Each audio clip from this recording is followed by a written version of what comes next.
Well, hello, and welcome back to Star Trek Judgement Rites with the original crew, the OGs, and we are on our third mission, I believe.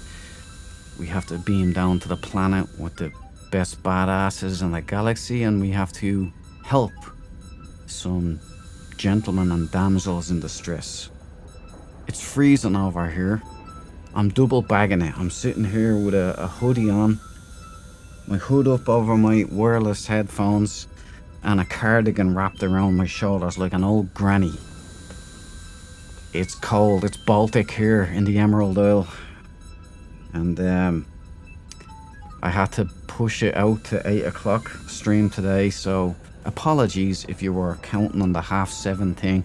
My intentions were good, but ultimately I had to adjust it for certain reasons. Anyway, I'm hoping you're all having a great evening. A wonderful day was had by all, hopefully. And we're about to go on a little adventure here together. So chill back. Crack a cold one or get a hot cup of tea going. Because we're about to beam down into the unknown. Don't forget to like this video, subscribe, get the live stream growing if you can. We make our little away team bigger and bigger. And just to have, I like the intimate part of it. It's funny. There's a lot of good conversation going on. It's brilliant. Anyway, let's get on with the mission here. We're gonna have to lower shields because I think I've raised them. Yeah, okay. I told you Sulu at the end of the last stream was given out to me. I don't know what he was going on about, but he was a little pissed that we hadn't beamed down yet. Let's just talk to Spock. I'm not hearing any of the, here we go, Dublin photo art. In with the first comment of the evening, the Hackman. Anybody watching this, go check his Instagram out at Dublin Photo Art and Animation for some funny good stuff. No, just no. Arrives like in the nick of time, like the cavalry. How's it going? It's cold, buddy. It's very cold. So I'm wrapped up here, and about to get jiggy with it. I'm trying to warm up my hands so I can use the keyboard. It's shockingly bad here. I feel like I'm an 80-year-old man. But like, we're going okay. I suppose I have no complaints. How are you doing? No. How was your day, evening, or morning, or whenever? I'm not hearing any of the dialogue from these boys, so I'm gonna try and reload here. Yeah, I'm not hearing some of the... See, I don't know what this is. Somebody's taking the piss out of me or something. I don't know. We'll load an all save, and then we'll see if they talk to each other. No. So...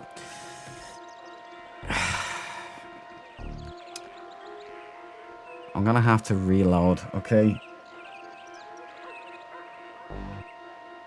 Maybe we can quit. Yes, quit the game. And now we'll start the game again. I don't know what's messing up here, because I'm hearing the music, I'm hearing the sound effects, I'm just not hearing the dialogue between the characters, and some of the sound effects are missing. But here we go again. One, and we go in.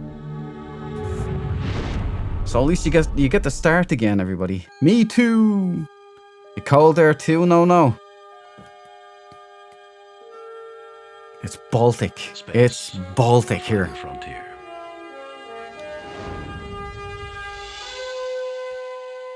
Or you can skip this. I was going to let it play. Previously saved game. Yeah, we want to do that. No, we don't want to do that one. That one. Yep. Boom. Raising shields. Ah, we're back in business, boys. Lowering shields, Captain. Now you guys can see everything, yeah? And let me just try this. Yeah, you can see that now too, yeah. Cool. Alright. There's an FX... Oh, maybe that's what it was. Maybe I bunched that up. Okay, no, thank you. An SFX button there somewhere. There's something in there anyway, but we'll stay well away from it. We're back in business. So we're gonna beam down. Wait, we want to talk to Spock first, right? We want to see if there's anything going on. Sensors indicate only 2 faint life forms. It is difficult to distinguish, given the discharges in the planet's magnetosphere. It is, however, safe to transport to the planet's surface. No. Yeah, don't like it. I should have been born in the Bahamas. I'm a sadist. I love this kind of weather. I love wrapping up in it. But for some reason, this cold is going right through me. I don't understand it. I don't even know what he said there. Let's... Fascinating, Captain. Sensors indicate only 2 faint life forms. It is difficult to distinguish, given the discharges in the planet's magnetosphere. It is, however, safe to transport to the planet's surface. Okay, I guess we're going in. I didn't remember anything coming into the place, so I think we checked all that out in the last episode. So we'll just beam down anyway. Spock, McCoy, meet me in the transporter room. Scotty, you have the bridge. Captain, our sensors will not be particularly useful to you while you're down there. And communications may be erratic, sir. We'll be fine, Lieutenant. What reason is there to worry? I'm afraid, Captain, there are plenty of precedents. We'll be here if you need us. I have no doubt of that. I have tracked the signal to its source. It is near the life forms. The rest of the planet is quite desolate. No sign of life or technology. The atmosphere is thin, but breathable. And I detect numerous micrometeorite hits. There are 3 unformed planets in this system. It's no wonder. There are so many micrometeorites. I'm surprised any Class M planet hasn't been pulverized by now. It is not inconceivable, but it is certainly unusual. Let's do it, Spock. You, McCoy, and I. Oh, and tell Bones to see if a genetic specialist's available. If there are only 2 life forms, we might be privileged to see life at its earliest stages.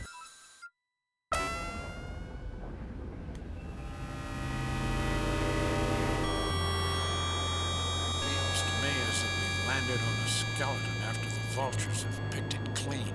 A fascinating analogy, Doctor. Captain, the locus of the distress signal is in that building. I think the doctor is right. Anything good here died a long time ago. It feels creepy to me. Thank you for that opinion, Mr. Johns. I'll be certain to use creepy in my log entry about this. Sick burn, Kirk. Why does he have a blue shirt? Oh, he's a geneticist, right? I thought we'd had a red shirt there. Okay, here we are. We're on Balkos 3, I think. I forget the name of the planet. Could be... Oh no, that was the last one. This is... Onias. Onias 2, I believe. Doesn't look like a great planet, to be honest, so let's have a look around first with the narrator, who's always the best. The building, which is old and pitted with micrometeorite strikes, appears ancient, and if built by humanoids, was created for tall individuals. Let's see if I can... There's the sound effects button there. I was kind of hoping I could change some of the options there, bring the music down a little, but let's just leave it. Let's get some commentary from the narrator about the crew. Spock frowns slightly as if distracted by your scrutiny. Ensign Johns looks around nervously and mutters under his breath. Dr. Leonard McCoy appears uneasy on this inhospitable world. Spock, you green-blooded Vulcan. James T. Kirk, as always, appears fit, alert, and ready for the challenges of the universe. Our boy Kirk, no beating him. Has anybody seen the new Otoy? Is that it? OTOY? Star Trek short, new one with Kirk and Spock in it. Kirk arrives, he's reborn again. He's back. And he goes to Spock's deathbed.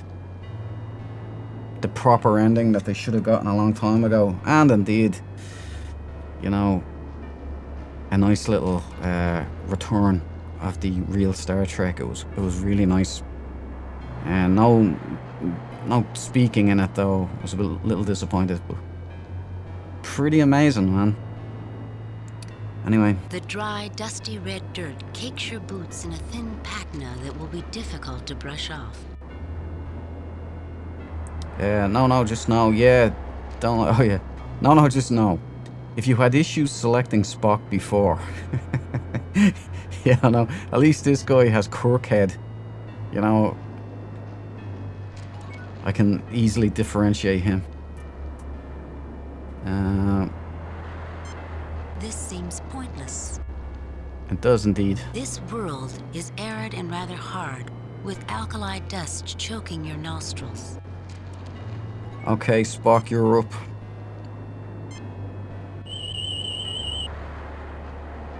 This world is almost completely barren. The only life forms I can detect are nearby. As improbable as it might seem, I am getting multiple life form readings from inside this building.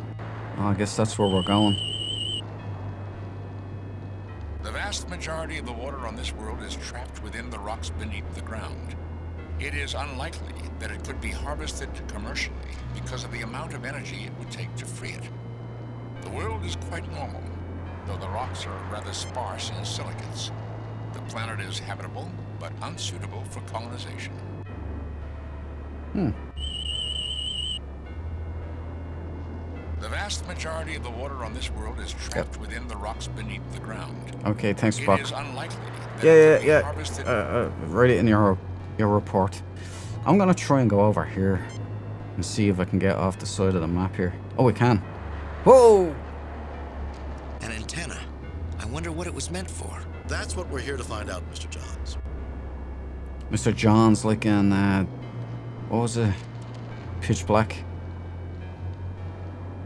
No, just no. I've seen what's on the website. Don't have the Vision Pro to see the full thing.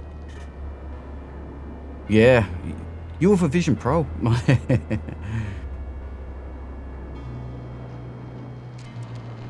Yeah, it's pretty special, dude. It's a bit of a tearjerker, you know, and it's so like it's Captain Kirk from Generations, the movie, when he's in the Nexus. So that was they did him bad in that movie, and they've undone it now. He's back, so it's post that movie, and it's really worth checking out. Oh fuck! Look at this thing. I wasn't gonna go over here. Unlike the rocks surrounding it, the sensor array dish looks fairly new. Oh shit, Sherlock. The control mechanism for the array. Spock.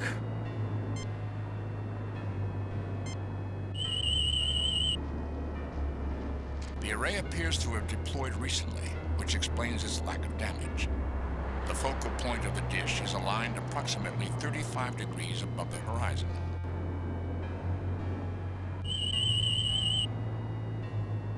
This appears to be similar to Federation technology, Captain.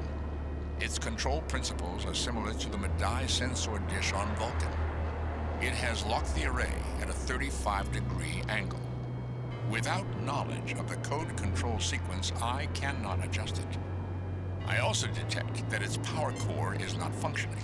It operates on geothermal energy, tapping into heat from the ground below.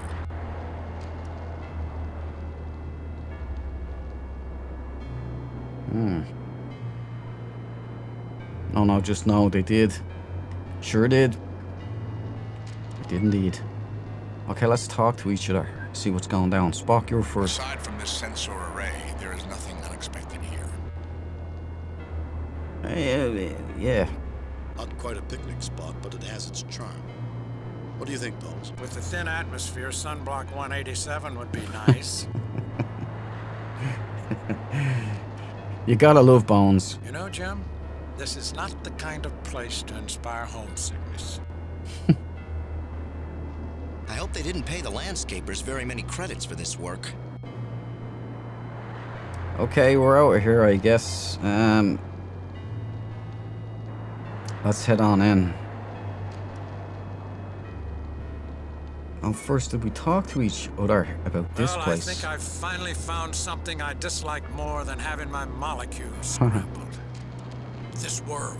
Bones, stop complaining. There's nothing wrong with this place aside from a little dust. You're such a prima donna, Bones. It strikes me as unlikely, Captain, that this world is capable of sustaining the society and culture needed to generate the distress signals we have been receiving from here. Forgive me for saying so, sir, but this place is pitiful. Oh, thank you for your scientific evaluation. We're boldly going in.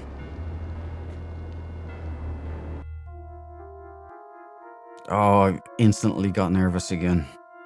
This stuff is... I have to hand it to whoever built this place. All this equipment looks brand new and in good repair. Let's hope the Enterprise looks this good when it's this old. We should be very careful about how we proceed, Captain. I have a strange feeling that evil is lurking nearby. Evil, Ensign? Something that wants to imperil our souls. How so, Spock? Even visitors to this planet would leave behind a substantial number of artifacts. Sending only a genetics lab does not fit established archaeological patterns. Just as well we have a geneticist with us, right? No, just no. Everyone's got an opinion. They're just like a-holes, man. Everyone's got one. You know, a person could do serious research with a device like this. What an odd piece of equipment to find in a place like this. Yeah. What about the main man I here? haven't seen equipment like this since I interned on Talara. Such equipment. In such a place. What does the big man Interesting think? equipment we have here. That's it, short and sweet. The Kirk doesn't waste any time at all. Okay, let's use the narrator. Captain, these doors protect the unit from debris when not in use. Aside from minor differences in styling, this looks remarkably like a Tellarite 8000 DNA sequencer. If not for a thin covering of red dust, you would assume this DNA replicator had just been unboxed and set up. Captain, these doors protect the unit from debris when not in use. This appears to be a patch of rust and dust that has accumulated on the machine's surface. Rust and dust? That looks like Slimer just had a... well, something in there. A door leading to another room. That's a pillar, narrator. What the hell's wrong with you? A large, dry room.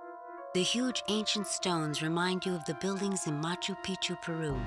Whoever built this, built it to last. Spock? Give me a scientific opinion there. This DNA sequencer appears to be nearly 50,000 years old, yet it has not broken down and appears to be fully powered. Okay, what's this one then? Aside from some dust and dirt and a small chemical deposit on the intake nozzle, this DNA replicator appears to be in the same condition that it was 50,000 years ago. Just don't make them like they used to, huh? No, just no. Brass can rust green. That's a good point. I never considered that. Did we... Aside from some dust and dirt and a small chemical deposit on the intake nozzle, this DNA replicator appears to be in the same condition that it was 50,000 years ago. We'll get Bones to scan that as well. Readings indicate that along with oxidation and dust, there is some organic residue in the crust-like buildup.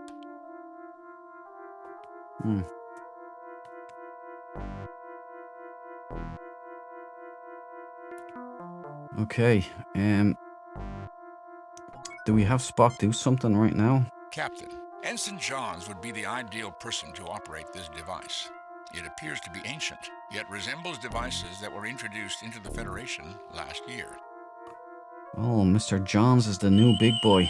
Oh, Spock. There are life form readings just to the east and west of this room. Here and here. Okay, Mr. Johns. Wow, this is almost identical to an 8000 sequencer. Cutting-edge Federation technology. Just input a sample, and the sequencer analyzes it so it can be spliced or altered on the genetic level with the replicator. No, just no. Taste it for a tenner. I don't know, I think we could convince Bones there to give it a lick. Captain, we have to run a set of source samples through the sequencer before I can make a composite sample with the replicator. Hold on a second. Jimbo's the one with the tendency for green, right? If you know what I mean. Kirk, down boy, stay over here. Right, Wow, what happens? This is almost identical to an 8000 sequencer. Cutting-edge Federation technology. Just input a sample, and the sequencer analyzes it so it can be spliced or altered on the genetic level with the replicator. Nice. So that's that again. We have to run a set of source samples through the sequencer before I can make a composite sample with the replicator. Excellent. Okay. Oh, what? I didn't ask you to leave, Jim. Get back in. He's going wayward again. Right. Go right hammer. We go in here.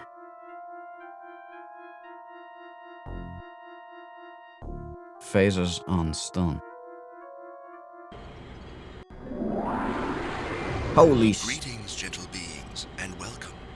I am Azra of the Omegan people. You are the salvation we have long sought. Thank you for answering our summons. An angel! Actually, it is the projected image of an angel, Mr. Johns. Jim, somewhere in that machine behind the porthole are single-cell organisms. They have a healthy metabolism and long lifespan, but an extremely low rate of reproduction.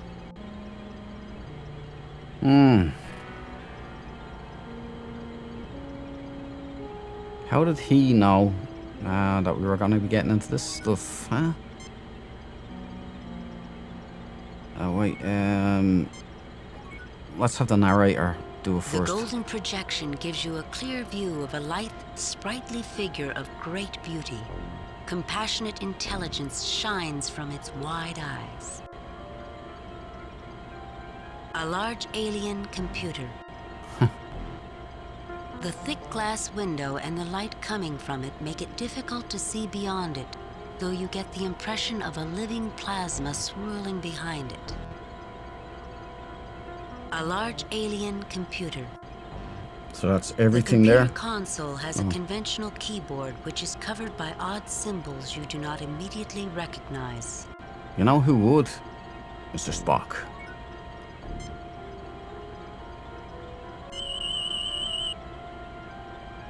Nothing unusual about that object, Captain. What object? I didn't ask you. That would be an ineffectual action, Captain. This is a splendid three-dimensional projection of a computer-generated figure. The program and the equipment are very sophisticated. We Omegans take pride in our workmanship. Spooky. Right, Spock, please do as I tell you. You won't let me scan. What's going on there? Nothing unusual about that object, Captain. Alright, look, just go back, okay? Just give me that. This projection is being cycled at 1,000 frames a second, which suggests the equipment was designed to function in the presence of a race that has a sharper visual acuity than the human or Vulcan races. Running that on 4090 graphics cards. So, Spock, what's that? The computer is functional, but I detect no connection between the keyboard and the machine itself. Apparently, it was designed this way.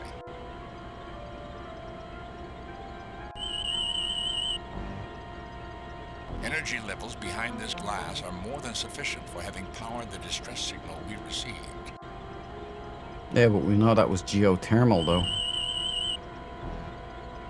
This casing is constructed from a uranium alloy and contains computer equipment, an image projector controlled from the keyboard, a communications relay, a genetic bank behind that porthole, and a slot with which to take samples from the genetic bank.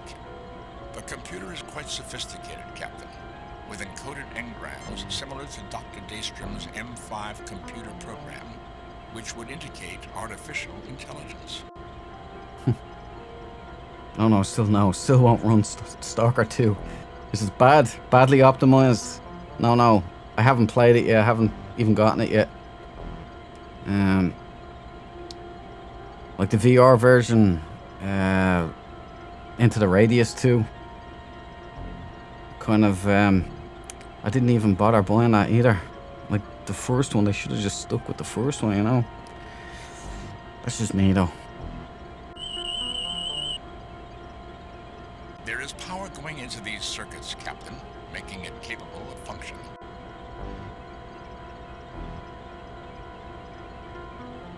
Well, Spock, as science officer, I suggest you do something the there. narrow width of the keyboard indicates the creatures who designed it were possessed of hands with only 3 fingers and a thumb. The system is operational and producing the projection in front of us.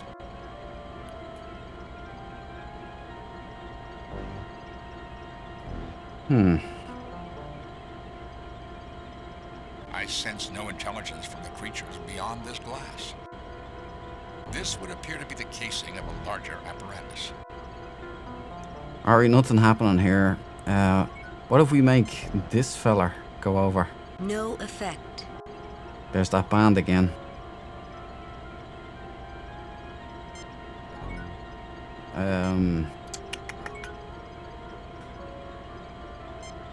I think that's about it there. Let's go over to the left hammer and see if we have anything interesting over there.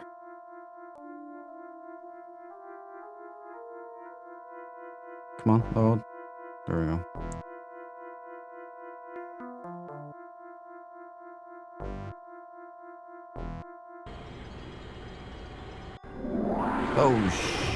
I welcome Another you, Goro. rulers. I beseech you, save us from that which seeks our destruction. How fitting for a devil to appear on a world that looks like hell. Enough of that, Mr. Johns. This is just another xenobiological entity. Correction, Doctor. This is a projection of a xenobiological entity. Jim, the only life form readings are within that machine behind the portal. Single-cell organisms with an extremely high reproductive rate, but a very poor metabolism and an extremely short lifespan.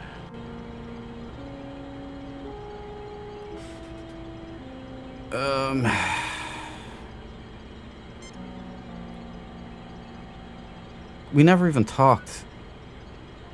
Let's go back. I was blinded. I chose the good first though, but that's the thing, you know. I was just gravitated that way. We go in, we talk to the angel. We haven't talked to the angel yet, so it's a little oversight. Don't tell Starfleet. I don't want that Admiral destroying me again. So where's the emergency? Okay. Greetings. I am James T. Kirk of the USS Enterprise. What can we do for you? That's I've always wanted to say that. I'm James T. Kirk. All right. I know you're just a projection. Let's speak with your real masters. So where's the emergency? Greetings. It's got to be number James 2, T. boys. Kirk of the USS Enterprise. What can we do for you? I'm Captain, Lieutenant, Columbo. How much you pay for them shoes? I am Azra of the Omegan people, an ancient and venerable race which labors to prevent the domination of this world by the forces of darkness.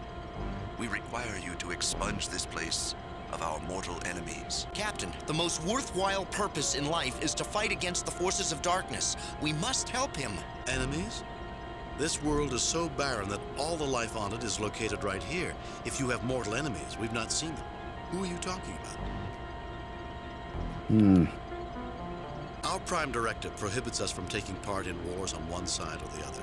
It would be seen as intervention. We are willing to negotiate a compromise. You will forgive me if I don't fall for a pretty face. I'm not about to expunge anyone. And I will take no action until I've heard both sides of the story. Yeah, we've got to go prime directive, Our prime right, boys? prohibits us from taking part in wars on one side or the other. It would be seen as intervention. We are willing to negotiate a compromise. There we go. Look, we have the prime directive. Our hands are tied, boys. I have to choose number 2. You imperil your soul by conversing with the enemy, that sugar-tongued Vizsla. I cannot protect you, but I do not imagine I can dissuade you either. Go, do what you must. I do not have that much time, but will be here if you seek to comply with my request. Oh! We've lost the angel, boys. It is the way. That's correct. No, we have to stick to our principles. Dr. McCoy, I forgot to ask you to give me a scan. The enclosure behind this porthole is teeming with life. Billions and billions of creatures. There's something wrong with the piece of his genetic code that controls reproduction. I've never seen such a low reproductive rate in an organism that's this simple. Well, there's a lot of them around today. Sorry.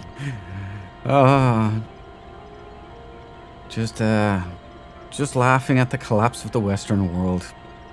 That's all we can really do. No, I'm not laughing at it. I'm just joking. I'm just a simple country doctor, not a magician. There are some things I just can't fix. Okay,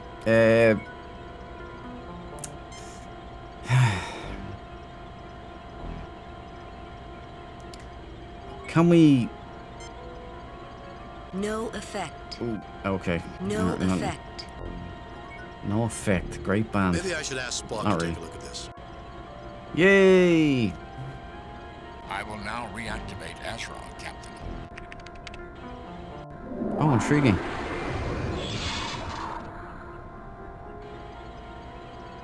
So we can summon our angel anytime we want. I see little point in conversing with you until you have examined the lies of the Alphans in person. Have courage.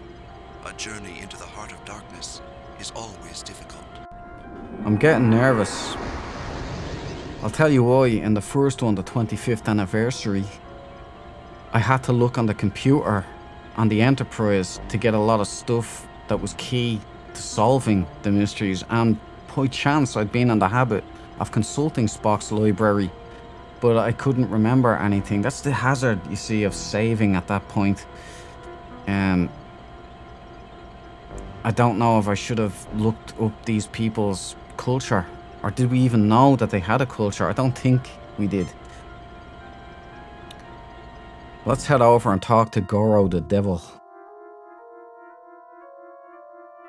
I don't know. This came out in 1993, but it seems to me that it has been inspired by Mortal Kombat, at least in a little bit. Like this is twice they have a Goro-like design. Although, you know. Okay, let's talk to this. Greetings, I am James T. Kirk of the USS Enterprise. What can we do for you? Jelly fingers. So, when do the wicked witches and goblins show up? Your emergency beacon and statement lead me to believe you see more of an emergency than exists here. Greetings, I am James T. Kirk of the USS Enterprise. Yeah. What can we do for you? We have to roll that one out. That's like Bond, James Bond, except for starship captains. Of the Alphan people. Our race possessed this world and thrived here until the invasion by the forces of light. We are locked in a death struggle with them, for they desire our destruction. Do you aid them? No, we do not aid them. Wars and destruction are not things we value, Vizsla. Our prime directive prevents us from interfering in internal struggles. But at the request of all parties, we might negotiate a compromise. Yeah, I think we have to stick with that, the prime directive. Our hands are tied, boys. If I don't stick to the prime directive, the Admiral, even if we have a favourable outcome, will excoriate me. I don't want to go through that again, boys. It hits too close to home. I feel like I've shamed Captain Kirk as well. It's strange. No, just no. It's only got 4 limbs. That's true. It's got a hell of a lot of dangly bits, though. But he does have a Goro-style head. Maybe I'm just projecting stuff. Yeah, we're gonna choose the prime You open directive. yourself to confusion in speaking with Azra, but it is understandable that you want to hear his side before acting. My assessment of you suggests that most of you will fight the clouding of logic and will see through Azra's deception. Please report to me your success. Why wait? We've already talked to Azra. It surprises me that you managed to survive listening to his warped theology. Yours must be a patient life form. Frankly, Visner, Azra is certainly committed to his cause, but hardly the blood-mad fanatic you describe him to be. No, just no. Or we could break out the death hall.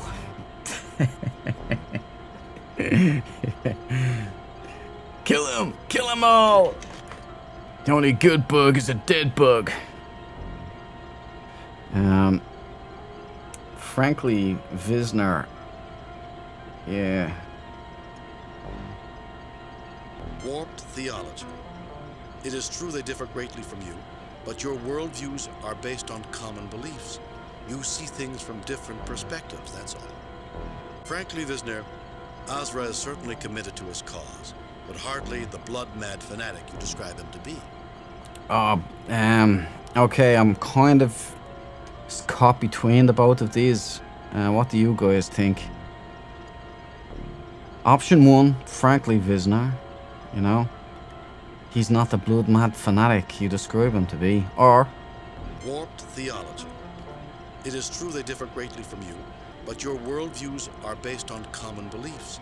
You see things from different perspectives, that's all.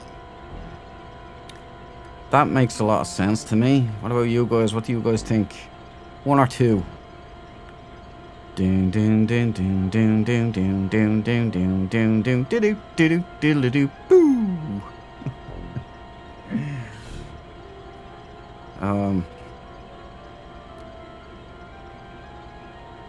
I don't know. Maybe this one, huh? Yeah, I think we'll. This might be taking sides, though. Frankly, Visner, Azra is certainly committed to his cause, but hardly the blood-mad fanatic you describe him to be. Warped theology. It is true they differ greatly from you, but your worldviews are based on common beliefs. You see things from different perspectives, that's all. No, just no. 2 is the diplomatic answer. I'm inclined to agree with you, sir, so make it so. You utterly ungrounded in logic. They are creatures of superstition. They invaded our world, then sought to drive us from it. How can you suggest we are anything alike? You question my grounding in logic, but you don't apply logic to an examination of Alphan beliefs. Aren't they concerned with the same things you are? Nice work, Kirk. That's a logic bomb. You're supposed to be the reasonable one. Your facts can't be very persuasive if you aren't willing to try and find common ground. You said they usurped your place in the world, which suggests prior ownership by you. What evidence do you have to support that concept? You question my grounding in logic, but you don't apply logic to an examination of Alphan beliefs. Aren't they concerned with the same things you are?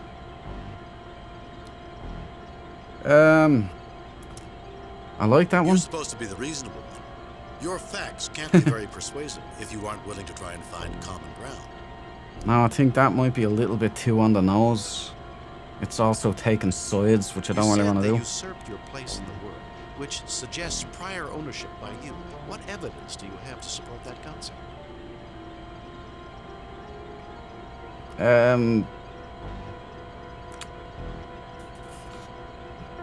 I'm tending towards that because it's a barbed answer, though. You question my grounding in logic, but you don't apply logic to an examination of Alphan beliefs. Aren't they concerned with the same things you are? I think I'll go with that. Again, this is playing both sides. 1 or 3, I agree, no. 1 or 3. I like 3, but it's a little too on the nose. You know what I'm saying? It's a little too, like... You said they usurped your place in the world, which suggests prior ownership by you. What evidence do you have to support that concept?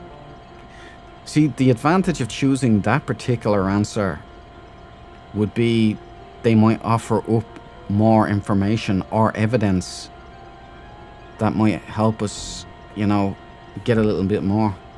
Amanda Bynes, welcome to the party, pal. It's very cold here. One gets you the good review from the lady. Oh, thank you. Well, maybe it does. Here, we blew our socks off in the last one, Amanda, so we're on a roll. That's 2. I think she loves us now, but I really want to keep it that way. I don't want another put down, you know? Yeah, that's where I like it. Yeah, me too. We're sticking with the one. We're sticking with one, boys. Examination of Alphan beliefs. Aren't they concerned with the same things you are? Yeah, we're going with that. How can their concerns match ours when they reach conclusions based on superstition and a document which is largely allegorical in content? Logic, when applied to your arguments and theirs, suggests that you have had the same experience. The two of you are united in a common drive to attain an end. Your mutual distrust reflects a fear of facing your destiny. Realizing your full potential will not be without risk, of course, but it is possible. Meet us, meet the Omegans halfway, and we will help you fulfill your destiny. Not a bad psychoanalysis, Jim. Pretty good, Bones. Would be proud. Captain, you may be ignoring the obvious. Your position is unassailable and points out the one and only purpose for our races. Thank you, Captain Kirk, for making me see that. Yes, I desire your help for my people. Help us. Boom. Hey, we got something. Nicely played away, team. Good work. No, and Amanda, I appreciate the guidance and counsel. Now, we're gonna go and take this. Yank. You take the alpha sample, which feels cold to the touch. I am the alpha sample. Let's go over and sweet talk the angel. Dinner. Yeah, no. It's meatloaf. Last night's leftover lasagna. Or maybe it's 50,000 years old. Let's go and see if we can get some honey from the angel. Okay, Mr. Spock. Please summon the angel. I will now reactivate Ezra, Captain.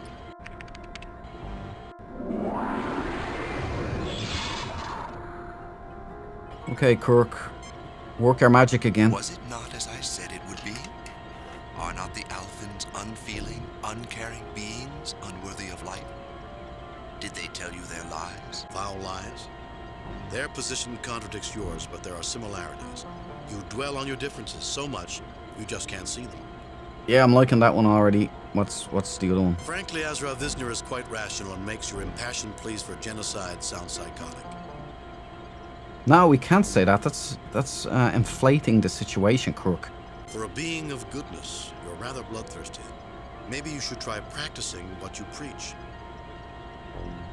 No, again, that's preachy, Kirk. We don't want to go there. Their position contradicts yours, but yeah, I think that's middle ground, everybody. You dwell yeah. on your differences so much, you just can't see them.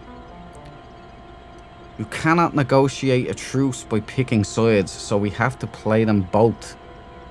Well, not play them both. Appease and compromise, you know, in equal measure. So we're gonna do that. Captain, they're as different as angels Shut up, and you. demons. Similarities? They are beings of shadow. They mock our perfection. They are our antithesis, created after we were to destroy us and our potential for good. You repeatedly proclaim yourself good and suggest you are morally superior to the Alphans. Why don't you act like it? Yeah. If you're so perfect, how come you need our help?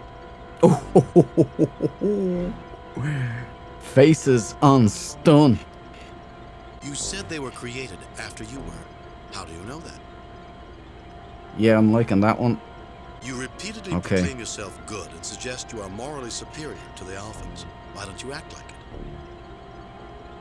it? Okay, it looks like a 1 and a 3 situation again. I think the number 2. If you're so perfect, how come you need our help? Yeah, that's a little too, you know, good punchy. You said they were created after you were. How do you know that?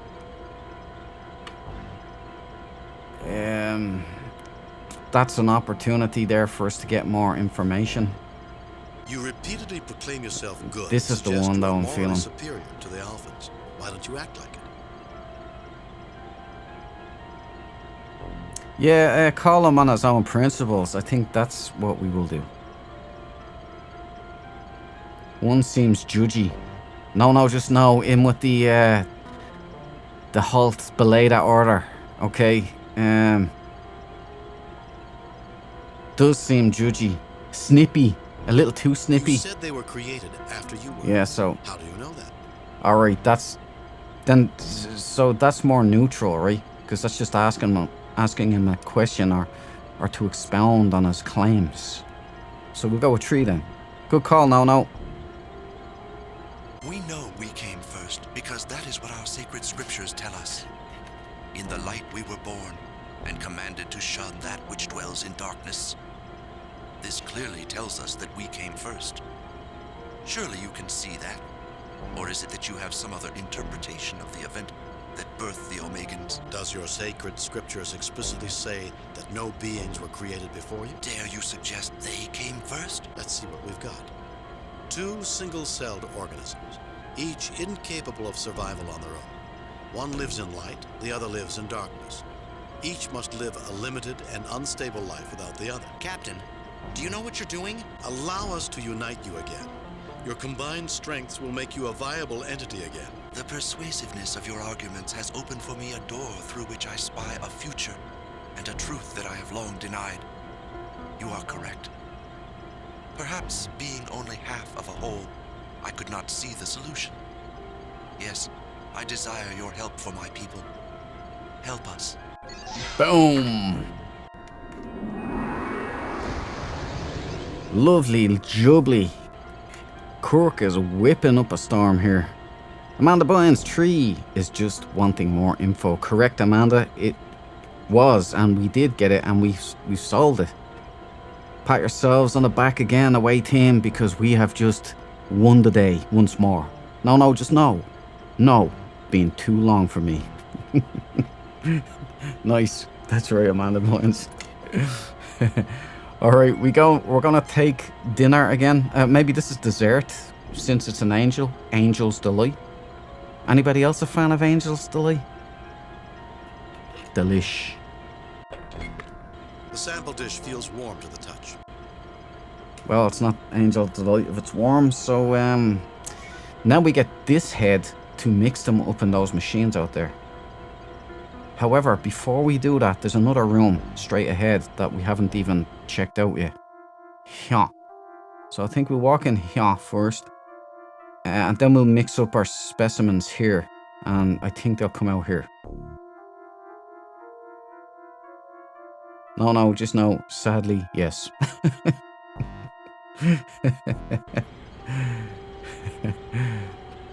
Me too. Strawberry or banana. Not much for the chocolate one.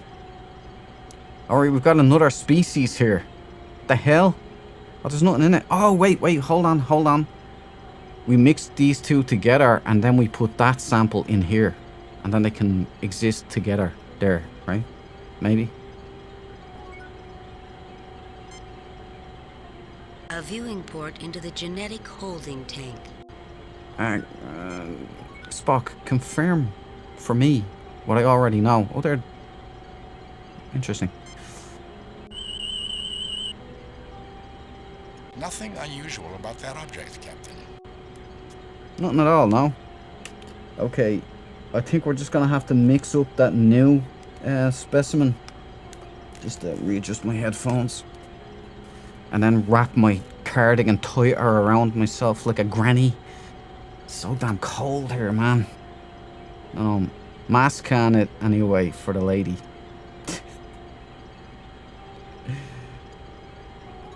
Indeed. Oh.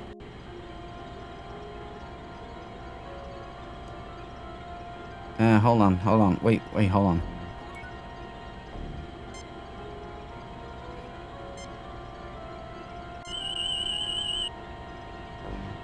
This colony of creatures appears viable for the short term only. Okay, we better get moving. It's for the short term. Bonehead. New guy. Whatever your name is. I was unaware you had studied genetics at the Academy, Captain. No. Oh, come on. Pick him. Wow, this is almost identical to an 8000 sequencer. Cutting-edge Federation technology. Just input a sample, and the sequencer analyzes it so it can be spliced or altered on the genetic level with the replicator. No, just now. Might want to clean the tools first. You have a point. No. Does that mean I might be able to use my phaser at long last? Can I shoot this off? Maybe a phaser on a low setting? Checked out here. We know here is the final combo point where we probably, whatever comes out of here, we put in there. Maybe. How do we clean this?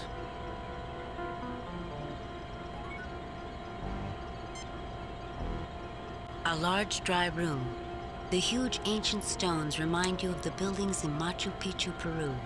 Whoever built this, built it to last. Never been there, so wouldn't know what you're talking about there, computer. Okay, no. Spock will chastise me if I'm not supposed to, so we should be okay. Oh, he's doing it. A unique use of a phaser, but adequate for removing the deposits from the apparatus. I absolutely love using the phaser. Save if you're worried of breaking it. Oh, now I feel like an idiot. No, just no. I have. Here, we're gonna save again. New game. I can't, there's no spaces left. Replace previous.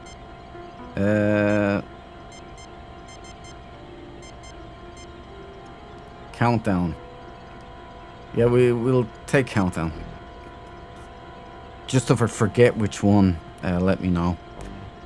Now, what about this? Do we hit that again? It's just as well that I used a stun setting as well, right? Fascinating. I had not thought you capable of an act of meaningless Oh, come violence. on. Is the Admiral gonna excoriate me now again? Jim, are you all right? Okay. Right, so we got the pipes here. So we put each sample in here, maybe? Is that what we do?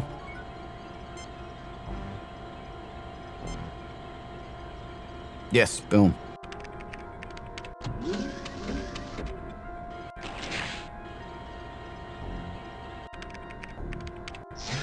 This sample sequence is like a dream. Okay, don't stop there. Come on now. No, I don't think that's necessary. Not you, Kirk. No, I don't think that's necessary.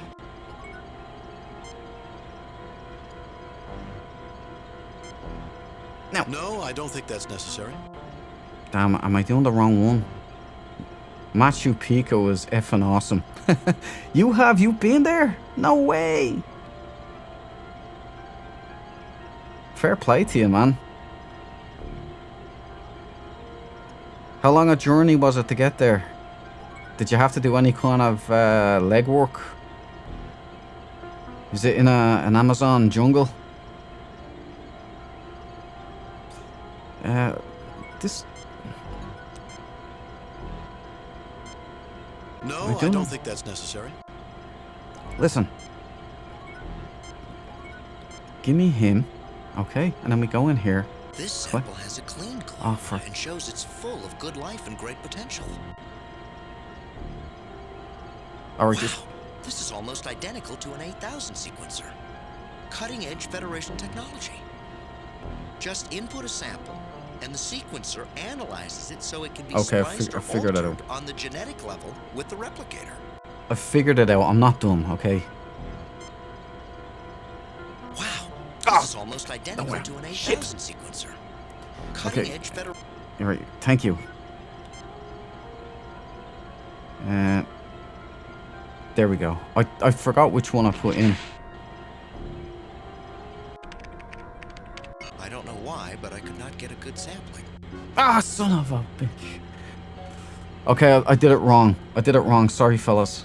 I ruined it. I put the same one in twice. Yup. Getting there was a fair climb. Congratulations. No, just no. That's impressive. I only thought like Indiana Jones would do something like that. Fair play to you. It's something off your bucket list. Okay. We're gonna put this one in.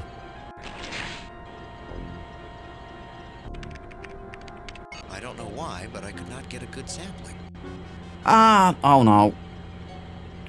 Okay, maybe I have to put the yellow one in. No, I don't think that's necessary. Oh, what the Kirk, you're blocking me here. No. Now, there we go. It's just a misunderstanding. This So, sample sequence is like a dream.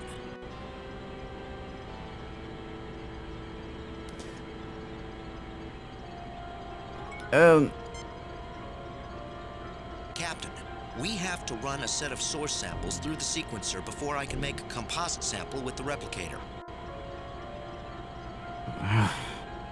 now I have to do that again, right? This one.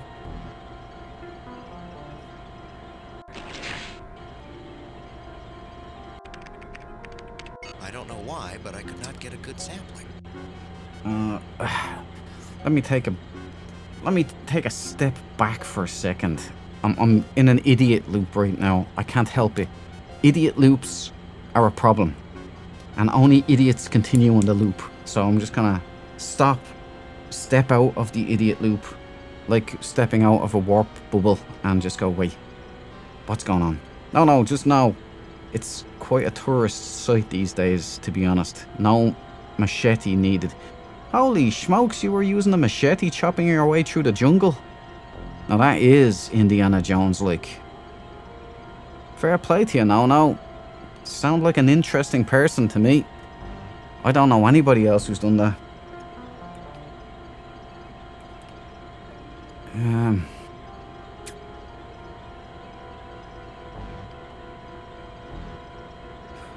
Right, hold on a sec.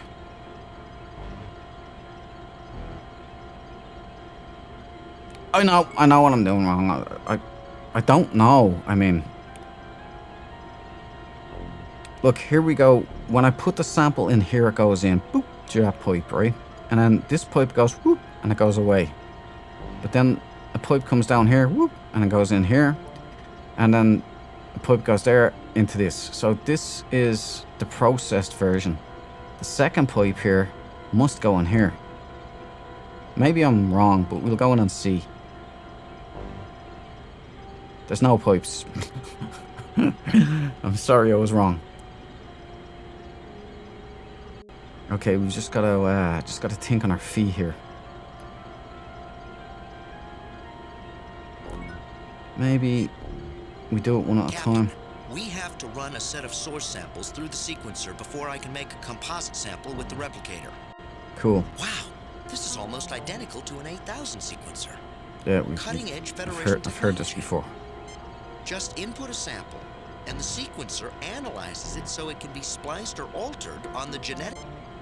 Yeah, thank you, Mr. Johns. No, just no. Try the blue sample first. Roger that. Let's give it a go. This is the dark sample, yeah? That's...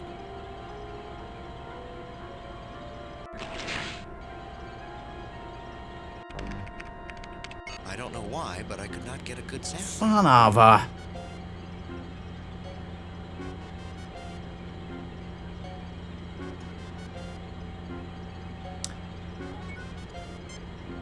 Hold on, can I put anything in here? I don't think that's necessary. Kirk isn't happy with me when I try that.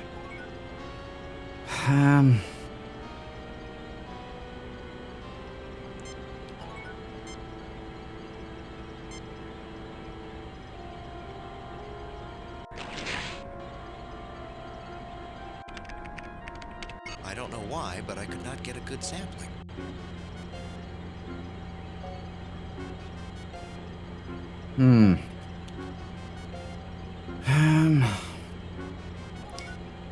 Mr. Johns, talk to me. You're our geneticist. Ensign, let Dr. McCoy try that troublesome sequence. I can do the job, sir, if I can have some peace and quiet here. Oh! Mr. Johns, I think I'm getting a clear picture here of your difficulties. Do you realize that insubordination is an offense punishable by a court-martial? Oh, that little son of a Johns was playing us, boys. He doesn't want the dark sample to prosper. He's messing us around. I knew it. We should have just had Bones do it. Why did we bring this lunatic along with us anyway? The Battle of the Holograms, which was just an avatar for bacterial samples.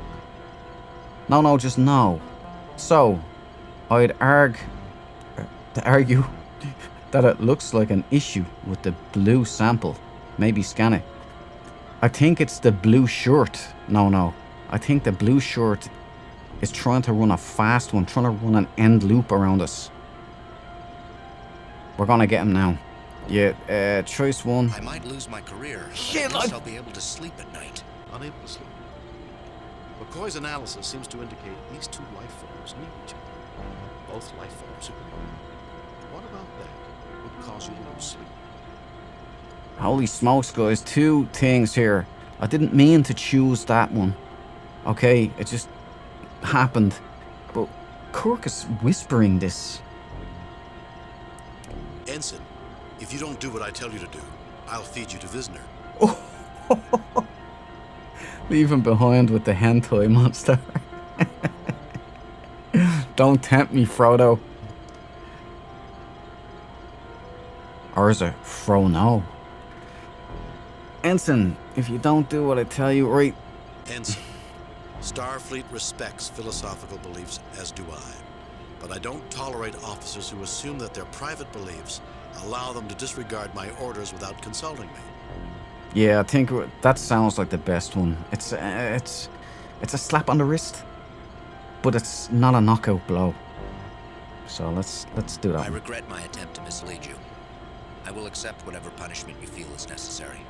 What is it you think I'm asking you to do, Ensign? You don't understand, Captain. Look at the Alphans and look at the Omegans. There's so much evil in the universe. You're asking me to destroy a race of good and beauty by mixing their genetics with something ugly, something evil. I can't do it. Ensign, these Alphans and Omegans are single-celled creatures. Those projections are only constructs. Examine them yourself. Could their DNA produce creatures like Azra and Visner? Oh, yeah.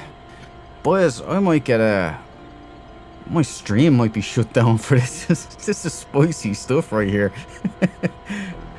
Ensign, these Alphans and Omegans are single-celled creatures.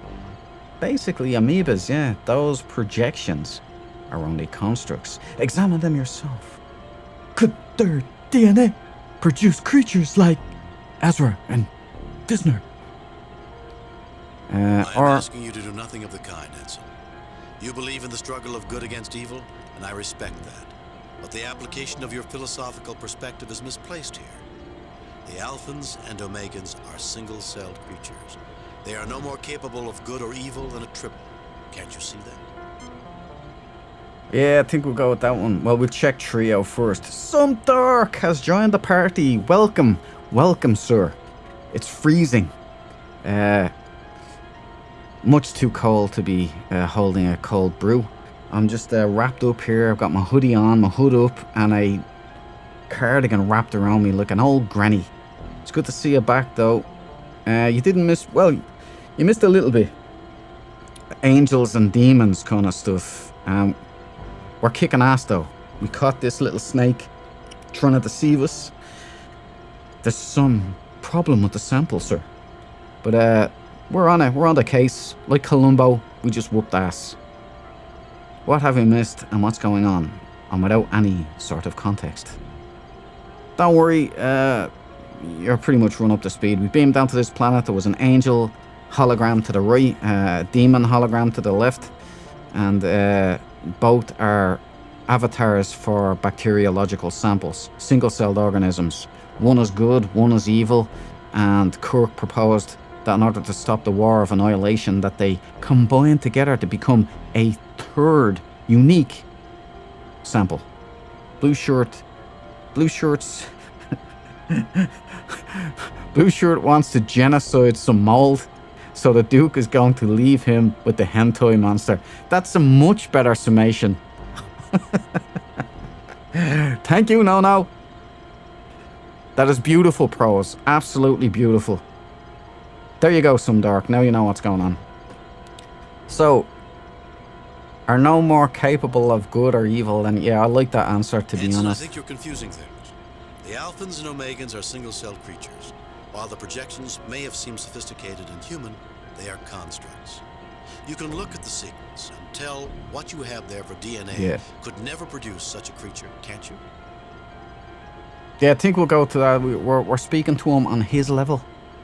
We're not poo-pooing his concerns, but we are rubbing his face in the obvious facts.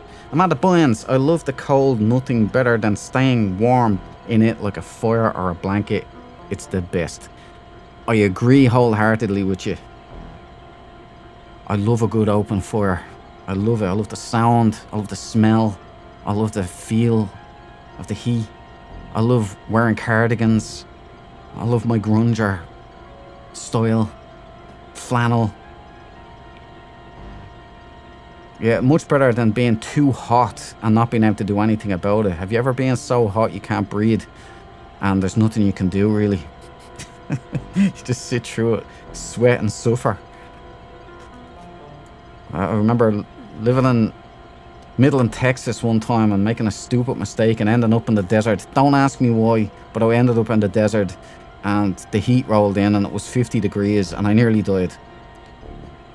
It was pretty tough. But such a creature, can't you? Yeah, I think choice number 3 sounds like the best to me. It sounds like the fairest, and we're also pointing out to the blue shirt Johns that he's a little lost. They're only bugs, that's it. They're not even bugs, they're only single-celled organisms. We're going with that. Single cells. You're right. I've been a real idiot. I suppose I should take a refresher course in Aesop. It wouldn't hurt. Some of the wisest people in history have written for children. Never judge an input card by its label. I guess that was the trap I fell into. It kept me from doing my job and made me deceive my captain. If it's any consolation, you're not very good at deception, Ensign. Thank you, sir. I hope you'll give me a chance to correct my mistakes. Do you think we're really meant to combine the two races? You've programmed the sequences. You can tell whether they're compatible. Sir, the sequencer indicates that they need to be combined for their continual survival. But how did you know? I listened to Dr. McCoy. It seemed the logical conclusion, given the evidence. Thank you, Captain. We love the Bones. The Bones is the man.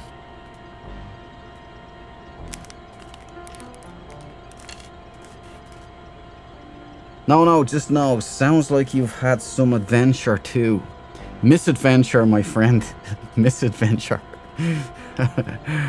I've come close once or twice.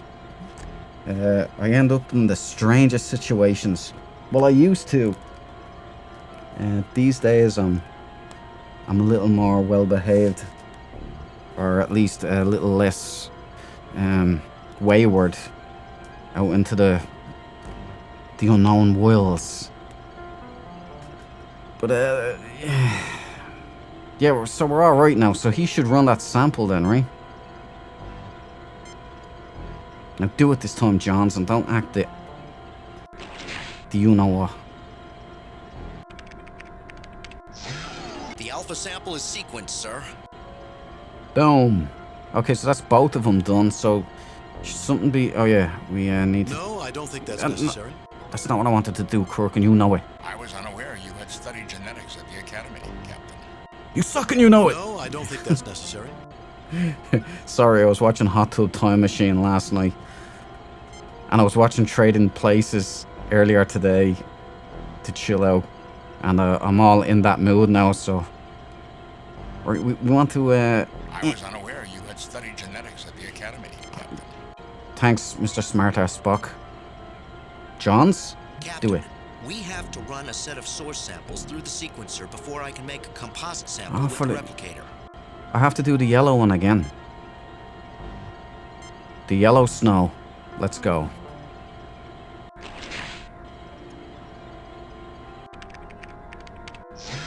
This sample sequence is like a dream.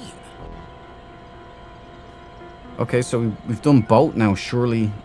John's... Captain, we have to run a set of source samples through the sequencer before I can make a composite sample with the replicator. Am I supposed to put one... No, this is where the out one comes, right? The out one. I was going to say excrement, but I didn't want to be crass. But this is where the combo comes out, yeah? So we want to put both in here. They get combined here. Oh, now I'm confused.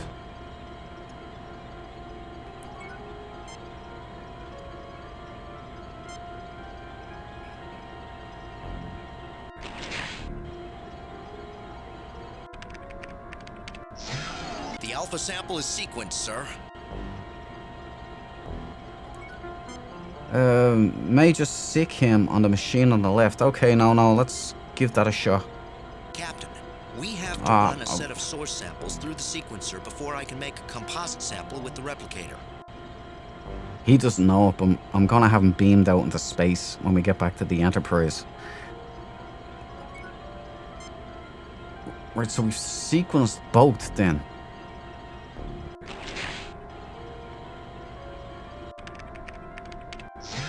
This sample sequence is like a dream. What? Okay, Jones. I was unaware you had studied genetics at the academy. Spock, stop putting me down in front of the other men. Oh, that's what it was. The two samples have joined together as easily as if they had once been a whole and had been separated before. Any race that had this technology 50,000 years ago could possibly have been able to perform such a dissection and kept both halves alive. Captain, with the samples sequenced together, I'm ready to use the replicator to produce a sample with the combined genetic data. No, just no. Other left. I'm sorry. I was thinking about Kirk's left. So we can use this now, yeah? I am producing a new culture, Captain. Captain, the genetic sequence is still stored in the computer. If we need another sample, the replicator can generate it. Very good, Ensign.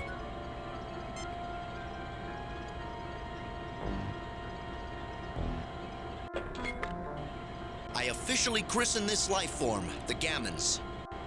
The Gammons.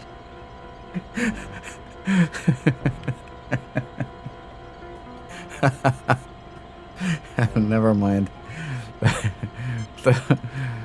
What the hell were they on when they made this thing? Okay, everybody.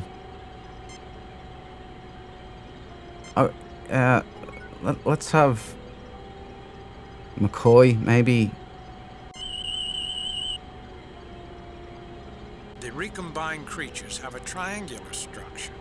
These Gammons have the energy efficiency of the Omegans and the reproductive rate of the Alphans. Very good.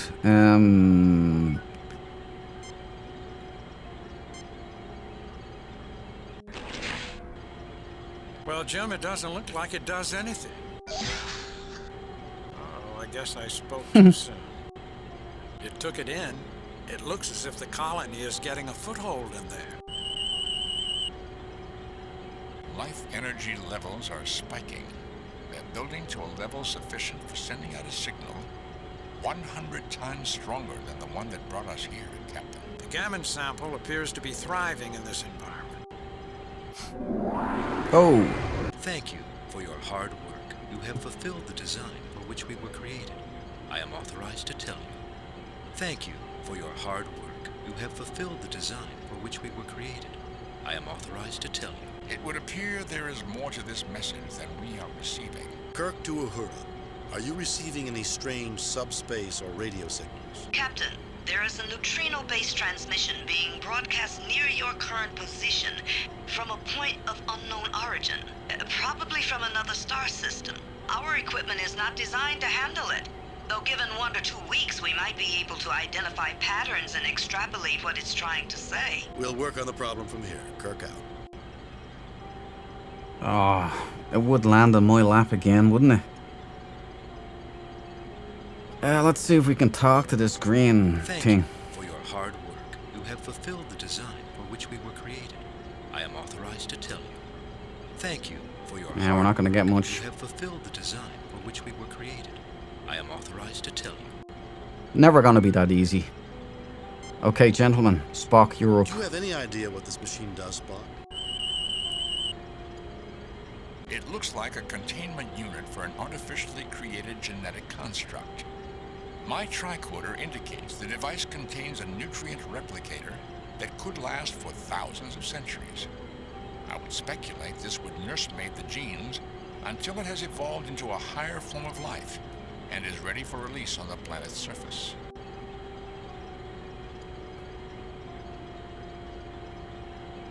Dr. Bones. Well, this place seems peaceful enough. Thanks for your invaluable contribution, Bones. This place doesn't feel evil, Captain. No, it doesn't, does it? Full and quite lifelike, the three-dimensional projection appears to be a blend of Alphan and Omegan traits. Didn't get the jiggly fingers, though. But he does have the three-fingered hands that Spock was talking about earlier. Good call, Spock. Kirk, I never asked you. Why do I have a feeling that this mission will be resolved in this room? Divine inspiration, Captain? I won't discount it, Ensign. Okay, there we go. There is an obvious clue. So we're missing something. How about we have Spock see what he can do? The width of the keyboard indicates the creatures who designed it were possessed of hands with only 3 fingers and a thumb. Oh, there's only 2 fingers on a thumb there.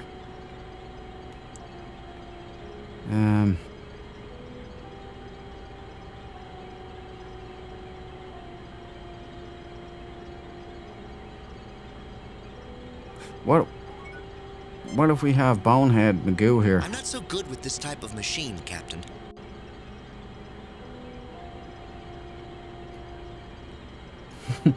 No, 3 fingers, 5 toes. Asymmetry, baby.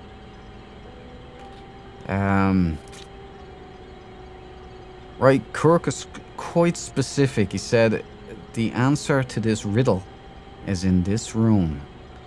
So we're going to have to scour every corner, every nook, every crevice. Nothing unusual about that object, Captain.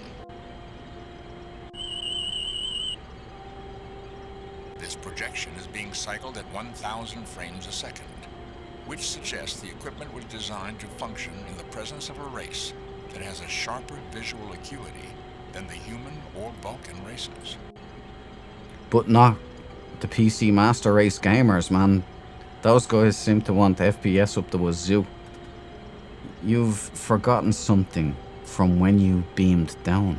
Yeah, the array. I was only thinking that. Do I go out to the array? No. We don't know the code yet, though, do we? Spock was saying he can't access it unless he has the code. Okay, let's go out. We'll go out. Like, Kirk was wrong then, because it wasn't going to be solved. Or maybe he didn't mean right here, he meant down here in general. Okay, let's just head out.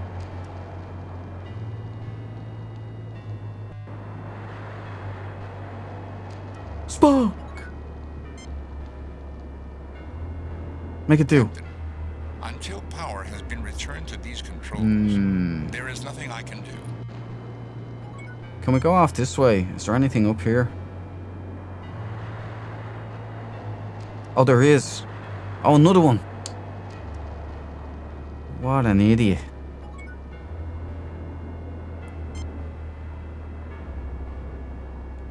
Spockathon.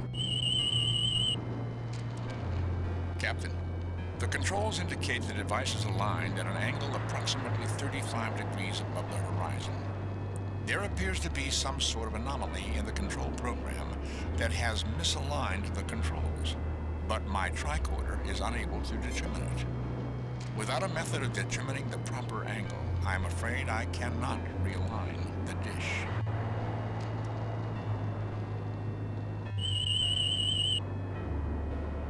The array appears to have deployed recently, which explains its lack of damage. The support beneath the base is weak and crumbled. It is aligned to a point approximately 35 degrees above the horizon.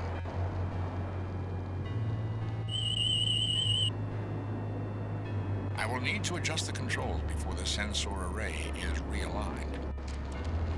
Well then, Spock, make it do. Captain, these controls do not seem to be functioning properly. Son of a... Let's move on.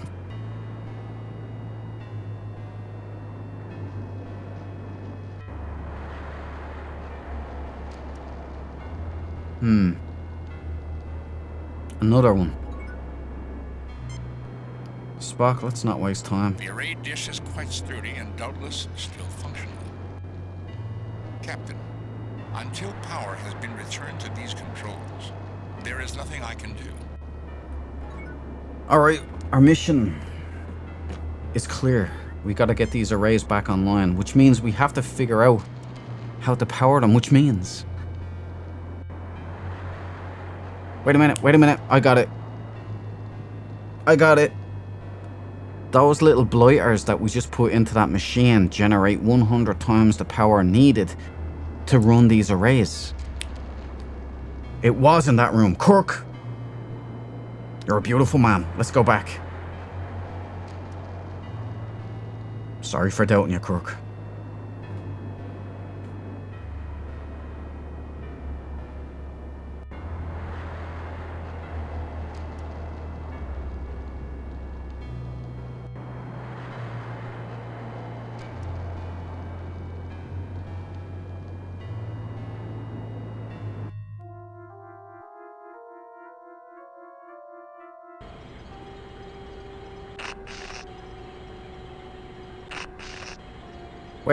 Wait a minute. Didn't Bonehead here... Didn't he say we could print up as much as we want? Like that we could have more? I'm thinking, rather than it being here, we can actually use more of them. Like, wouldn't that work? I am producing a new culture, Captain. Alright, take that. No effect. No, take that no there. Effect. You tell me I can't pick that up. No, there we go. Okay, let's head out and see if we can use this to power up those thingies.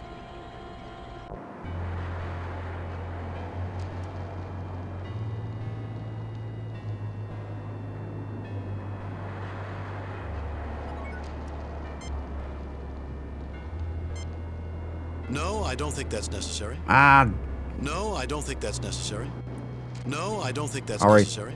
I got that wrong.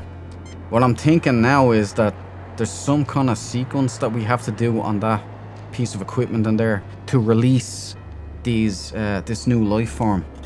And once it's released, the array should work. And if the array is powered up, we should be able to use it.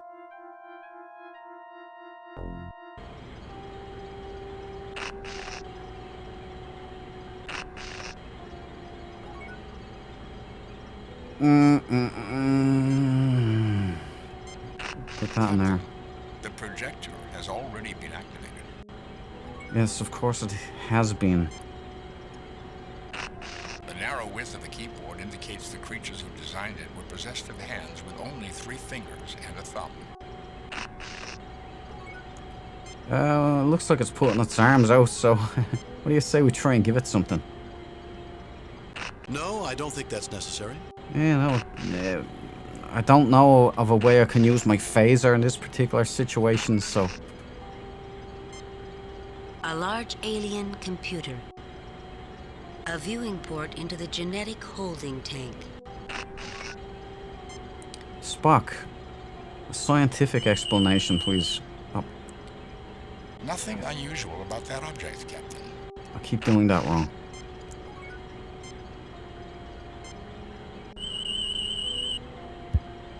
Energy levels behind this glass are more than sufficient for having powered the distress signal we received. In addition, I detect a nutrient replicator within the apparatus, capable of feeding organisms for thousands of centuries. Excellent. The computer is functional, but I detect no connection between the keyboard and the machine itself. Apparently, it was designed this way.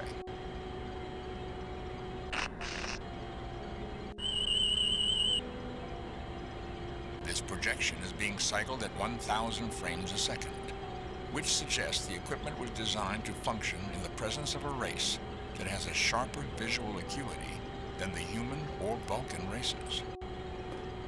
And no, just no. Do the other bugs have like part of the code? Intriguing. Oh, they've gotten rid of it. Son of a...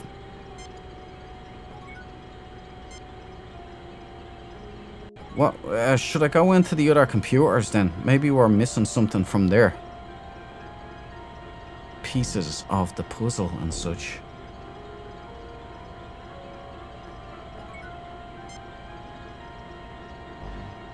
This slot is shut tight. No dust either.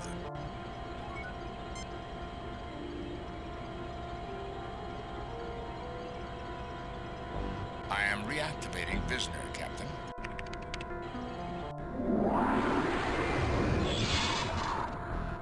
Now we can talk, yeah? We can do nothing further for you, but the facts suggest that you can succeed with perseverance. We await your success. I was hoping that they'd drop us out another sample, but that's not going to happen. Alright, nothing to be gained here. Let's go in and try the Angel, just to be thorough.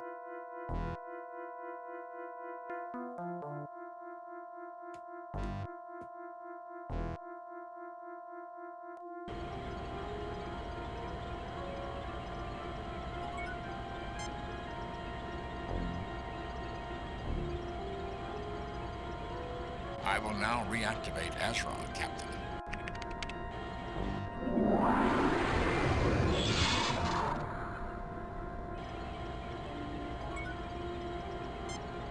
Finish your task, human, with our blessing. I'm wondering if we should put green goo in these two as well.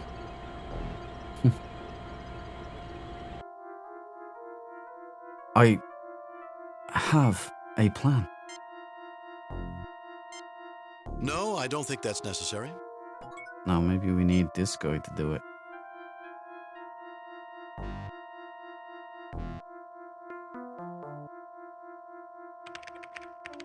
The two samples have joined together as easily as if they had once been a whole and had been separated before. Any race that had this technology 50,000 years ago could possibly have been able to perform such a dissection and kept both halves alive. Captain, with the samples sequenced together, I'm ready to use the replicator to produce a sample with the combined genetic data.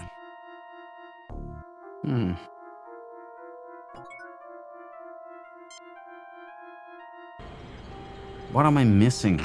We have to fix something here.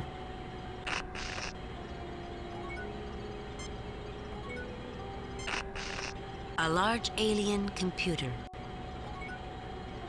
Spock! I do not see the logic in that action. Captain, the projector has already been activated.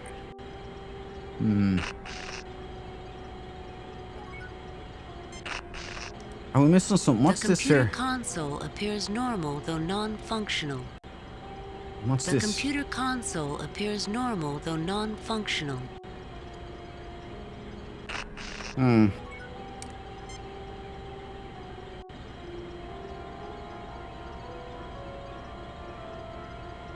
Where's this pillar here?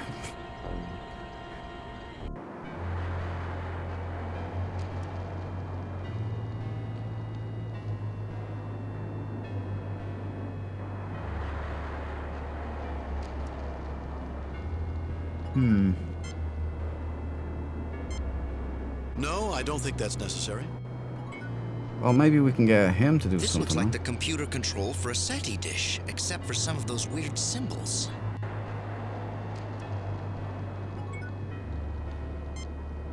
Unlike the rocks surrounding it, the sensor array dish looks fairly new.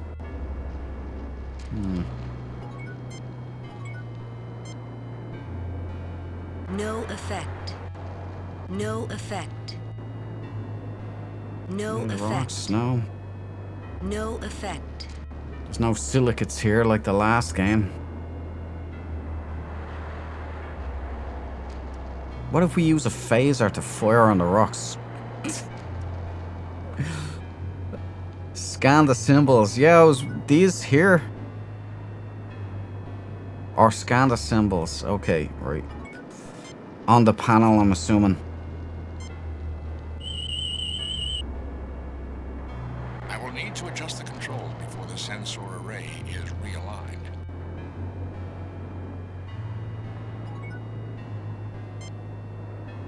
Interesting controls, right, Spock? Fascinating, Captain. Oh my word. Look, Spock, can you do anything here? These controls do not seem to be functioning properly. Right, I'm gonna go back to the first one.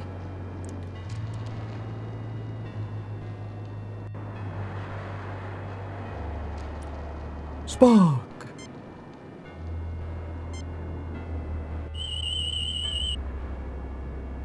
This appears to be similar to Federation technology, Captain. Its control principles are similar to the Medaille sensor dish on Vulcan. It has locked the array at a 35-degree angle. Without knowledge of the code control sequence, I cannot adjust it. I also detect that its power core is not functioning. It operates on geothermal energy, tapping into heat from the ground below. I'm gonna fire at that rock. Mate, the only thing that'll happen here is that Spock will tell me I'm a don't. No, it's not letting me. It is fascinating how desperate situations can inspire such illogical actions. I recommend against illogical actions, Captain. Spock, I just want to use my gun. No, just no. Can you use the communicator on them? Get Uhura to run the universal translator. Well, son of a... That's why they set us up. That's why they foreshadowed it at the start of the mission. When Uhura said, oh, we won't be able to talk to you, sir. But we'll be there. Some dark. The phaser on the rocks idea isn't the worst. I thought it was a good idea, Brock. I really did. Right, we're gonna contact the Enterprise. I think Nona was on the retractor. Mr. Scott requests to know if everything is all right, sir. Tell Mr. Scott that everything is fine. Kirk out. Aw, come on. I'm just guessing. I know. Keep it coming, boys. Keep it coming. I need the away team to be spitting out ideas like there's no tomorrow. So it's powered from geothermal heat below, but isn't getting enough power. How do we get that heat up? See, some dark, there's a lot of power generating from the green goo that we put on that machine. But we can't get that power. We've no way to access that power that I know of. Of course, I could try using my phaser and shoot the plasma ball or the glass ball, but I don't think that's a logical course of action. I think that's just me wanting to use my phaser again. Shooting the rock, I was hoping that the phaser would generate enough heat that it would kickstart it, you know? Jim, are you all right? But no, the boys aren't having it. Yeah. No, just no. Makes sense. Yeah, but here's the thing. I don't know for sure, but I remember when the actual third machine where we put the green goo in was running its thing, Spock said something that stuck in my ear. He said that it's generating more power, 100 times more power. But he also said that the green goo was going to be released into the atmosphere, like it was going to be released all over everything. And that would generate the power we need to get these devices up and running. But I don't know how to release that stuff. Ask Uhura to nuke the site from orbit. Only way to be sure, some dork. The only way to be sure. Let's go in. I think I've got a plan. We're going to use our communicator in the room. We're going to use it in there. First, we'll use it here. Just be thorough. Nothing to report, Captain. Are you ready to be beamed aboard? Tourist season's not over, Lieutenant. So when do we get shore leave, Captain? Lieutenant, if I scheduled shore leave down on this planet, I'd be the most unpopular captain in the Starfleet. Kirk out. I love it. Uhura, send down photon torpedoes on our position. Some dark. Okay, right, so there's something to do with power and the green goo. Yep, must be that. I'm a bit stunted here since I missed the start of this mission. Your tardiness is forgiven, some dark. No, just no. Phaser, the goo, provide it with energy. Yeah. Wait a minute. Well, I don't want to phaser this. If I do that, these boys are going to get really angry. Maybe I can... No effect. I've got a plan. Listen, you can't be able to just generate as much of this green goo from that thing as possible, right? But what we can, it's not for nothing, I mean. No, I don't think that's necessary. I thought I was onto something there, No, boys. I don't think that's necessary.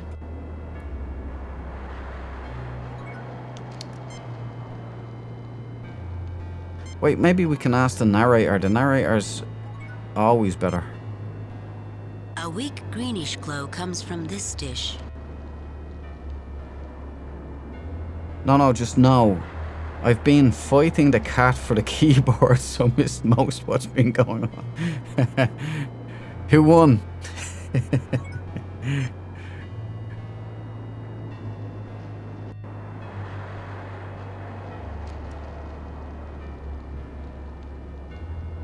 Can you go around the back of the building? Interesting, no, let's just see. Down here? No, Kirk won't go there. I know.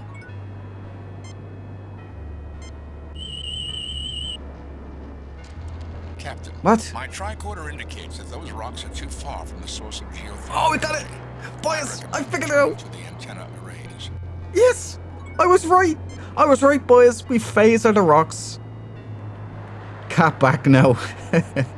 Throw out some pedigree chum. I was phasering the wrong rocks, boys. Kirk, do your magic. Yes! We got it, boys. The energy level is insufficient, Captain. We cannot generate the energy level needed to provide geothermal energy with hand phasers. If it's thermal energy you want, Jim, I remember this planet that used a starship's phasers on a microwave setting to heat the surrounding rock to provide temporary power. An interesting observation, Doctor. Now we can call the Use Enterprise. the same technique here, but the beam would have to be extremely precise. If we targeted the wrong section, we could melt the rock and destroy the array. Boys, not only do I get to use my phasers, but my instincts were correct. Captain Kirk and me were like that, we are. Okay, we're gonna have to Wait a minute, then maybe we should get Spock to scan these rocks first then. These rocks are approximately 1.3 billion years old and are volcanic in origin. Some dark, I may have been right about nuking it from orbit after all. Only way to be sure. 100% success rate. Okay, we're gonna have to contact the Enterprise. Spock, you shouldn't be standing there, but, you know. I presume you have plot armor. Mr. Scott requests to know if everything is all right, sir. Tell Mr. Scott that everything is fine. Kirk out. What?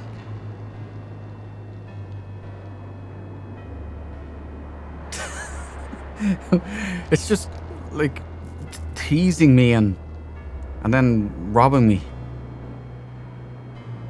Right, we need the Enterprise to shoot these rocks then, right? Let's go up. Maybe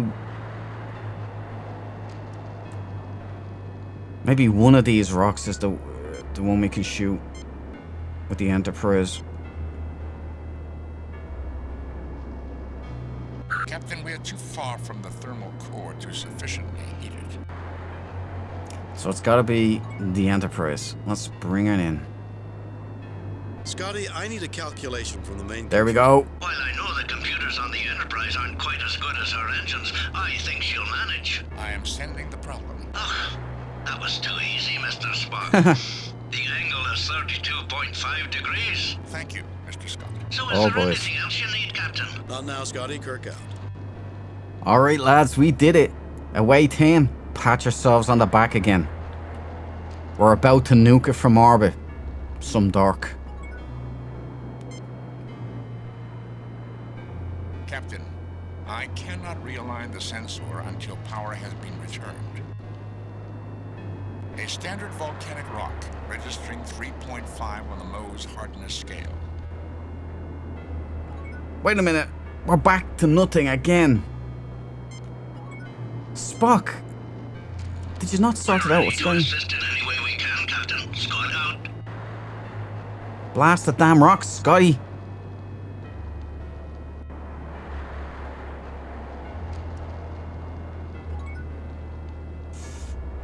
Okay, now we'll contact them again here. Kirk to Enterprise. Enterprise to Captain. Mr. Scott wishes to know if you're ready to beam up. Not yet, Uhura. Kirk out. Well...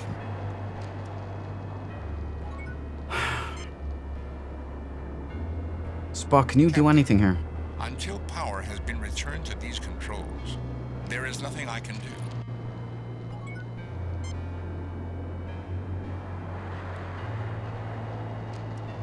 Okay, I thought that we'd set it up there. I thought that Scotty was about to solve our problem, no?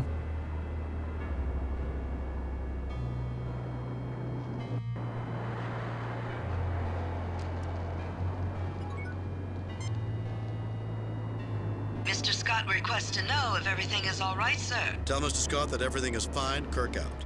Son of a... Spock.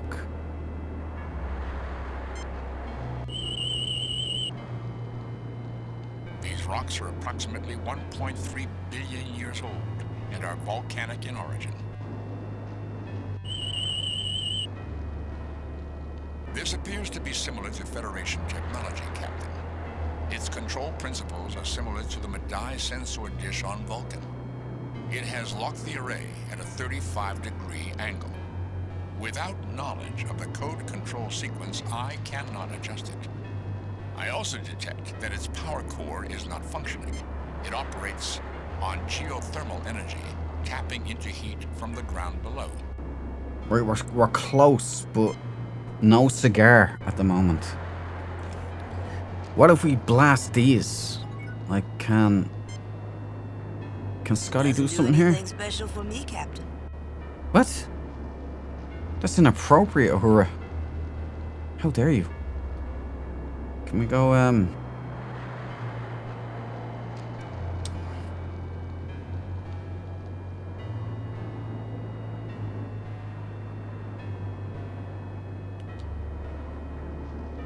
we need to release that yoke. The gammon. We need to release it. Jim, no, don't. What happened? Did we... Captain, message incoming from Starfleet. Oh no, lads. Captain, we've just received a transmission from an advanced alien race showing us your actions on Oni's 2. They told us that they've lost all interest in communicating with the Federation because of them. Kirk, I am removing you from command. Oh no. Captain Spock, you ought to take the Enterprise to Starbase 6, where an inquiry into the actions of its former commander will convene. That's an order, Captain Spock. Yes, sir. Richards, out. I'll pray for you, sir. Captain, message from Starfleet. I reviewed your report from your Oh recent no, assignment, Captain, boys. and have a few comments. I'll be frank, Kirk. Starfleet expects more out of you than that. If I were you, I'd do some serious curious soul-searching about my command ability. I would expect as much from a cadet, but from Starfleet's finest. I'm going to have to forward my concerns to command. Kane out. Mr. Sulu, set course for Starbase 6, warp factor 3. Aye, sir. Course laid in, warp factor 3. What did you do? I don't know. Shouldn't have just ended. What the hell? Previously saved game. Yeah, there we go. Restart the game. Quit the game. Load a previous. Restart the game. Oh, Load wait. a previously saved. I just wanted to use my phaser, that was all. What one did we save it on again? Countdown, wasn't it? Oh, dude, where are we at? Do we have anything? I forgot to save. Dude, why was I allowed... You know what? I was supposed to use the stun. I was supposed to use the phaser and stun. I like how, yeah, Spock didn't give a crap. No, he's just like, yeah, you're out the airlock, boy. Amanda Bynes, no! I think what I did wrong there, everyone, was that I used kill instead of stun. I think that's what went wrong. I think you're only supposed to give them a little bit of a jolt. Maybe you're not supposed to shoot the new alien species. How about that? No effect. I didn't even save everyone.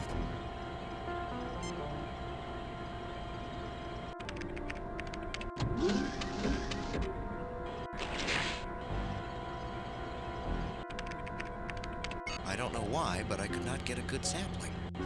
Oh, I have to go through all this again. This is part of... Let Dr. McCoy try that troublesome sequence. I can do the job, sir, if I can have some peace and quiet here. Mr. Johns, I think I'm getting a clear picture here of your difficulties. Do you realize that insubordination is an offense punishable by a court-martial? It looks to me that you're deliberately trying to mislead us. That's not a good career move. Calm down, Ensign. No one is criticizing you. I just need answers. Mr. Johns, I think I'm getting a... I might lose my career, but at least I'll be able to sleep at night. Unable to sleep? McCoy's analysis seems to indicate at least 2 life forms. Ensign, if you don't do what I tell you to do, Ensign, Starfleet respects philosophical beliefs, as do I. But I don't tolerate officers who assume that their private beliefs allow them to disregard my orders without consulting me. I regret my attempt to mislead you. I will accept whatever punishment you feel is necessary. What is it you think I'm asking you to do, Ensign? You don't understand, Captain. Look at the Alphans and look at the Omegans. There's so much evil in the universe. You're asking me to destroy a race of good and beauty by mixing their genetics with something ugly, something evil. I can't do it. Ensign, these Alphans and Omegans are single-celled creatures. Those projections are only constructs. Examine them yourself. Could their DNA produce creatures like Azra and Visner? Single cells. You're right. I've been a real idiot. I suppose I should take a refresher course in Aesop. It wouldn't hurt. Some of the wisest people in history have written for children. Thank you, sir. I hope you'll give me a chance to correct my mistakes. Do you think we're really meant to combine the 2 races? You've programmed the sequences. You can tell whether they're compatible. Sir, the sequencer indicates that they need to be combined for their continual survival. But how did you know? I listened to Dr. McCoy. It seemed the logical conclusion, given the evidence. Thank you, Captain. Oh, boys, I'm so sorry. Everybody. I just jumped right in. Save new game. Cancel. Save replace previous game. Let's save and get that out of the way. Countdown 2. Now what we can do is we can go into our bag. Shall we look?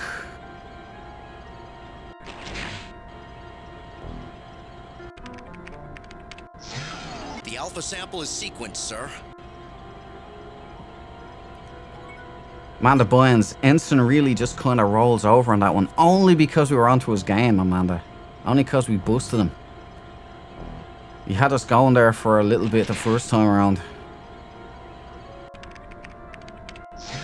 This sample sequence is like a dream.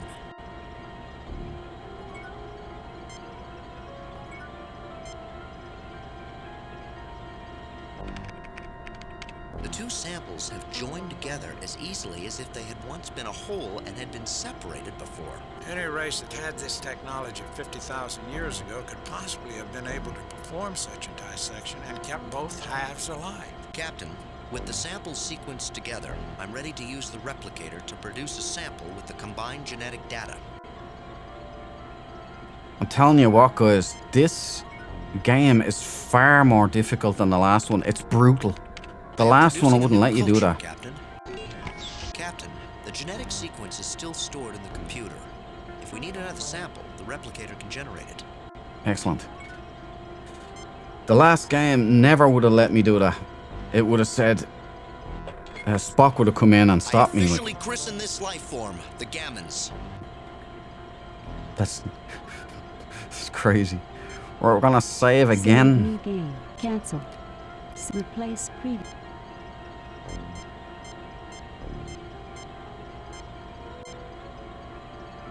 Right, boom. Now we go in. And we stick the stick in sticky. No, I don't think that's necessary. Well, Jim, it doesn't look like it does anything. Oh, I guess I spoke too soon. It took it in. It looks as if the colony is getting a foothold in there. Life energy levels are spiking. They're building to a level sufficient for sending out a signal 100 times stronger than the one that brought us here, Captain. The Gammon sample appears to be thriving in this environment. Thank you for your hard work. You have fulfilled the design for which we were created. I am authorized to tell you. Thank you for your hard work. You have fulfilled the design for which we were created. I am authorized to tell you. It would appear there is more to this message than we are receiving. Kirk to Uhura, are you receiving any strange subspace or radio signals? Captain, there is a neutrino-based transmission being broadcast near your current position from a point of unknown origin, probably from another star system. Our equipment is not designed to handle it. Though given 1 or 2 weeks, we might be able to identify patterns and extrapolate what it's trying to say. We'll work on the problem from here. Kirk out. We're gonna work out the problem from here, but... Kirk to Enterprise. Scotty, can you read me? Mr. Scott is off duty, Captain. Oh, never mind. Kirk out. Right. Once again, we save. Save new game. Replace previous game.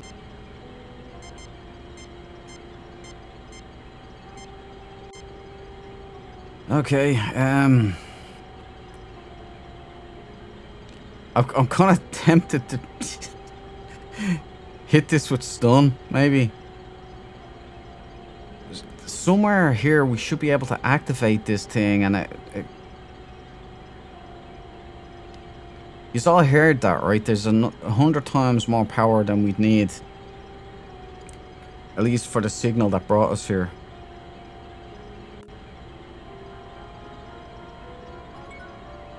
Maybe have this bonehead resequence another one. I am producing a new culture, Captain.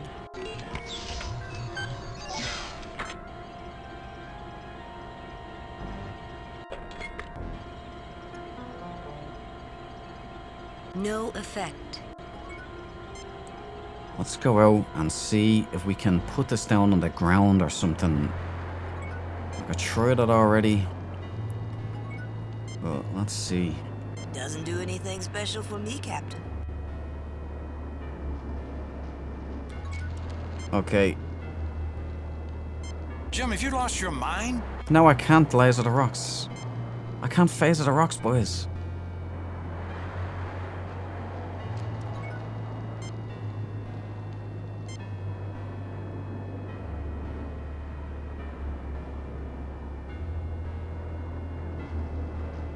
The energy level is insufficient, Captain. We cannot generate the energy level needed to provide geothermal energy with hand phasers. If it's thermal energy you want, Jim, I remember this planet that used the starship's phasers on a microwave setting to heat the surrounding rock to provide temporary power. An interesting observation, Doctor. We could use the same technique here, but the beam would have to be extremely precise.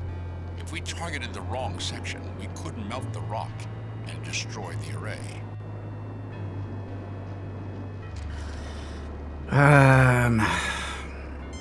Somewhere in there is the solution. Delete previous game. Replace.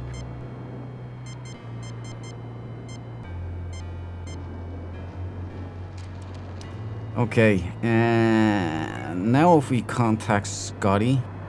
Mr. Scott requests to know if everything is all right, sir. Tell Mr. Scott that everything is fine. Kirk out. Some Dark, there must be a way to get the Enterprise to phaser it, since Bones is talking about it. Exactly. We got it all set up. We even have the angle for these thingies fixed. But for some reason, they won't fire. And I don't know why. Aside from this sensor array, there is nothing unexpected here.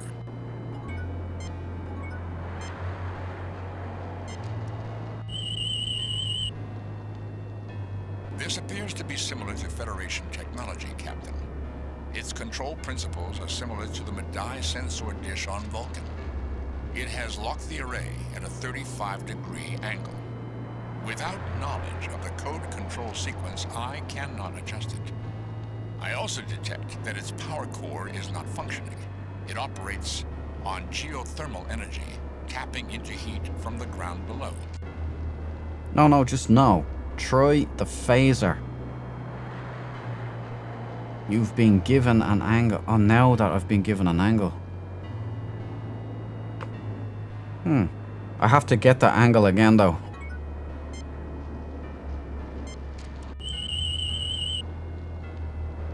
The array appears to have deployed recently, which explains its lack of damage. The focal point of the dish is aligned approximately 35 degrees above the horizon. Personal, not ships. Roger that. Let's go to each one, get the scans. We have to get that, we have to get Scotty to fix that thing again.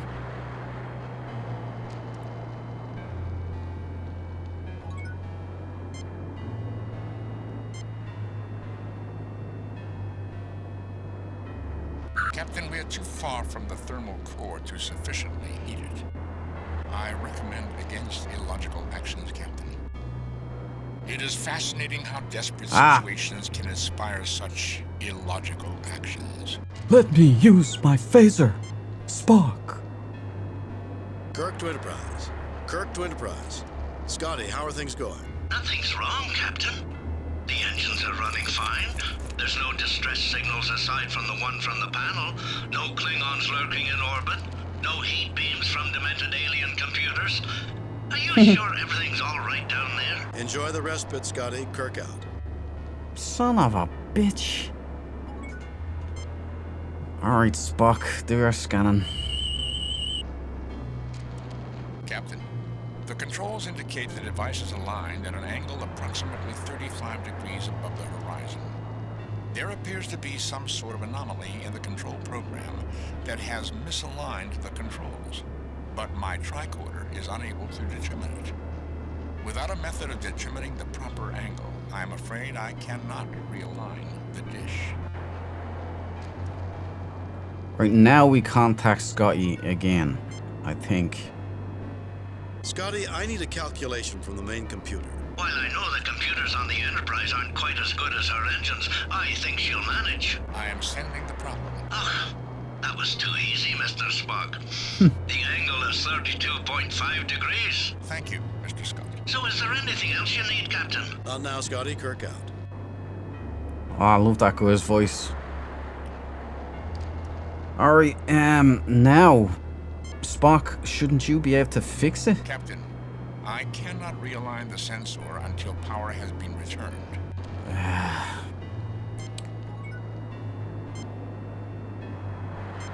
Fire! Captain, we are too far from the thermal core to sufficiently heat it. On to the next one. On to the next one. We're done, on to the next one. Now, Spock, gather what you can here.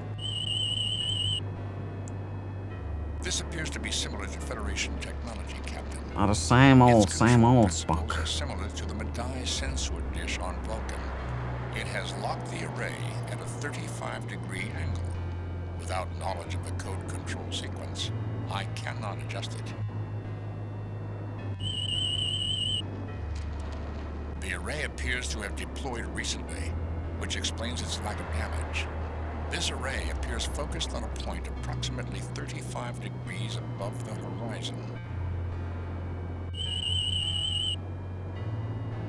This rock is a secondary formation produced by the interaction of plates, earthquakes, and volcanism.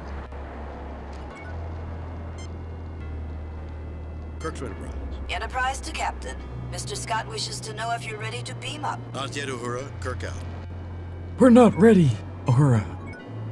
We're gonna fire on the rocks.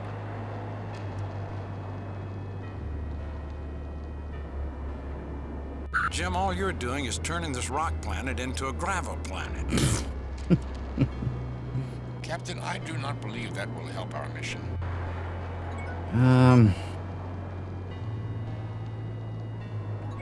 Maybe Spock.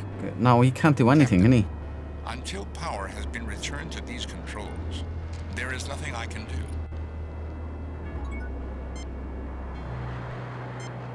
Fascinating. I had not thought you capable of an act of meaningless violence. Alright, maybe we can, use stun? Fascinating. I had not thought you capable of an act of meaningless violence. Okay, let's save first. Save new game. Because Replace previous. this is where we were last time. I did something really dumb. Because we're all there to see it. Some dark might be getting somewhere here. Doesn't feel like it. No, just no. Are they separate rocks? I think so. Like, that's where I was hoping I'd go to each point here and maybe, just maybe, Scotty would, when I contacted him, would go... Kirk's Enterprise. Enterprise to Captain. Not this Mr. anyway. Scott wishes to know if you're ready to beam up. Not yet, Uhura. Kirk out.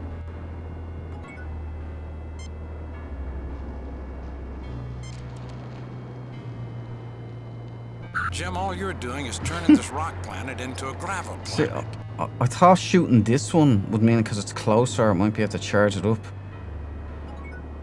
What's, like... Let's have the narrator see The this. sensor array's bright disk blossoms on a rock like a metal flower and points toward the distant horizon. The sensor array's bright Yeah, it's all the disk same. blossoms on a rock like a metal flower and points toward the distant horizon. This small computer controls the elevation of the sensor dish. See, I would like to be able to put a sample out, like put it down there or something. Necessary. If I could place it on the ground. Necessary. What if I use Bonehead Magoo here and... No effect. Nah. Yeah, I wonder if I can pick one up. No effect. No picking up rocks. No effect. No effect. No effect. Spock, can you do anything at all? Captain, until power has been returned to these controls, there is nothing I can do. Okay, let's just start talking to our crew. Kirk, you're The first. peacefulness of this planet is a nice change, isn't it, Mr. Spock? Somewhat like the meditation grounds on Vulcan, Captain. After our encounter with the Alasi, the Vardane, and their replica of the Enterprise, I can appreciate a few less stressful missions. True, Captain. As long as you do not lower your guard, there is always the potential for danger. Those were good missions, boys. The array appears to be in similar condition to the others we have seen. The difference between this place and hell is flames. You overlook one other difference, Mr. Johns. As your author Mark Twain said, heaven for the climate, hell for the company. No, just no. Have you tried phasering the rock on the first dish? I did, yeah. See, I thought you could phaser these. This is definitely the These kind slabs. of place you want to be from, not heading to. What if... Can All we these rocks make me think about someday getting back into the sport of rock climbing. Anyone else interested in trying it? I see no logic in such an activity. I pass. I'm not a mountain goat, Jim. So much for the spirit of adventure. Row, row, row your boat. Spock has rocket boots anyway, so... No, just no. Have you tried it? Yeah. Let's see if we can phase the ground. Jim, are you all right? Half left, Bones, half left. Let's go down this way. Yeah, me too. No. I would have guessed these rocks. That's exactly what's going on in my head. Like, shoot this and you power those, surely.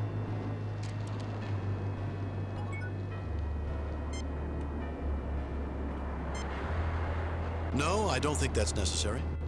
No, I don't think that's necessary. No, I don't think that's necessary. Can I put this on a rock? No, I don't think that's necessary. Right, so I'm all out of options here.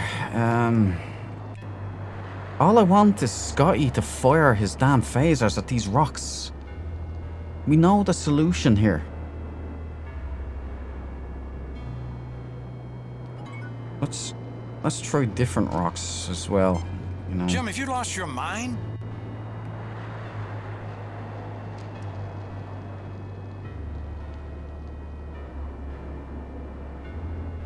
What's he doing?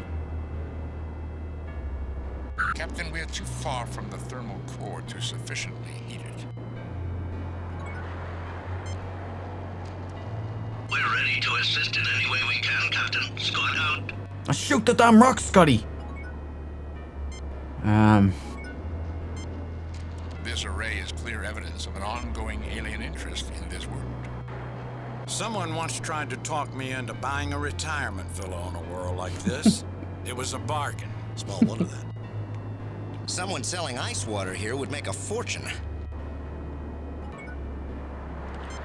What's Kirk have to reminds say? me of a Klingon penal colony, don't you think? I think I would just as soon avoid the research needed to make that judgment, sir. Okay, let's see if we can get Spock to work any magic. I cannot realign the sensor until power has been returned. Yes, but we can't ignite the rocks, can we? We need the Enterprise, but the Enterprise is just not cooperating here.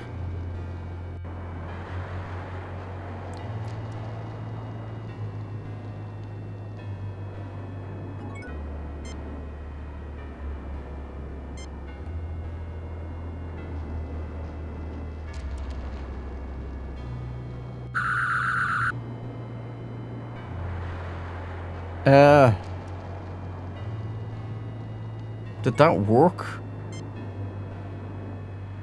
Captain, until power has been returned No. to these controls, there is nothing I can do.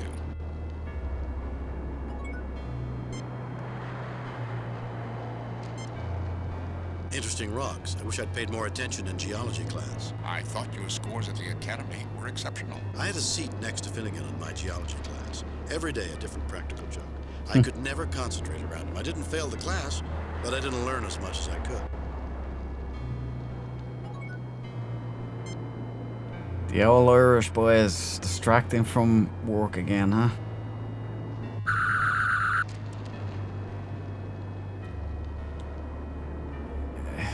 Nothing. Spock, Scotty, somebody. Mr. Scott requests to know if everything is all right, sir. Tell Mr. Scott that everything is fine. Kirk out. I'm missing something. You know, I'm Jim, missing something here. This is not the kind of place to inspire homesickness. Aside from this sensor array, there is nothing unexpected here. Not quite a picnic spot, but it has its charm. What do you think, Bones? With the thin atmosphere, Sunblock 187 would be nice. I hope they didn't pay the landscapers very many credits for this work.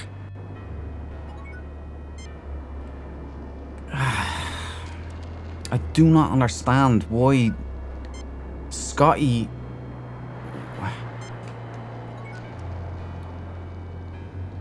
Spockathon, do something. Captain, although this rock formation does indirectly lead to the thermal core, I suggest finding an area that would allow a more direct transfer of energy. Boys, we've made a breakthrough. Standard volcanic rock. I would estimate 3.5 on the Mohs hardness scale. I do not see the logic in that action. Standard volcanic rock. I would estimate 3.5 on the Mohs hardness scale. Okay, so we have to scan each one now going back. This rock formation does indirectly lead to the thermal core. I suggest finding an area that would allow a more direct transfer of energy.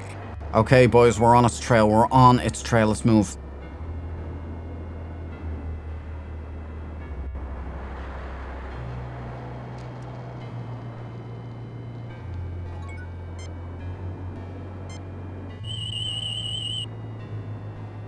These rocks are approximately 1.3 billion years old.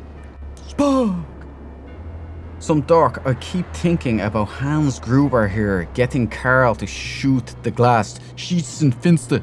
They get it wrong though, don't they? It means glass shoot or something. And I've seen German people, German speakers doing it properly. But I think Schießen Finster sounds great.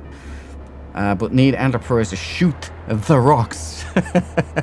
Shoot the rocks.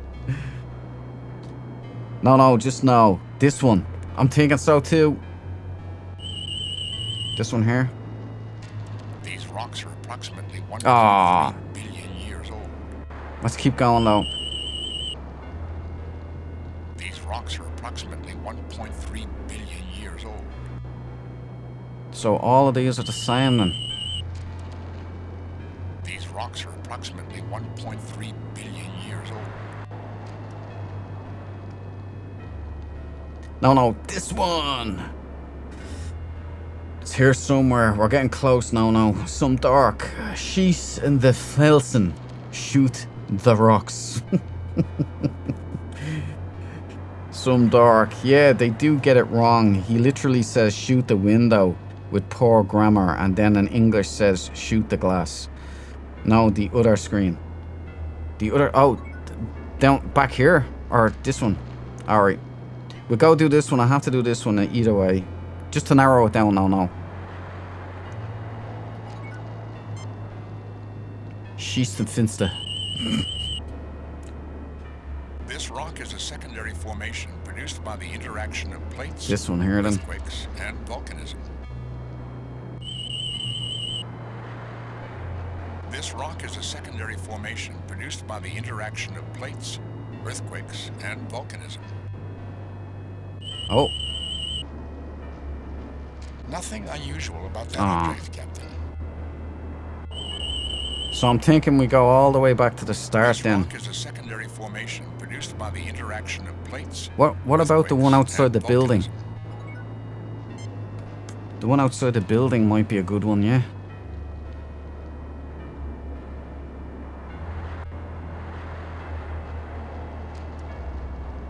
Come on.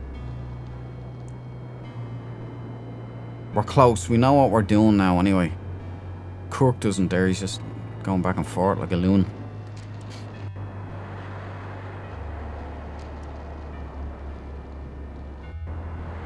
These.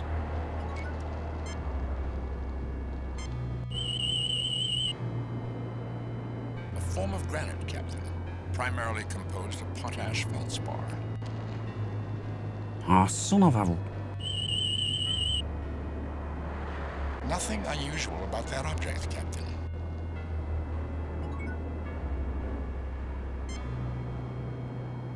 Fascinating. I had not thought you capable of an act of meaningless violence. Against a rock, Spock. Alright, let's contact the Enterprise and see what's going Doesn't on. do anything special for me, Captain. What the hell has gotten into Uhura?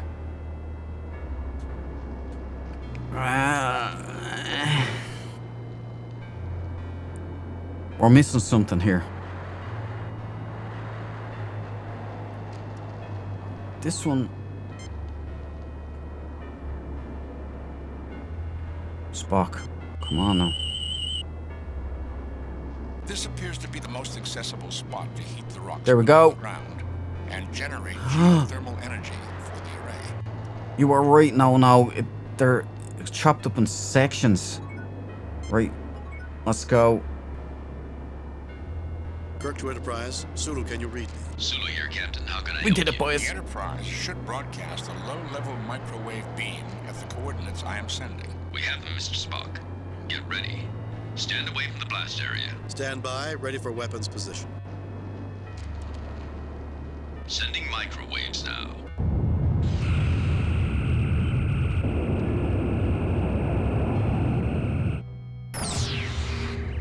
Temperature near the power coupling is rising rapidly.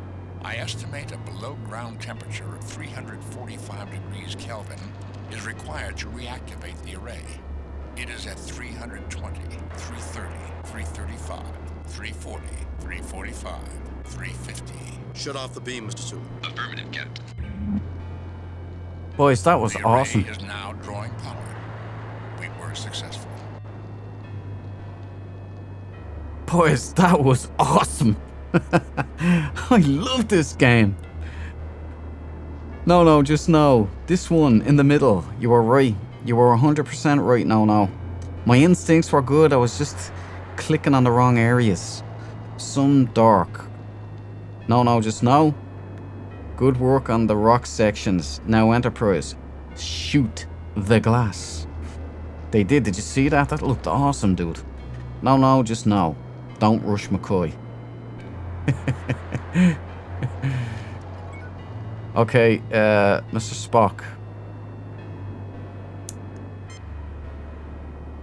Captain, the parameters of this sensor have been preset.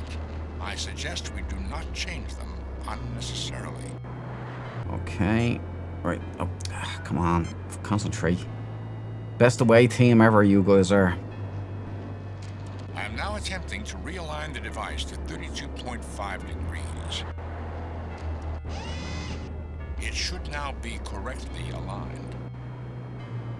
Excellent. Now we go on to the next one. Yes. Let's go.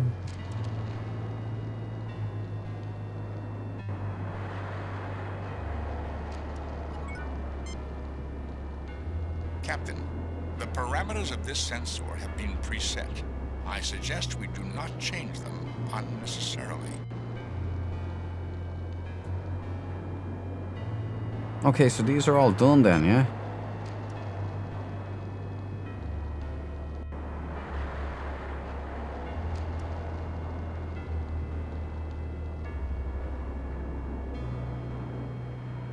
Well, this one's fixed now, so... Now we should be able to go back and get the rest of the message, correct?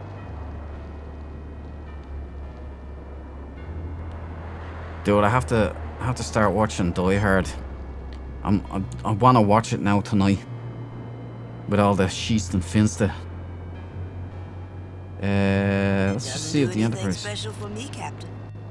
Yeah, we speak to the green guy now, and I just wanted to hear Uhura doing that again. She sounds drunk. No. Right, we're going in to get the rest of the message. Should I shoot this? Let's save. Save new All right. game. Replace previous game.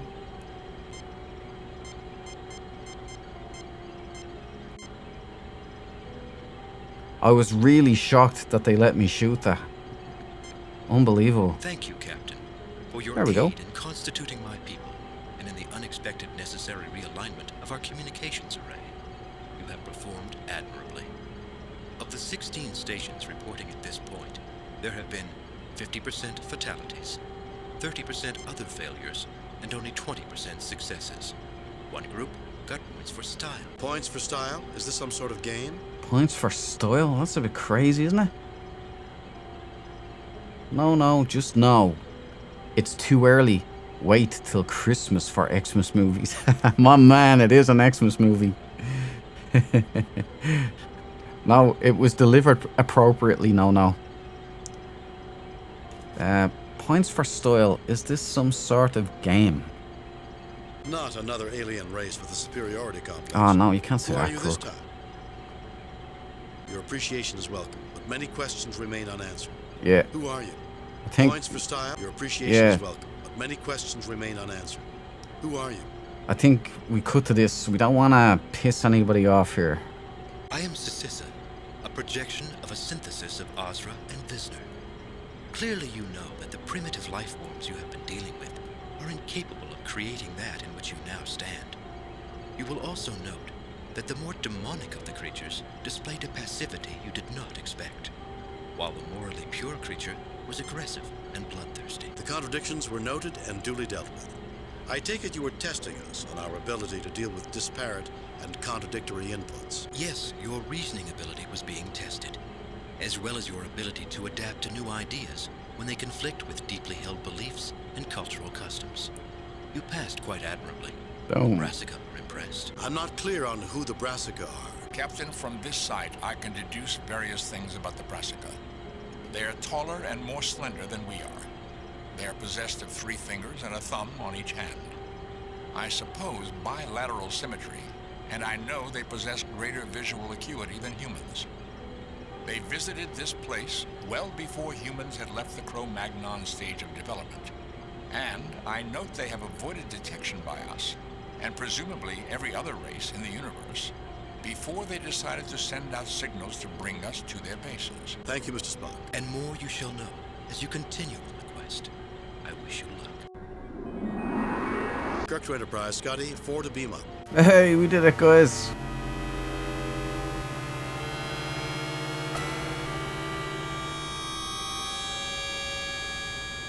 Alpha and Omega, the beginning and the end. In this case, Bones, a new beginning. We were the midwives for the rebirth of a life form. 2 halves that have been made whole again. That's the way it was meant to be. And let us hope that this is the end of Ensign John's prejudices. We can all learn to stop judging people by appearances. Ensign Johns might have done well to remember the biblical representation of Lucifer, appearing in the guise of an angel of light. You can never trust That's anyone. correct. And people who look like pointy-eared hobgoblins are definitely at the bottom of the list. It appears that Dr. McCoy did not learn the lesson of this mission either. Unfortunate, but not unexpected. Fortunately, the Alphans and the Omegans learned philosophy and personal belief are not as easily divorced from logic as some would believe. We humans attain our greatest fulfillment when both of them are united. Really, Captain? Really? But I've had enough philosophy for one day. I'd rather worry about these Brassica and their cosmic quest. Well, with me aboard, we're sure to get points for style. Many questions remain unanswered, Captain. And there's only one way to answer them. Captain, message from Starfleet. Bring it up, Lieutenant. I reviewed your report from your recent assignment, Please be Captain, kind. and have a few comments. Well done, Kirk. Keep up the good work. I must say, however, your performance is not what we've come to Oh, expect come from on. James T. Kirk. I guess we all have our off days, Captain. Kane out. Ahead, Mr. Sulu. Warp factor 5. Leaving orbit. Increasing to warp factor 5. Man, that woman. What's our problem? Good work, Captain, but also, you suck. Voids! Spock, where do you think we should start looking for this? Brassica? Logic suggests that they will present us with opportunities to come to them. Captain, a message from Starfleet. On screen. Captain, the USS Regulus has been forced to cancel its survey mission to the Antares Rift. We've decided to redirect the Enterprise to that mission. The USS Hood will take over for your current assignment. Of course, the Antares Rift has a rather dangerous reputation. Nothing the Enterprise can't handle. But be careful. Starfleet out.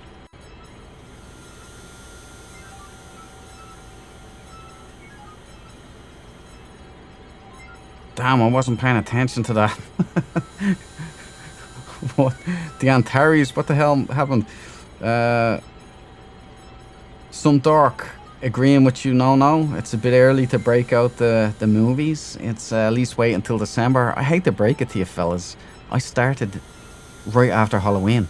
I started in November.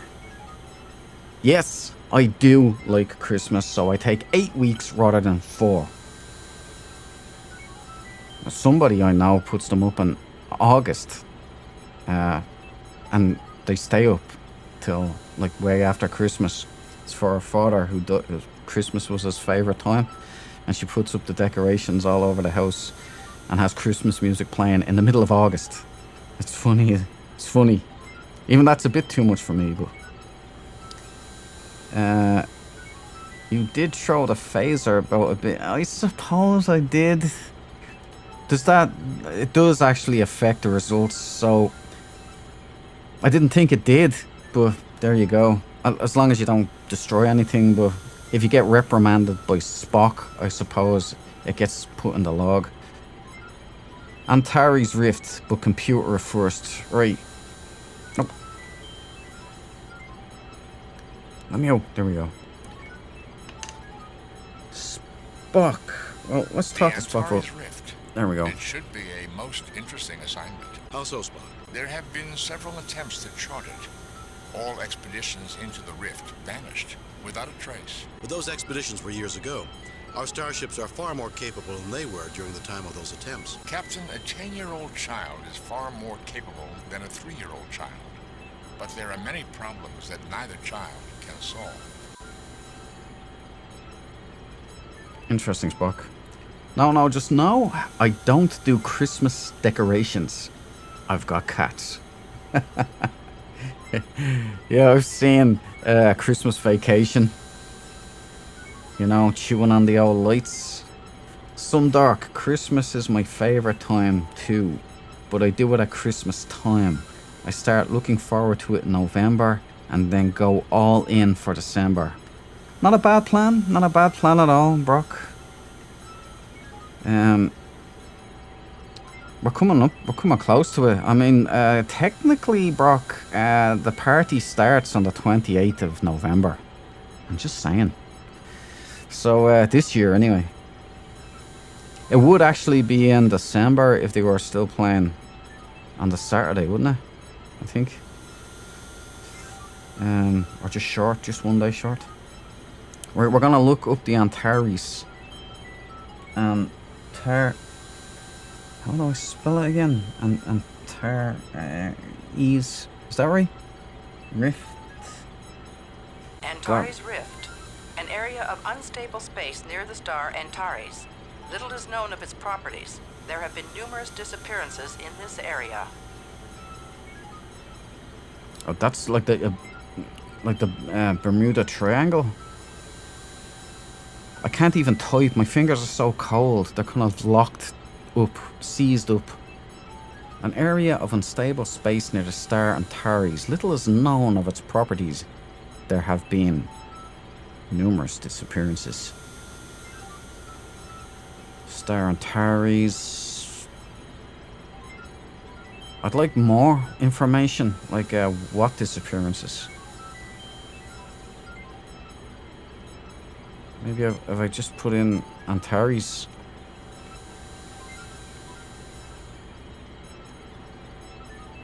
Antares Rift, an area of unstable space near the star Antares.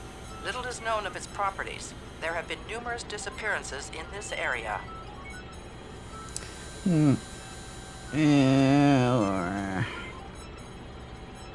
What about... Hailing frequencies are open, Captain. Is there anybody at home, though? Okay, right. We save.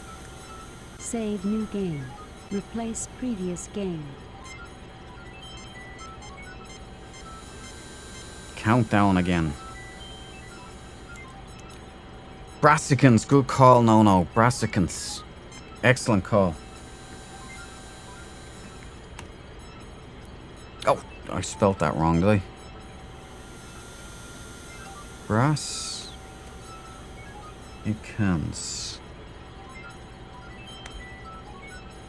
No reference for specified topic. Oh, just brass.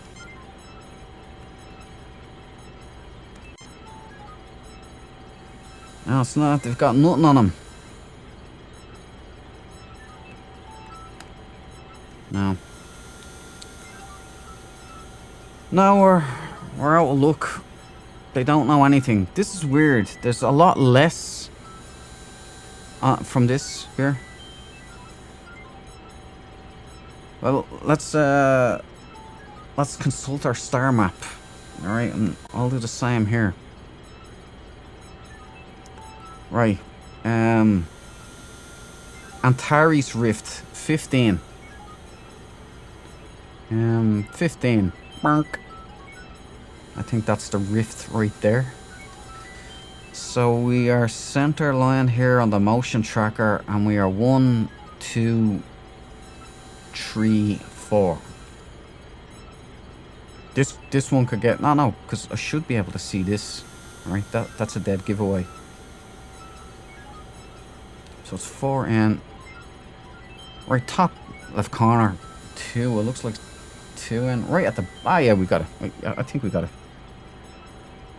I think so. Anyway.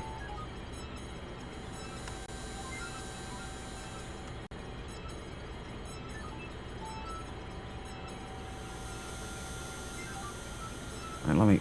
Hold on. All right, we're back. Right, map off. Number 15. So check off. Motion track us out of here.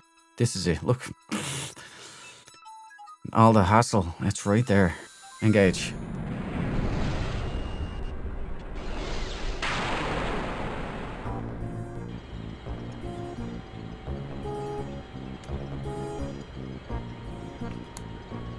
Captain's log, stardate 6257.6. We have entered the Antares Rift and found spatial disruptions in the rift that make using warp engines extremely dangerous. Repairs are almost complete on the minor damage we suffered upon entry into the rift. We are continuing our survey using impulse engines. My poor babies. Warp engines were meant to be used, Captain. Communications are back online, Captain. Deflectors at 93% power and increasing. Captain, undoubtedly that phenomenon would explain many of the strange disappearances in this sector. Still, with our warp engines deactivated, our computers indicate we will be safe. Holy smokes. Communications are out again, Captain. Is anyone hurt? If he was human, Mr. Spock's pride might be... Captain, sensors failed to indicate anything unusual prior to the explosion. I would speculate that it was caused by an extremely unusual rift in the space-time continuum, a place where radically different physical laws apply. And since it was different space-time, our sensors weren't programmed to detect it. And it could happen again at any time without warning. There's the front shot again, boys. Awesome.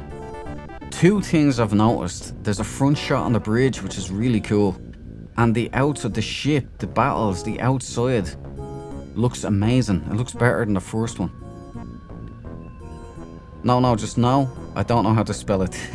No, I think you're right. Man. Well,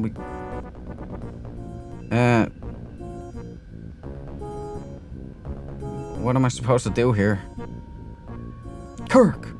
What the hell is he doing? Do we have to fix things, is it?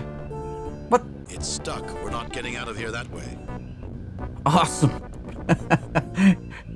We're die-hearted on the bridge of the Enterprise here.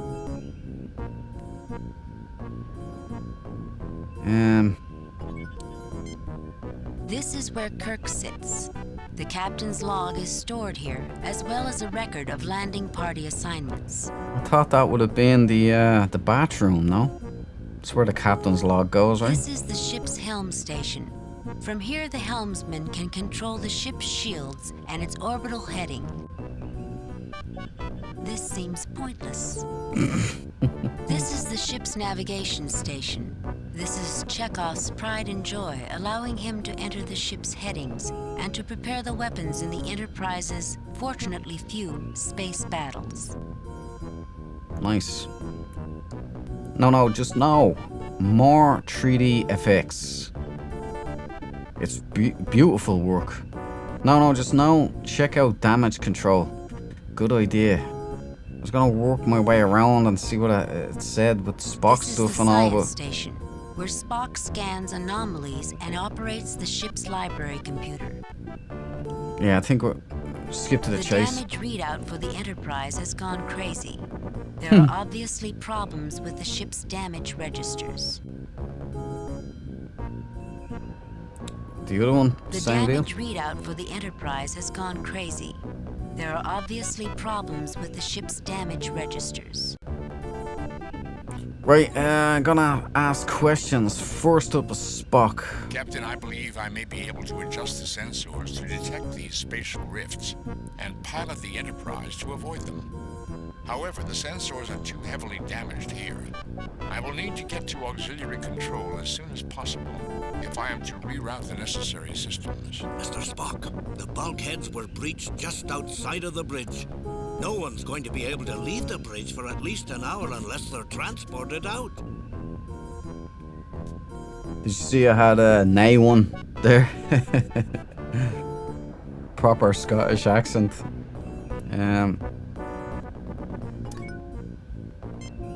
This one's Scotty, right? So. Scotty, what's our status? Very bad, Captain.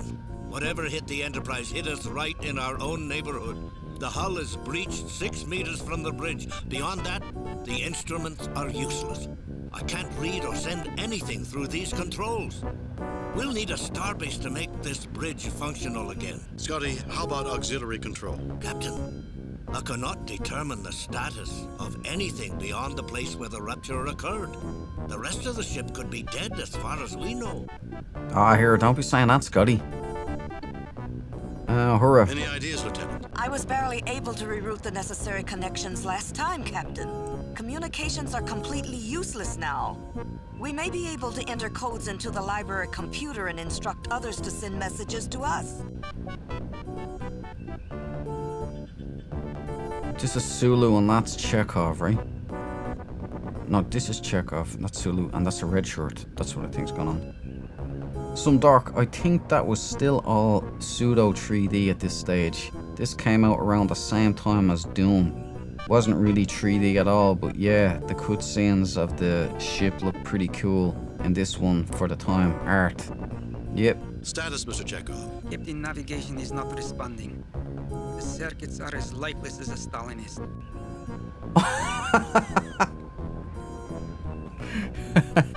The commie's getting some serious burn there. Status, Mr. Sulu. Helm is not responding, Captain. The controls are completely dead. Oh my. Ideas, Mr. Walker? I'm a security guard, sir, not an idea man. Still, if we could send out probes to detect these rifts, we might get a better idea on whether they're moving or not, and whether we should stop and make repairs or keep moving. Well, we could get Spock to go back to his station, yeah? Captain, the library computer is online. Apparently, its circuits were shielded from the explosion. Captain, I have managed to program a message into the library computer. The first time a person accesses the computer, they will read our distress signal. Hopefully, they can code a reply into the computer, which we can access. That's good, right?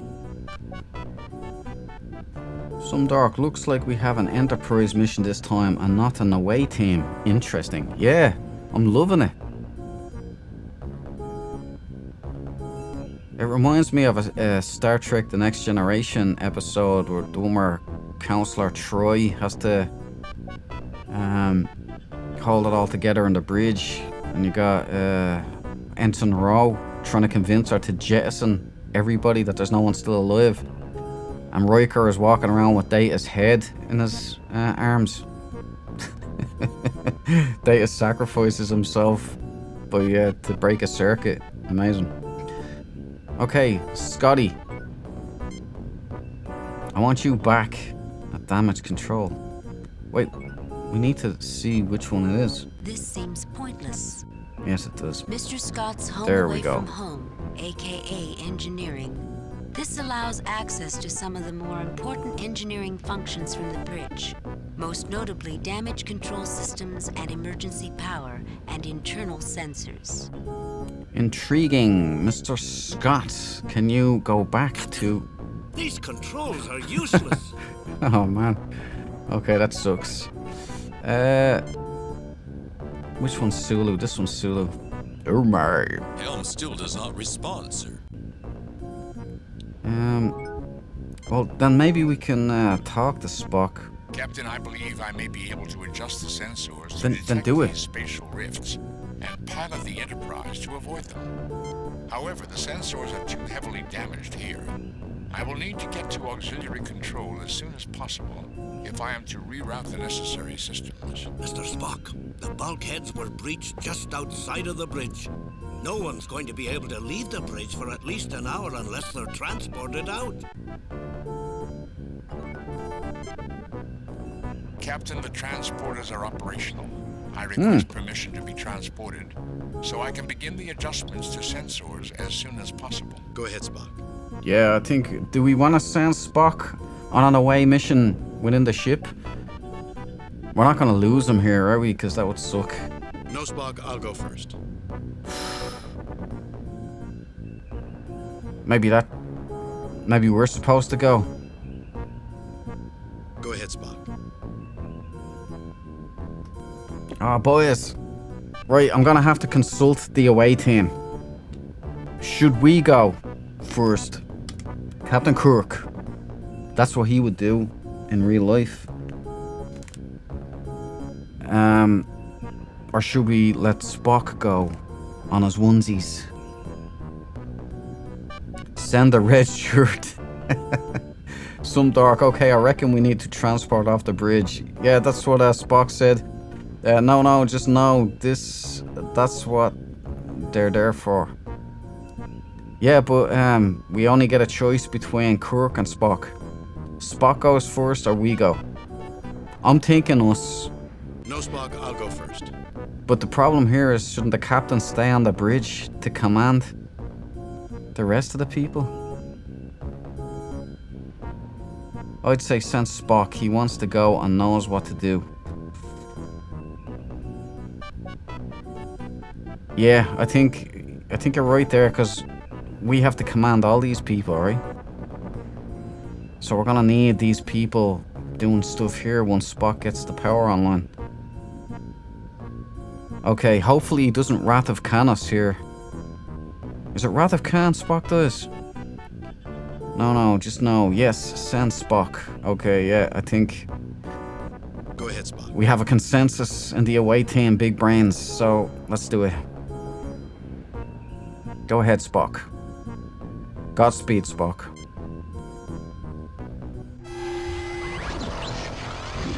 Uh-oh, that didn't look good. What the f... Spock! The away team! It's just as well. We would have died. We would have died if Spock... What the hell happened to him? It looked like he morphed. Who do I talk to? Scotty. Captain, this bridge is useless. For our own sake as well as Spock's, we have to find a way to get out of here.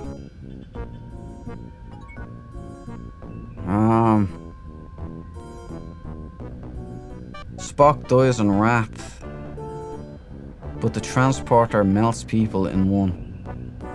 Oh, yeah. I hope it didn't just melt Spock, did it?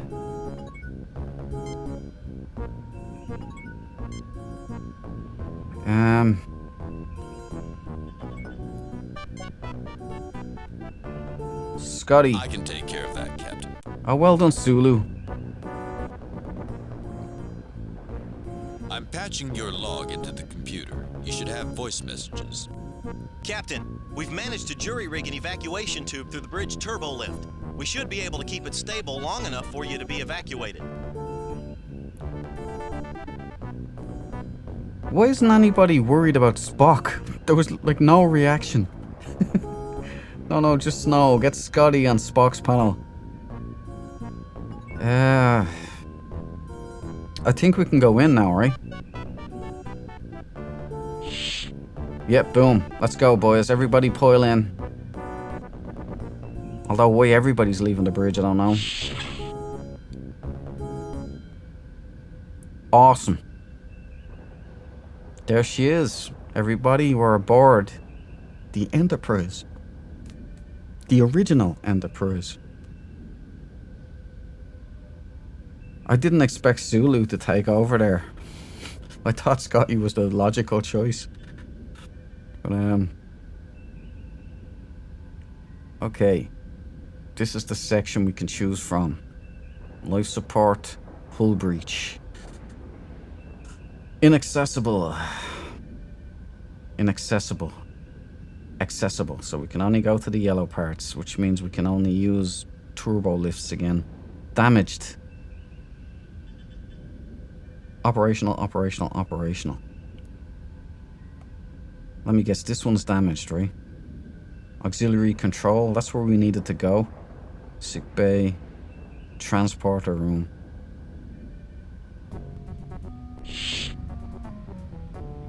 Captain's log. After equipping ourselves with tricorders and phasers, we are now searching for a way to find Spock and return him to us. I've determined that the best place to start... Oh no! No!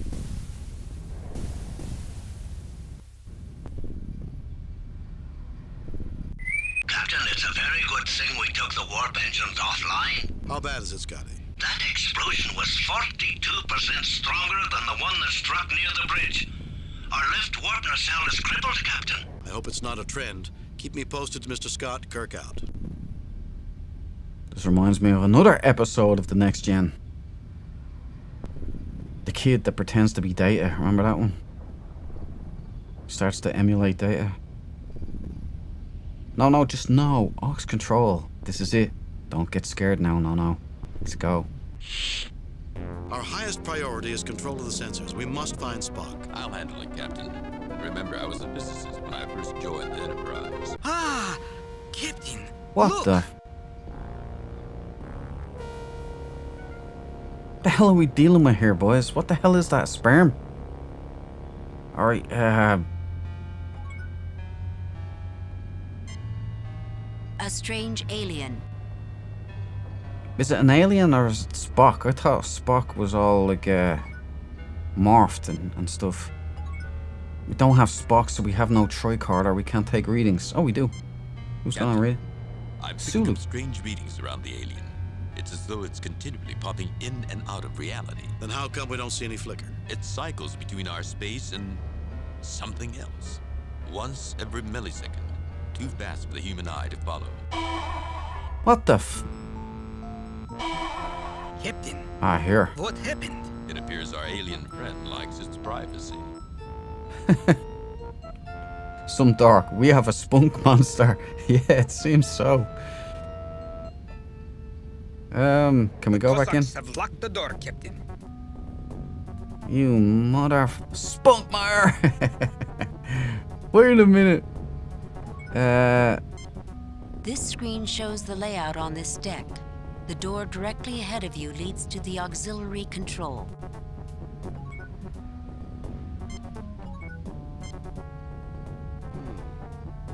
Deck layout screen.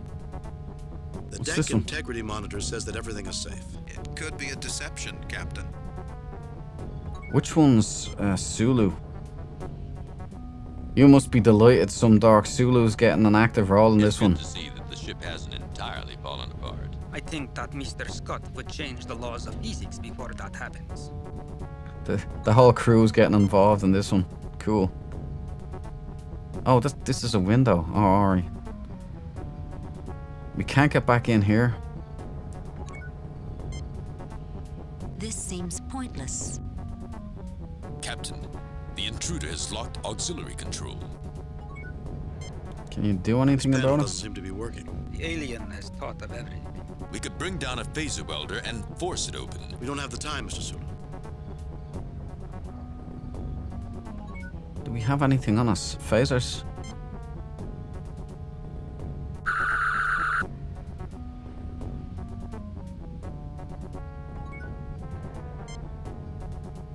The Cossacks have locked the door, Captain. We've shot a hole through it.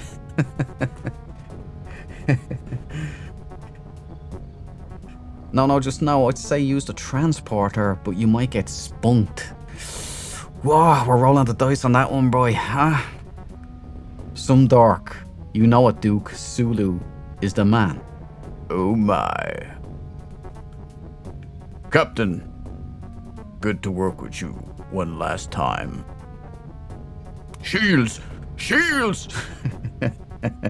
It's a shame I can't drop Sulu impression voice notes in the comments. Yeah, man. I was thinking maybe I could set up some kind of voice channel, like where we could all dial in if you want to. Oh my, that's it. I can actually hear that in my head just from you typing it in there. No. Oh my. Let's I think No's right. We head to the transporter room and see if we don't get spunk mired. Right, we'll head here first. It's on the way. This is sick bay, so fire her apart then. Yeah. Hey, well, McCoy. Jim, I leave you alone for 5 minutes and look at the mess you've made. Good old Bones is back in the party, boys. That's it. Shields. I can hear all of them, boys. No, just now fly her apart then. I can actually hear it. And Kirk's one is, of all the souls I've known, his was the most human. Oh, man. Okay, let's look around here first. Medical instruments line the wall of sickbay. Assorted medicines are stacked on shelves behind an enclosure. Dr. McCoy, who never understood why people get so nervous in sickbay. It's the safest part of the ship. This equipment allows Dr. McCoy to quickly synthesize chemicals and save his patients' lives. I'm having a feeling that Bones is going to be coming in clutch here in a second. Leave my equipment alone. If things don't improve, I'll be needing it soon. Oh, I love Bones. No, just know I was gonna say engineering, disable life support in that room, then beam in. Disable life support in what, the room with the spunk monster? The spermicide? The spunk mar? I was gonna say engineering is in that room, then beam in. I had the feeling like we're supposed to do something with Bones here or Jim, something. what is going on out there? Spock is gone, Bones. He was transporting off the bridge, and then he vanished, and then this alien appeared in auxiliary control. An alien kidnapped Spock? Why? I don't know, Bones. Jim, I'll need a medical scan of the alien if I'm to do anything. Intriguing. Then we're gonna have to find a way in. Yeah, okay, let's try out No-No's No-No's solution. I think we're gonna lose this guy if no, Bones isn't coming with us. I was thinking we're gonna lose the red shirt. Wait, hold on. Yeah, go back there. No, both ways bring us back, so we can get to the transporter, maybe. Captain, where would you like to be transported? Send us to sickbay, Mr. Kyle. We were just there. Send us to engineering, Mr. Kyle. Right, engineering. So we get to engineering. No. Jism Kirk. Captain Jism T. Kirk. Okay, send us to engineering. Send us to auxiliary control, Mr. Kyle. Oh! Wait, hold on a minute. So we should go to engineering first, and then we go to auxiliary control, yeah? Because we're gonna shut down. How could they shut down the power? They're animals. Send us to engineering, Mr. Kyle. Right, Send us to transport later, Mr. Kyle. Oh, okay. Send us to engineering, Mr. Kyle. I guess it's to engineering, boys. Yes, sir. What? You didn't sound too thrilled about that.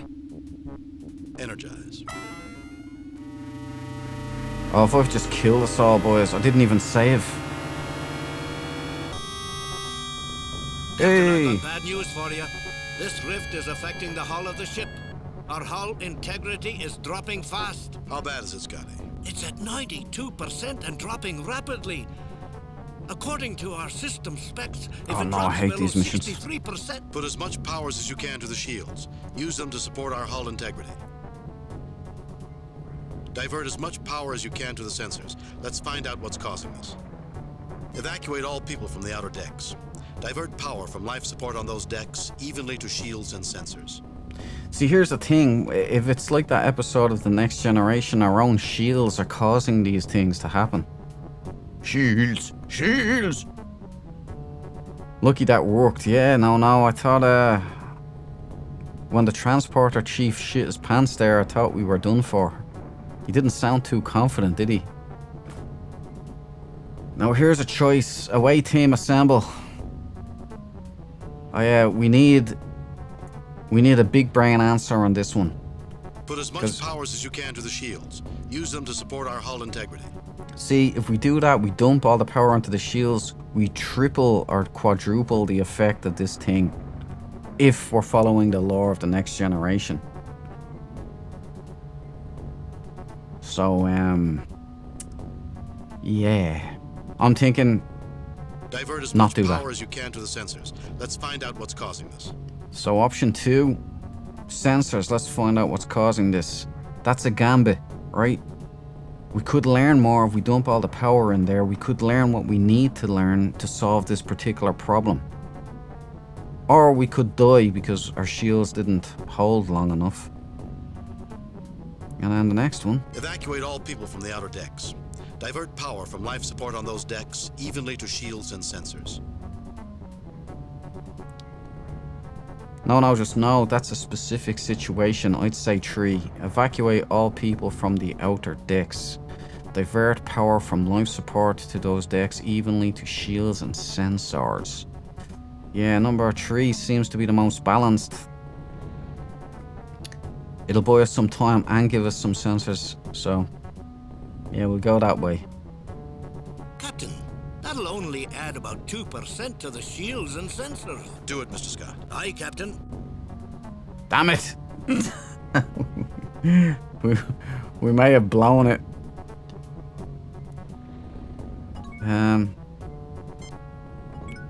Talk to Scotty. Scotty.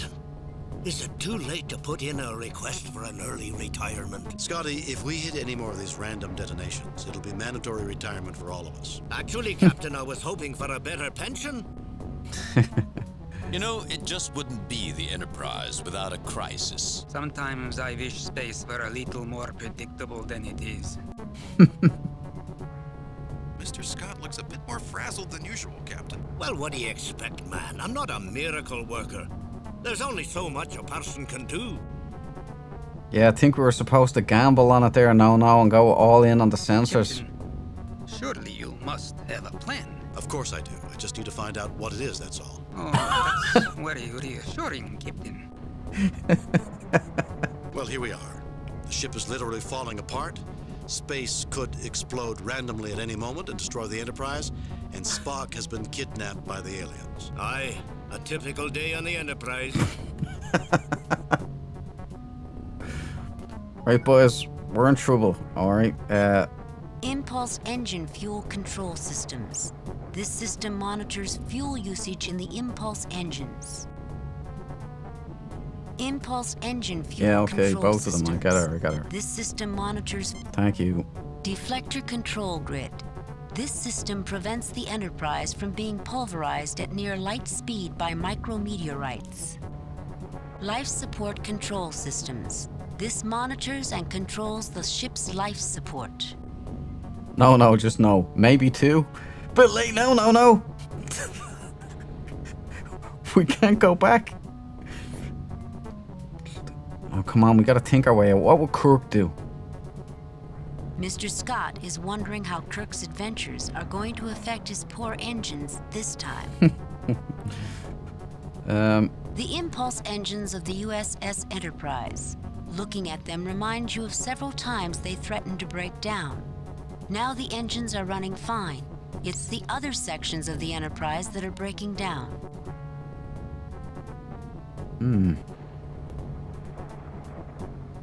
Is it the impulse engines causing the problem? Spock!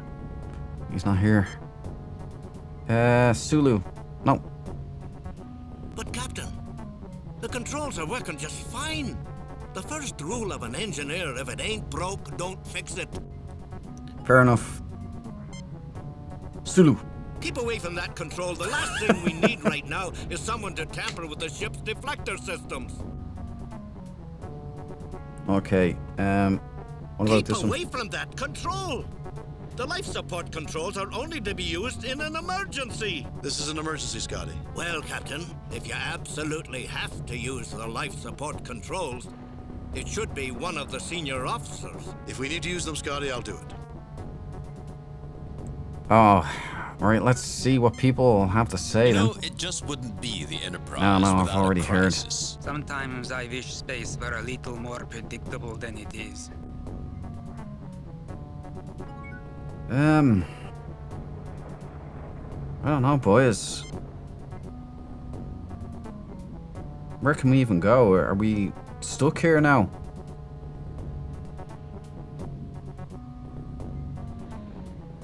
Okay, right, we're in.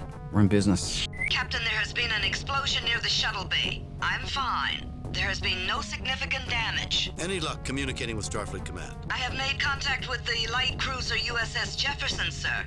It will reach the edge of Antares Rift in 16 hours. The rift is playing havoc with communications. Thank you, Lieutenant Kirk out. There's the sound chopped up a bit there for me. Get Kirk to mess with life support. Now.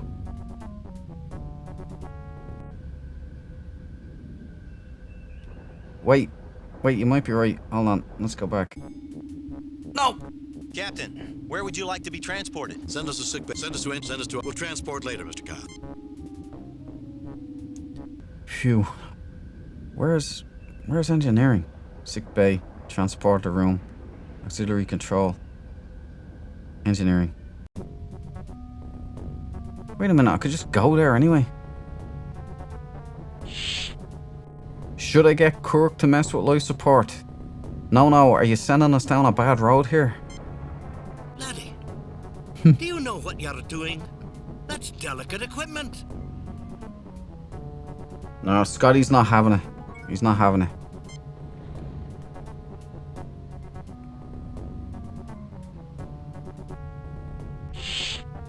Okay, we'll head up this way and see what's going down. Ah, son of a... What's that? Engineering. There's 2 levels of engineering.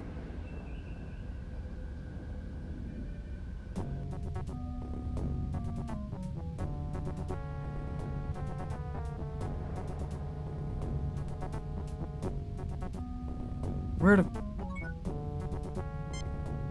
This panel gives emergency access to engineering for authorized personnel. Since access to engineering has not been shut down, this panel is not active. Why doesn't the auxiliary control room have that?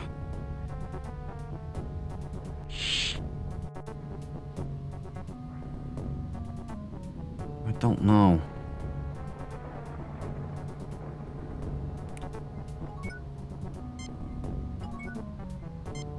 This seems pointless. Can we try and contact Spock? Kirk to Uhura. Come in, Lieutenant. Kirk to sick bay. Bones, where are you? Computer. Kirk to Uhura. Computer. Computer. So we can remotely access the computer now.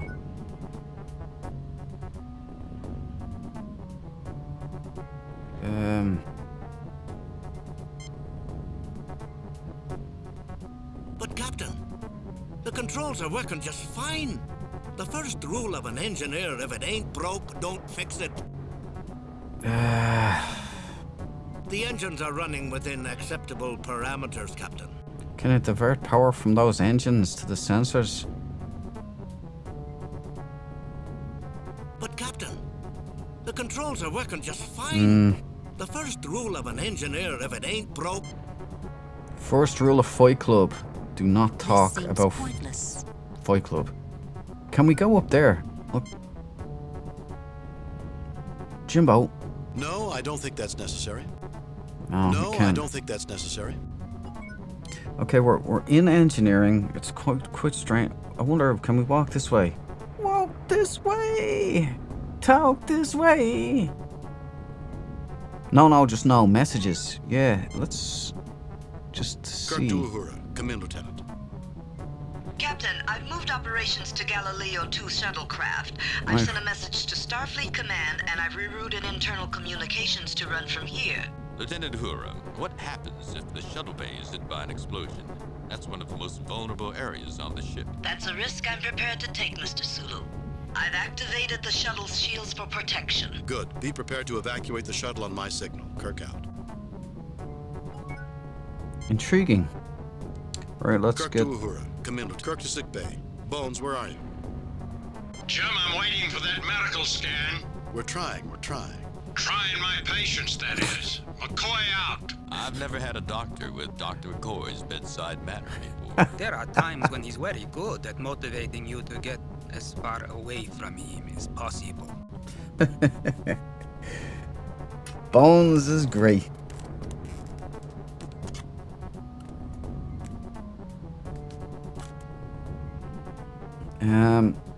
Right, I think we have another option there, don't we? Kirk to Uhura. Commander. Kirk to sick bay. Computer. Kirk to Uhura. Alright, computer. Oh, save game. Transport to aux control. Medi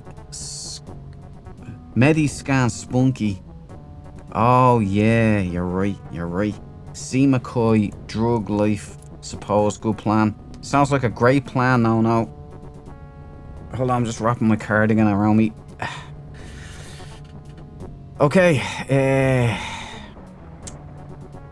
see you later, boys. Let's go in. See if we can get back to the transporter room. Transport ourselves to auxiliary control. Mediscan. Make sure we have a medical tricorder, yeah? Boom. Okay, let's go.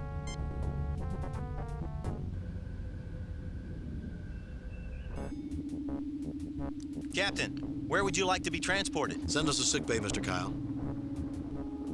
Send us to engineering, Mr. Kyle. Send us to auxiliary control, Mr. Kyle. Here we go. Phasers on stun. Yes, good plan, sir. no. Good plan.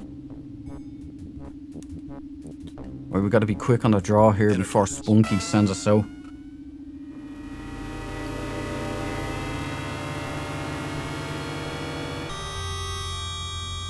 Right. Scan the sperm. Quickly. That's not quick enough. Captain, I'm getting a sensor reading on the alien. I'm sure Dr. McCoy will find this data interesting. Boom. We did it. The hole's still there, look. Now we go to sick bay and we talk to McCoy. There he is. Whoa! Got booking Bronco. Not again. Jim, we've got to get out of here. We need to get Spock back. I should have known the Spock would be good for something someday. Now the day has come and he isn't here. In fairness to the pointy-eared Vulcan, he has helped out a lot, McCoy. We just talked to him, I suppose. Here's the sensor scan, Bones. Jim, this says our invaders are Vurians. Vurians? But they're extinct.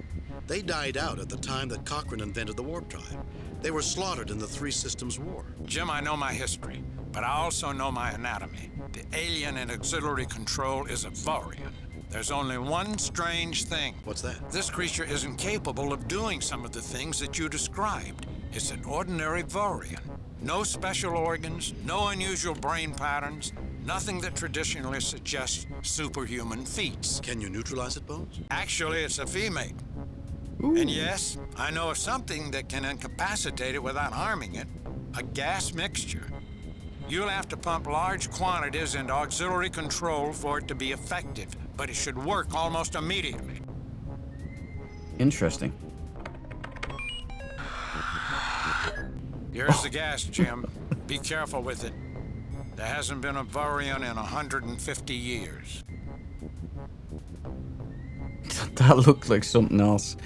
So, revelations abound, boys. We've got female sperm, and we've just got a phallic container that we're going to use as a suppository to the Vurian. let's get some info on the Vurians. Scott, come in, Scott. Kirk to computer. Vurians. Vurians, a race native to Vega 3 with minor psionic talents. They were exterminated by the Antoshi in the Three Systems War. Okay, the Antoshi. The Antoshi. Damn it! I didn't. No, Antoshi. Yeah, did I do that right? Antoshi. Maybe I got that one wrong. Just go for Vurians, a race native to Vega 3 with Antoshi, minor yeah, I got it psionic right. talents. They were exterminated by the Systems War. Antoshi in the Three Systems War. So, Antoshi. No, nothing. 3 Systems War. Three Systems War, a war in the early 22nd century between the Antoshi and the Vurians, in which the Vurians were exterminated. And oh she, why can't I get anything on them?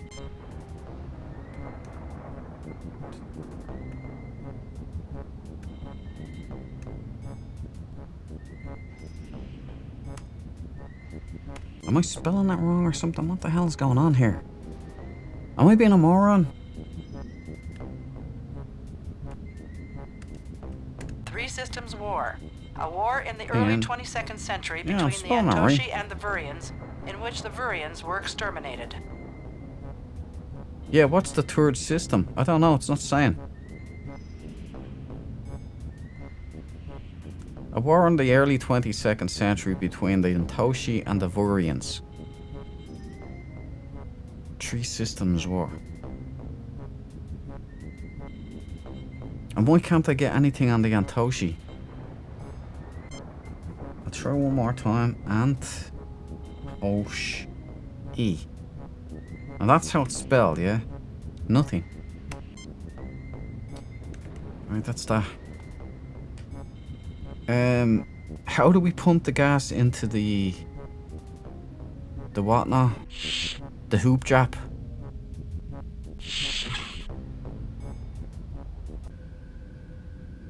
Sick bay, transporter room. Do we go to Scotty now in engineering? Where would you like to be transported? Send us to sick bay, Mr. Kyle. We Send us just to went there. engineering, Mr. Kyle. Yes, sir. I don't like his panic there. What's going on? Energize.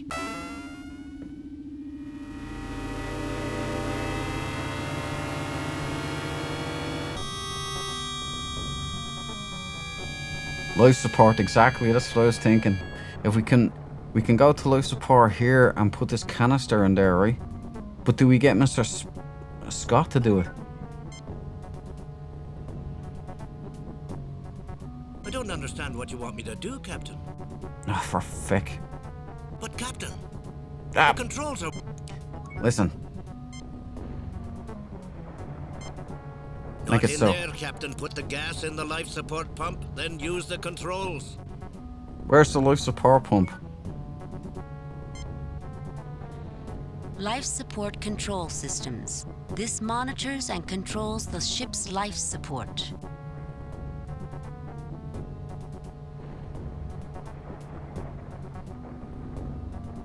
Impulse engine fuel control systems. This system monitors fuel usage in the impulse engines. Impulse engine fuel control Both systems. are for impulse. This system monitors fuel usage in the impulse engines. Deflector control grid. This system prevents the Enterprise from being pulverized at near light speed by micrometeorites. Maybe you have to talk to Scotty then. I don't see any pump.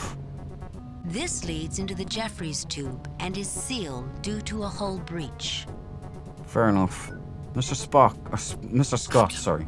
Is it too late to put in a request for an early It is, I'm sorry. retirement? I'm sorry, If we Scotty. hit any more of these random detonations, it'll be mandatory retirement for all of us. Actually, Captain, I was hoping for a better pension. Am I missing something here? I don't see any pump. I can't walk this way anyway.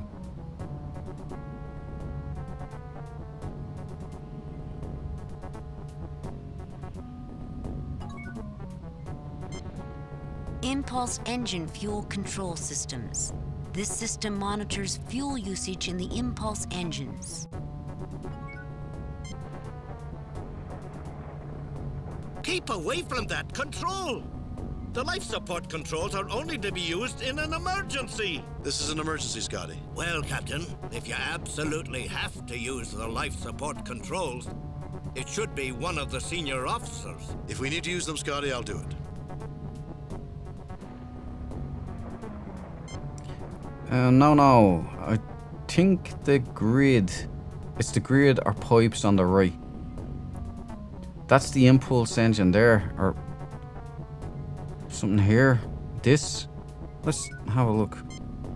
This device stores special chemicals that are pumped into the ship's atmosphere when needed, and is operated by the life support system. You the man, no, you the man. I think some dork has fallen asleep there. Right, there we go. The captain, the Kirk, is going to sort this out. I wish Dr. McCoy had given me the specs on that gas injection system. It looks like a rather clumsy fit. I'll do it, Scotty. You'd think that Dr. McCoy would have some respect for engineering. Boy, he's a medical doctor.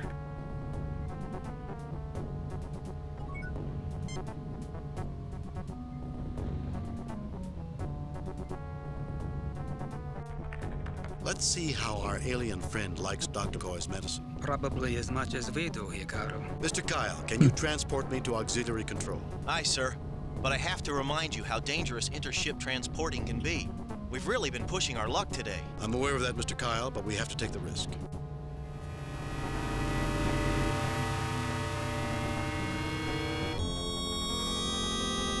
Look, something's happening. Spermicide. He's gone. Okay. Let's look around what we have to warp find. impulse energy efficiency diagram. The diagram shows that the warp engines are not currently active. This station is identical to the bridge's engineering control, allowing access to damage control systems and emergency power and internal sensors. Good call on those pipes, by the way. No. That was very subtle. Like they had it blended into the actual wall. There was nothing that grabbed your attention. It would have taken me a while to cop that. From here, the navigator can enter the ship's headings and ready the weapons in Enterprise's fortunately few space battles. These readings look normal to me. This looks like a normal course, right, Pavel? Normal. It's an excellent course. The same one I entered before the alien came on board the ship.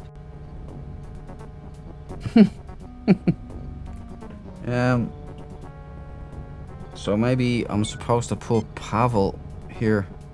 That's odd. Oh, All that's systems Kirk. look normal. The aliens haven't touched the helm. No, I don't think that's necessary.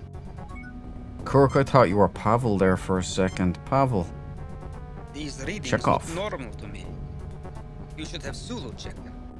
Damn, am I sending you to the right one at all? If anyone's hurt. Everything seems to be working. Library computer, external sensors. Mr. Chekhov, see if you can find where the Vurian went. Maybe that will lead us to Spock. Boom. I am detecting the Vorian. She seems to have vanished through a rift in space. I have the coordinates of her last known location. No, just no. No, just no. Yeah, I meant the other pipes. LOL. Hey, man. We're so in tune now. It worked out perfectly. Awesome. Now let's have Sulu Captain, do his thing. the aliens have not touched the helm. All systems look like they'll respond normally. Nothing to report, Captain. Okay, so, I was hoping the alien would have been more communicative. Why hijack a ship that's already about to be destroyed, then kidnap a single individual, and then say nothing about why you are aboard? It certainly seemed to have the power to destroy us. Why didn't it just kill us? I don't know, gentlemen, but we'll find the answer soon, I promise. So what do we do now? You get no response. I was hoping the alien would have been more communicative. Why hijack a ship? It certainly seemed to have the power to destroy us. Why didn't it? I don't know, gentlemen, but we'll find the answer soon, I promise. Walker, Texas Ranger. What about Captain, Sulu? if we're going to rescue Spock, we're going to have to transport to the place the Vurian went. To another dimension? You can't be serious. In my opinion, Captain, it's the only way to save Spock in this ship. Okay, the transporter guy. Kirk to Scott. Come in, Scotty. Kirk to Uhura. Come in, Lieutenant. Kirk to sick bay. Bones, where are you? Computer. Kirk to Scott. Come in, Scotty. Captain, the hull degradation is continuing. It's currently below 92%, but at the rate it's dropping, we have less than an hour before the ship is destroyed. We'll get it done, Spock. Scotty. Sorry, I keep calling you Spock. You know, this mission has killed any ambitions I might have had about commanding a starship. Don't worry, Walker, Texas Ranger. We're gonna sort this. You just watch. Transporter room. Mr. Kyle, you have the coordinates where the alien teleported? Captain, you're asking me to transport you into another dimension. I may not be able to lock onto you there. I'm aware of the risk, Mr. Kyle. You have your orders. Aye, sir. Big balls on Kirk. Doesn't care. We're just going. Energize.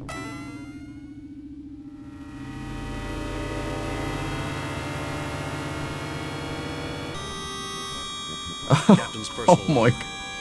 I've transported to many strange places in my day, but beaming into an alien dimension is something entirely unique. Only the extreme risk to my ship and my friend Spock would cause me to take such a drastic risk. This doesn't look like a nice place to visit. There's the Vurian. I don't see Spock. He's got to be around here somewhere. Bros, you've gotta love Kirk and Spock's bromance. Like besties. Friends till the end. It's a beautiful story.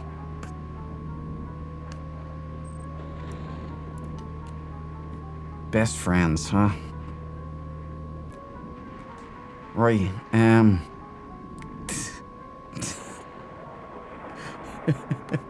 the spunk monster is down some dark. Yeah, look.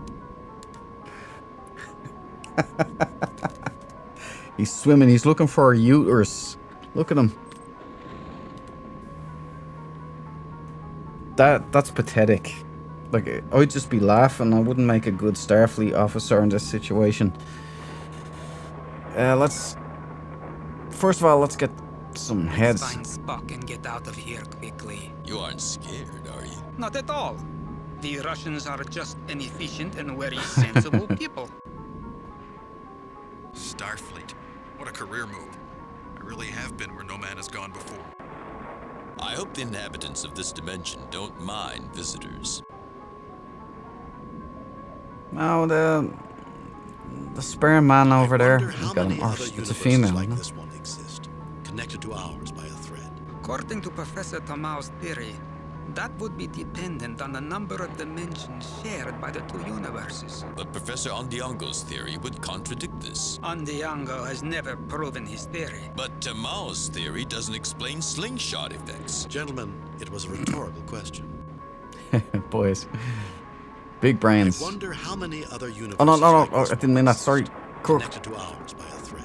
According to Professor Tomau's theory, that would be dependent on the number of dimensions shared by the two universes. But Professor Ondiango's theory would contradict this. Ondiango has never proven his theory. But Tomau's theory doesn't explain slingshot effects. Gentlemen, it was a rhetorical question. Some Dark 100%. The Kirk and Spock relationship is a beautiful thing. Always at loggerheads, but always mates. Yeah, the best of humanity. Versus someone who is half human but doesn't want to admit it. But doesn't Spock become, like, he embraces his human side, and then Data gets a hold of him. I love that line as well. It's like, you have an efficient intellect, superior physical capabilities. There are many Vulcans that spend most of their lives trying to attain what you have attained through design. Yes, you are half human, correct? Well, in many ways, you've abandoned what I have saw all of my life. Zinger! Alright, let's start. I wanted to see what the narrator says. Avurian, the alien doesn't appear to be noticing you. No shit, Sherlock. Does it sound like I'm ordering a pizza? Strange boulders jut from the depths of this strange planetscape. Ensign Chekhov. He wonders whether he's going to live long enough to reach the rank of lieutenant. Ensign Walker. He wonders why his parents had to call him Angus, of all things. Angus Walker. Lieutenant Sulu. This place is one of the most foreboding that he has ever seen. James T. Kirk. He has seen strange places before, but never anything like this. Fascinating.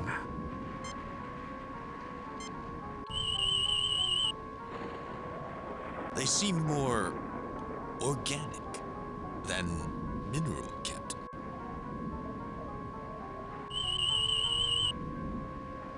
Now this is strange.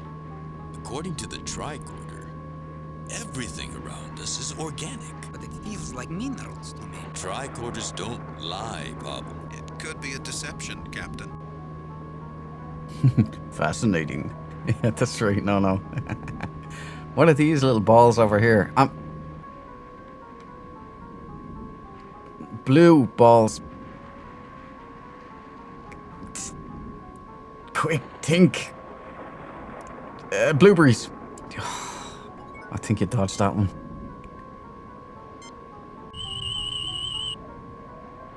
Captain, I am detecting a large quantity of these blue stones underneath Blue the surface of stones. this spot. Blue stones. Alright. Right, let's see if we can take a blue stone. I'll get them, Captain. Oh, he's dead. He's dead. We're gonna lose a red shirt. Walker, wait. Oh no! Walker.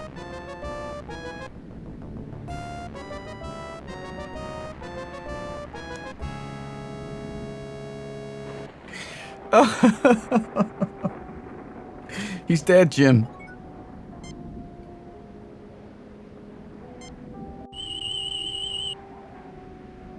It's very serious, Captain. He's still alive, but he's in shock, almost catatonic. We need to get him to sickbay as soon as possible. Shit. We're in trouble. That's why Bones was on standby. This was meant to happen.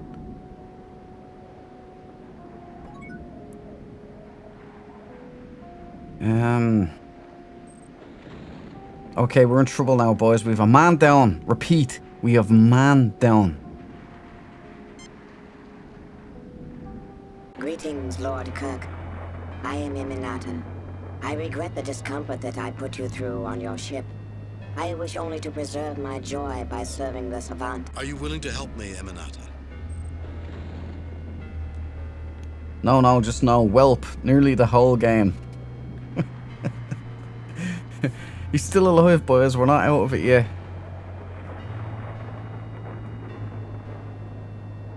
Eminata. Where's Spock? How did you come to be here? What were you doing on my ship? Are you willing to help me, Eminata? Possibly. I am aware of your ship's distress. I can bring it to the attention of the Savant. It may help. Actually, I was thinking more about freeing Spock. What is the Savant? Oh, do we go... I think... Do we go straight for... We want Spock, but I want to learn as much as I can here, you know? Amanda Bynes. Wait, does this one let you pick your away team like Final Unity did? Sadly, no. You just get the assigned away team, you can only control Kirk, so you can't choose the other members of the away team on a mission either. And you're assigned every different mission a new red shirt who can die, and if they die, you know, you lose. No, just no. You can't blame Spunky for blue balls. Exactly. I mean, you can't put them together. You can't put them there, like blue balls and Spunky right there. Like, I was curious. I went over to try and pick one up, and Red Shirt took the bullet for us. Walker, he's still alive, but he's in shock, so we gotta get him to Bones, who can save his ass.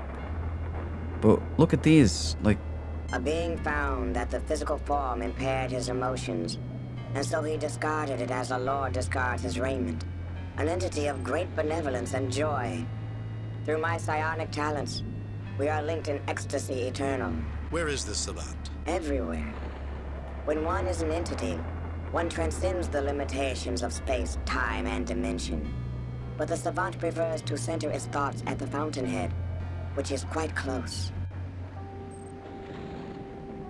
The savant is now summoned, Lord Kirk. He awaits, not many footsteps from here, by the fountainhead. Seek him. Are you willing to help me, Eminata? Oh. Where is Spock? How did you come to be here? What were you doing on my ship? How did you come to be here? I was a lone soldier, fleeing the massacres that followed the Three Systems War. I was heavily outnumbered. In desperation, I attempted to use my son's gravity well to propel my ship into a high warp velocity, so I could escape the pursuit. I remember reading about that war in my history class at the academy. I was warped into the Antares sector. I traveled through a dimensional rift into this place. The savant sustained me and gave me joy where there was once only despair. I have been here ever since. The savant awaits. I am unimportant compared to him. Go to him at once. I will. You are the last of your race. That makes you very important. Can you talk about the savant? Give us a chance to know what to expect. I will. Can you talk about the savant? Give us a chance to know what to expect. Nothing I can say will truly prepare you for what awaits. Are you willing to help me, Eminata? Where is Spock? Yeah, I want to know where Spock is. The Lord Spock is not far. His mind dances in the bliss of this place. He would welcome you. It is not a long or difficult search to find him. The savant awaits. I am unimportant compared to him. Go to him at once. I will. You are the last of your race. That makes you very important. Physical forms are unimportant. A species is only a similarity of material form, constructed from genetic instructions. Only emotions matter. Are you willing to help me, Eminata? Spoken like a true asshole! Are you willing to help me? What were you doing on my ship?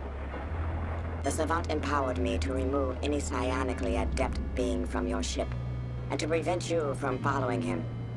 It was not our intention to do you harm.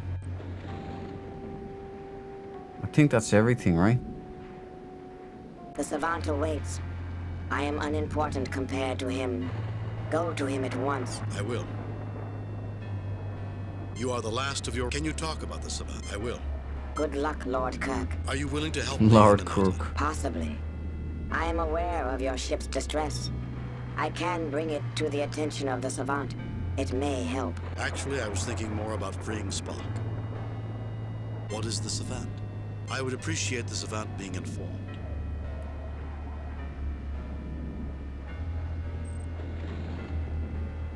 What is the savant? Oh, I don't know. I must have trapped myself in... A being found that the physical form impaired his Thank emotions. you. Yep. And so he discarded it as a lord discards his raiment. An entity of great benevolence and joy. Through my psionic talents, we are linked in ecstasy eternal. Where is this savant? Everywhere. When one is an entity, one transcends the limitation. Yeah. Limitations. Was that a little bit of Irish speaking in there? A little bit of an accent. Limitations. Captain, this stone has a cell structure. It must be organic. It also has a wave signature indicative of some sort of psionic abilities. So basically we don't touch anything, right? Nobody touched nothing.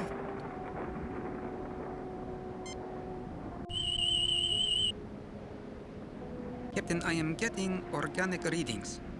I can't explain this, except to say that every particle of matter around us is organic and radiates a psionic wave signature. Incredible. Incredible. Incredible. Oh my. What about those balls over there? The blue balls. The stones are organic, Captain. My tricorder detects intense psionic energy from them. Oops. Sorry, red shirt. It's very serious, Captain. He's still alive, but he's in shock, almost catatonic. We need to get him to sickbay as soon as possible. We're gonna be alright, boys. We're gonna get that man to sickbay. Captain, this stone has a cell structure. It must be organic. Right there, it also all the has same. a wave signature, indicative of some sort of psionic abilities. I hope these stones are friendly. Well, that was a bit different. Captain, this stone has a cell structure. It must be... I hope these stones are friendly. Okay, boys. We continue on this way, I reckon. Everything else is all good off. Past the spermicide here. And continue on to the right. Kirk, what are you doing?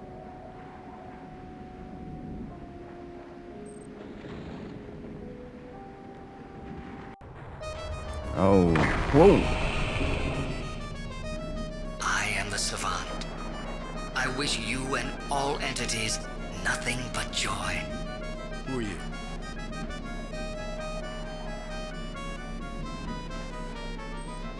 Boys, I'm getting, what was it you guys were talking about the last time? Star Trek 4, was it? The God one? What does God need with a starship? Getting real vibes of that now. Who are you? Why do you ensnare others against their will? Release Spock at once and allow us to return to our ship. Who are you? Okay, away team. What choice do you think we should go with here? Choice number 1. Who are you? Who are you? Why do you ensnare others against their will? That's number 2. Release Spock at once and allow us to return to our ship. That's number 3. That's the one I would go for, really. But what do you guys think? No, just no. You might be able to pick up the others. Not sure you should. I'm a bit... after what happened, I don't want to lose any more people. No, just no. I don't think they'll kill you, but will affect you. That's true. No, just no. It's Master Controller 5. Master Controller 5, right? That's right. The Final Frontier is what it was called, right? Star Trek... Some Dark. Star Trek 4 was the God one. Star Trek 4 was the God one. And 5 was the whale one, was it? Or Zordon from Super Friends.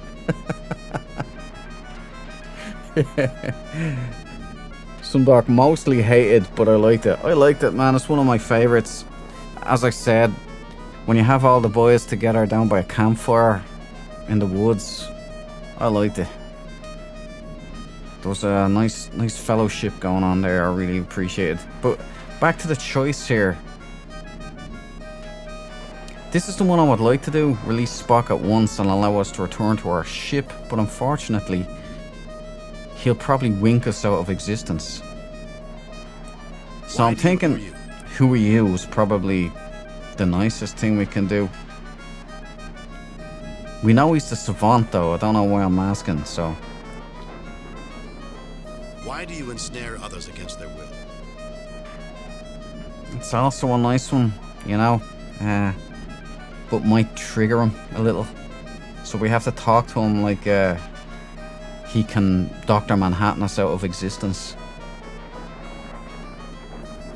Who are you? Alright, I'm going with who are you? Once, eons ago, creature of flesh and pain. But I released myself from these bonds and became an entity of pure emotion. And I came to this place to find a shelter from the cares of the universe. Sorry, Duke. Trek 5 was the god one. Mixed up my numerals there. Cool, Sundark. That tends to happen. No, just no. 2. You're too late, dude.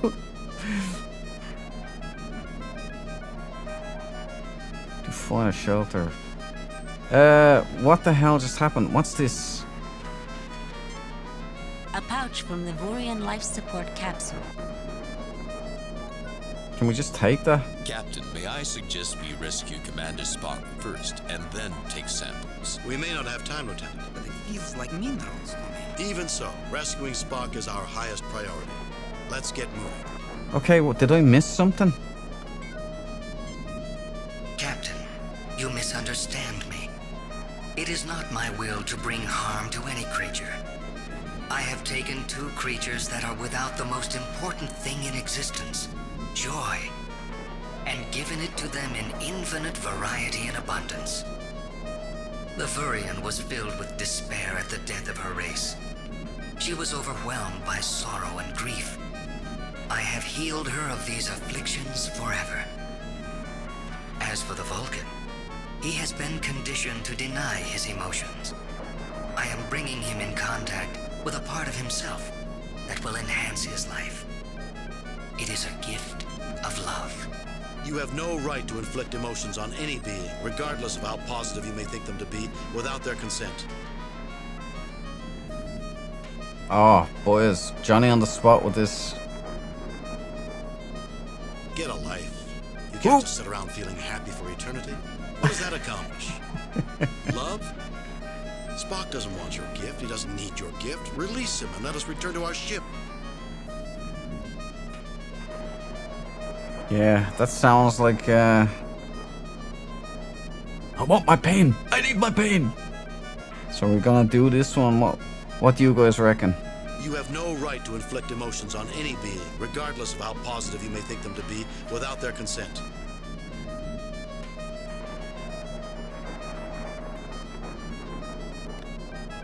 Yeah. Right, gentlemen. I don't know which one to go for. I'm kind of tired here. Choice 1. You have no right to inflict emotions on any being, regardless of how positive you may think them to be, without their consent. That's probably the one. Yeah, no. Just no. 1 is diplomatic. We don't want to tick them off, you know. So I'm gonna go with 1. Yeah, you're right. I give them an eternity of joy. Is that not every creature's desire? How can granting a subliminal desire be beyond my rights? That is the most arrogant piece of presumption I've ever heard. Uh-oh. An eternity of joy. And I suppose you derive no benefits from the people you hold prisoner? Do you honestly believe that because what you do may benefit them, that the ends justify the means?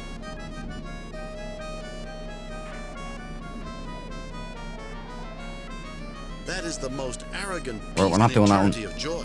And I suppose you derive no benefits from the people you hold prisoner?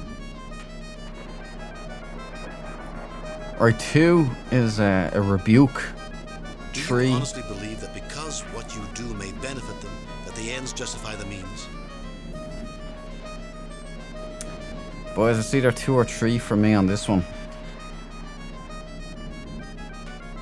I like 2 because it's a rebuke. And I suppose you derive no benefits from the people you hold prisoner? That's a rebuke. Do you honestly believe that because what you do may benefit them, that the ends justify the means? And that's more diplomatic. It's a more like respectful rebuke. No. Number 3. I agree. Number 3 is sounding like the best to me as well. Okay, let's commit. We're punching it in away, team. Let's go. Yes, Captain. For such a great good as that which I provide, the ends do justify the means. I will send you back to your own ship and give you safe passage through the Antares Rift if you wish. Okay, now I'm confused. What the hell just happened? Where's Spock? We want Spock back. Welcome. Have you come to ask for transportation back to your ship? Not without Spock. Savant, isn't there anything I can do to make you see reason? Release Spock, or we will be forced to destroy you. No, wait, but come on. Come on, Kirk. Holy smokes. It's what Picard would say. Exactly, yeah. Not without Spock. Savant, isn't there anything I can do to make you see reason? Captain, I do see reason. My intellect is many orders of magnitude beyond yours. You should trust my judgment. I trust Spock's judgment, and you're imprisoning his free will. Oh, come on. Don't put me in these moral conundrums again. Savant, creatures like ourselves need to be free to make mistakes and Yeah, I like this one. Only then can our intellects advance to the many orders of magnitude that are needed to equal yours. Yeah, I think I like that one already. Really?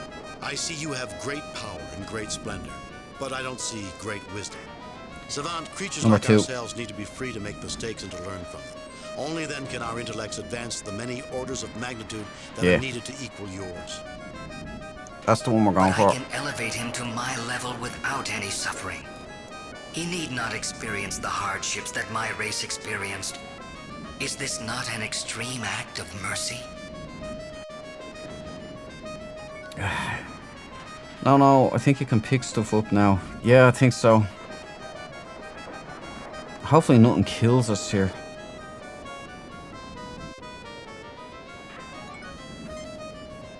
What was this thing?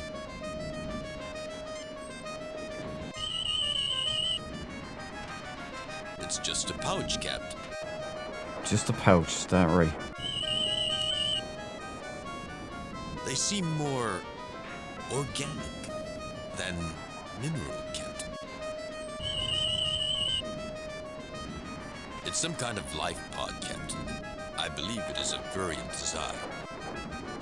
Can you take anything from it? I have some remnants of the wreck, sir. Ooh. Where? Is it in the pouch? It's just a pouch, Captain.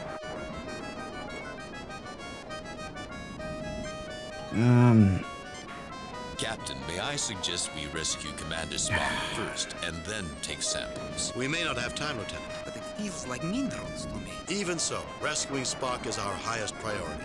Let's get moving. Can I have this now? Yeah, thanks. They seem more organic than mineral, Captain. What about this? It's some kind of life pod, Captain. I believe it is of variant design. Can you walk up there? Look, there's a little thingy there. No? No.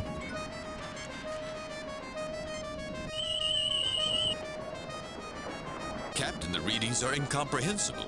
The tricorder has no idea what all these waveforms represent. Now we can have Chekhov use medical scans. No signs of life, Captain. Captain, I am getting organic readings. I can't explain this, except to say that every particle of it's all the matter same. around It's all us the is same. organic and radiates a psionic wave signature. Incredible. Incredible. Oh my. Well, we're gonna check this out here. Does not register as a life form, Captain. Well, I don't think Kirk can walk that way. Oh, he can.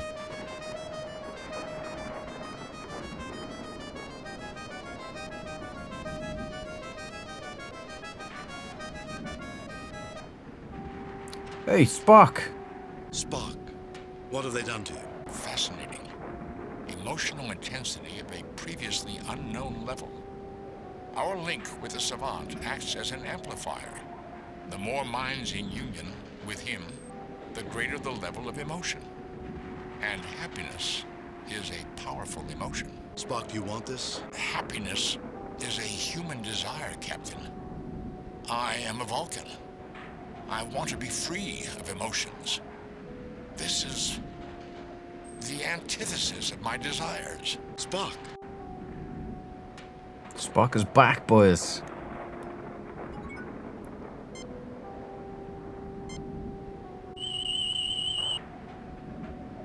Captain, Mr. Spock is normal, except for accelerated brain activity in the areas of his brain that control psionic abilities. He is currently in a mind meld. A mind meld, boys. Oh my.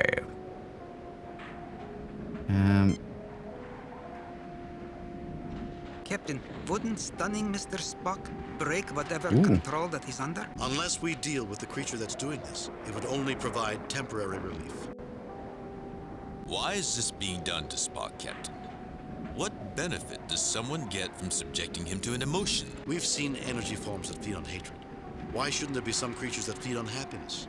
An addict who must have happiness and who relies on others to fulfill an increasing need for more happiness. We must find a way to free Spock. I shall try to tell you what I know. The emotions make it difficult to communicate. The creature that has done this is called the Savant. A being of great power that has transformed itself into a creature of living emotion. It can form a link with any creature with psionic abilities, including Vulcans. It taps into latent emotions and amplifies them, using them to increase its emotional stability. What happens if it gets cut off from you and the Vurian? It would be alone, but could cope. We enhance its enjoyment, but we are not essential to its survival. We're like a backup system. It relies on us for emotional support, but it could exist without us. Some fabulous acting there from the old Leonard Nimoy, huh?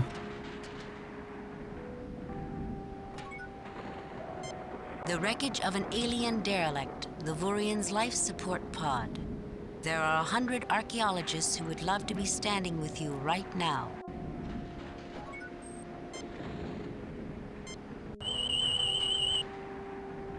The pod was constructed from a high-grade Jupiterium steel alloy, Captain.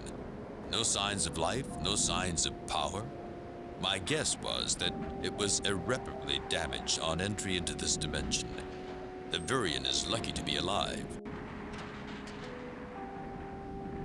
I'm afraid to start picking up anything here, boys. No effect. No effect. There's that band again.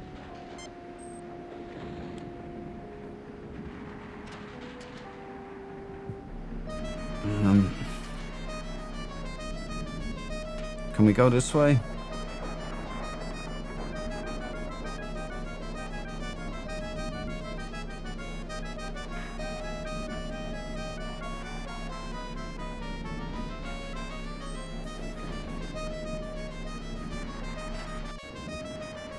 Oh, we're back here. Maybe if we can talk to the spermicide again. You have met the Savant.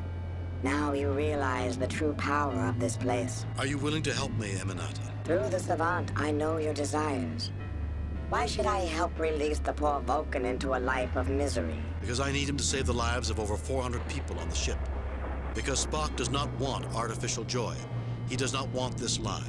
Because I need him to save the lives of over 400 people on the ship. See, here's the problem here. If I say this, then what's to stop the sperm here saying, well, I can save the ship. I can just consume you all. You're all going to get brought here to this wacky dimension. Because Spock does not want artificial joy. He does not want this lie. I'm going with 2 here, I think. What do you guys think? Because I think Spock I think the truth is the right way to go here.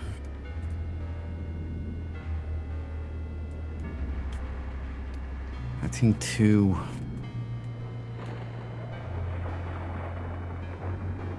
No, just no. Was there anything else that had waveforms like Zordon? Both are true. Well, that's a good point. No. But which hits more accurately?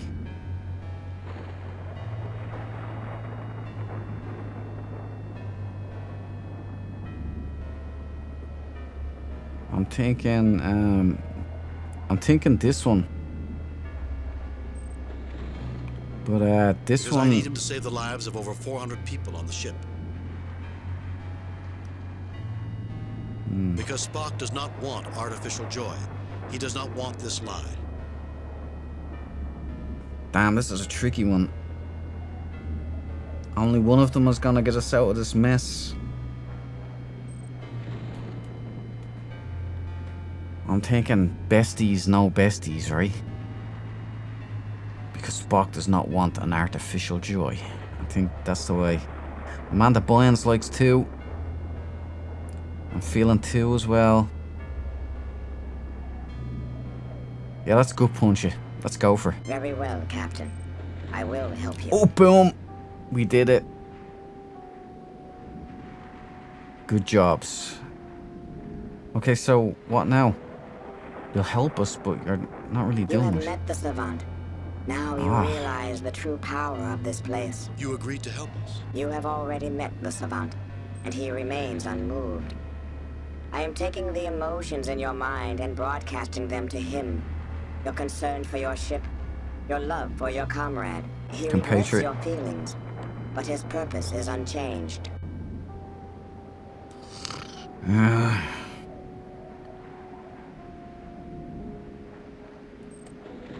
Like, these things here are obviously meant to be picked up, correct? But I'm afraid I don't want to pick up anything in case we end up like him. Because they're all color-coded, right? So we get the blue balls are the ones, there's loads of them. And I think maybe because there was loads of them, it overwhelmed Walker here and he went into his coma. We've got yellow, a lighter blue, red, green, and an orangey color here.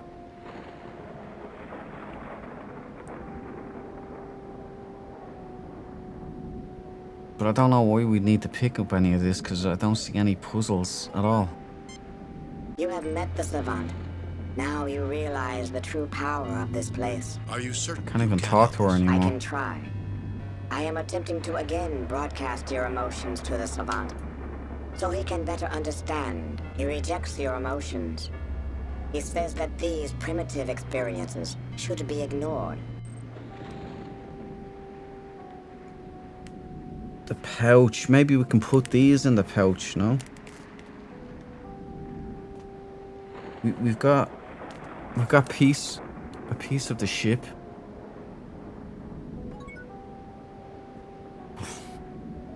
Look, we're gonna save. Save new game. Replace previous game. Wounded soldier. Let's replace that since we have a man down. Okay, now I'm going to try and pick up one of these things. Alright. Wait. I didn't ask. Kirk, what's going on? No effect. So we can't. No effect. We can't pick them up anyway, guys. No effect.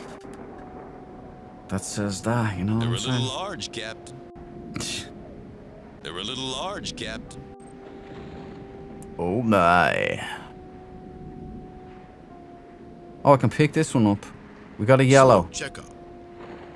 You know, I may never have told you this before, but I care for you all more than I can tell. Sulu, with your dedication, your unwavering sense of responsibility. Captain, are you talking about me? Checo, I've always been impressed by your enthusiasm, all those wonderful Russian jokes, your humanity. Captain? And poor Mr. Walker, I should never have let him touch that stone, but he'll be all right, I promise. Well, I just saying? Okay, boys, so we've got emotional manipulation stones. It's like, oh, it's Thanos. It's Thanos, boys.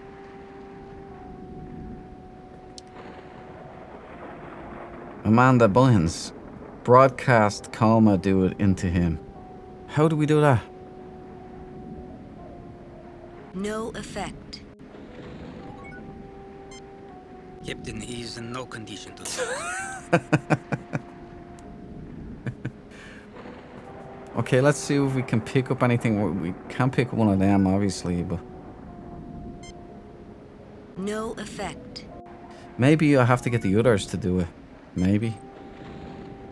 Chekhov. Captain, may I suggest we rescue Commander Spock first, and then Okay. take samples? We may not have time, Lieutenant. Oh my. Okay, we've been rebuked. Let's see what else.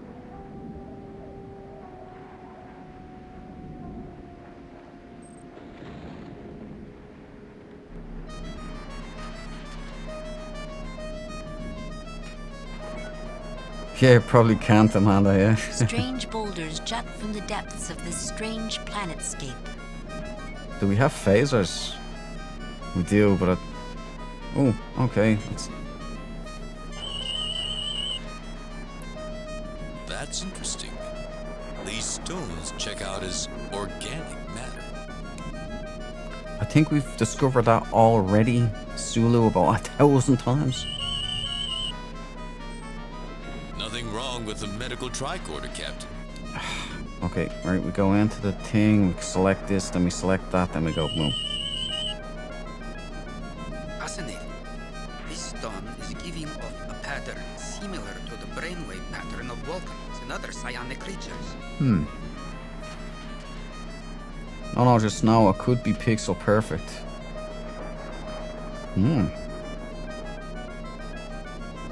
It's a point and click, so it was going to happen sometime. It is a point and click. It's a good Can I take You're one? a little big, Captain. No. I have some remnants of the wreck, sir. You've said that a bunch of times, and you clearly don't. Well, let's head back. We can try and grab something again. Let's see. She looks rather comfortable there, Captain. Oh yeah, you're right. You're right. No, good call. What are we doing here? Why did we come here? Captain? There's no way back. We'll never find Spock. We're trapped here forever, and it's all my fault. I knew the Antares Rift was dangerous. I should never have let the ship go in there. Captain. But let's find Spock. What would happen if you fed it to Zordon? You're right. No, that's what I'm thinking. But I'm thinking we have to collect all of these and put them in the pouch. That's what I'm thinking, and then we throw it into Zordon or something like that.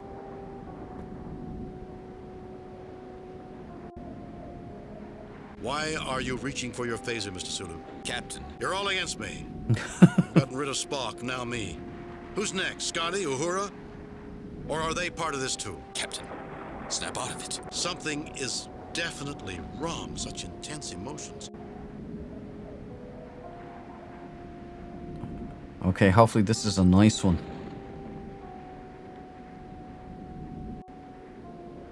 This place reminds me of Deneva. I lost my brother there. He was a few years younger than I was, and there were times when he annoyed me. Captain? And now he's gone. Gone. I'll never see him again, never tell him... To tell him... Captain, snap out of it. This place must be getting to me. I never knew Captain Kirk had a brother.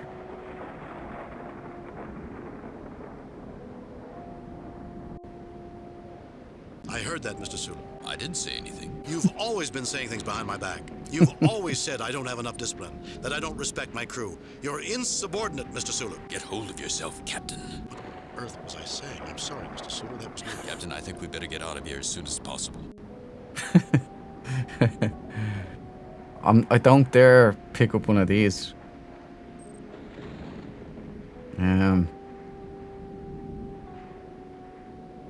It's been stripped of emotions, it said.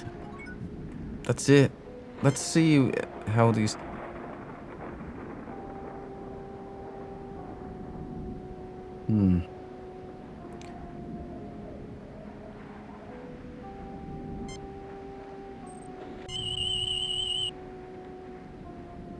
Fascinating.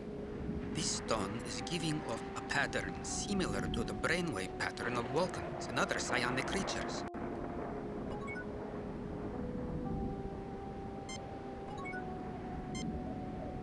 You have met the Savant.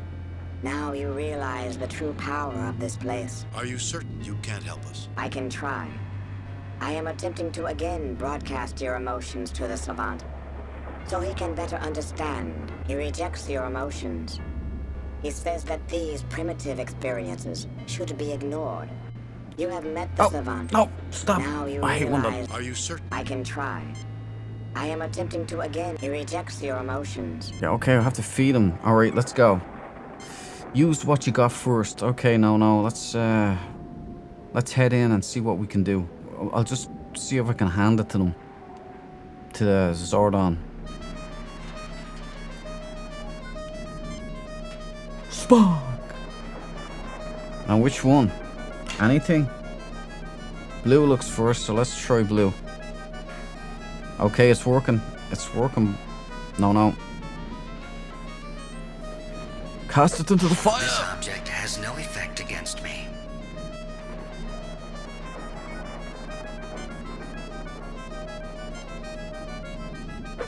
This object has no effect against me.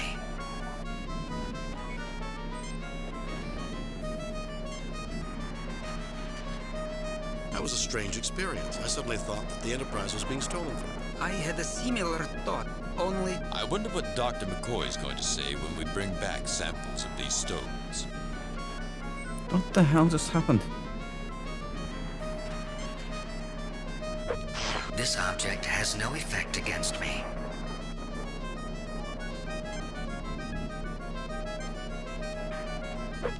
This object has no effect against me.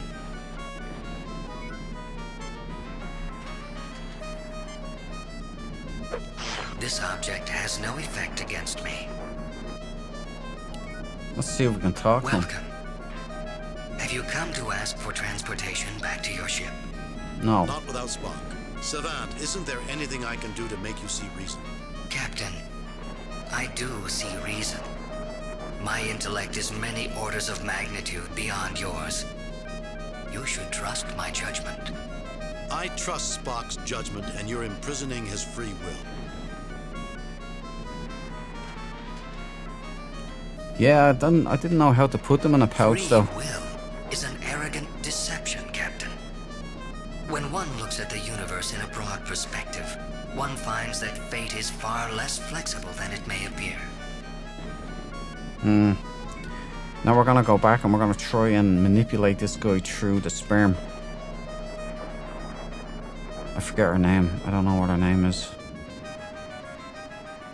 Okay. Let's see if this changed anything. The blue ones are super powerful. You have met the Savant. Now you realize the true power of this place. Are you certain you can't help us? I can try. I am attempting to again broadcast your emotions to the Savant, so he can better understand. He rejects your emotions. Got shot down again. These primitive experiences should be ignored. Can I pick up a blue one?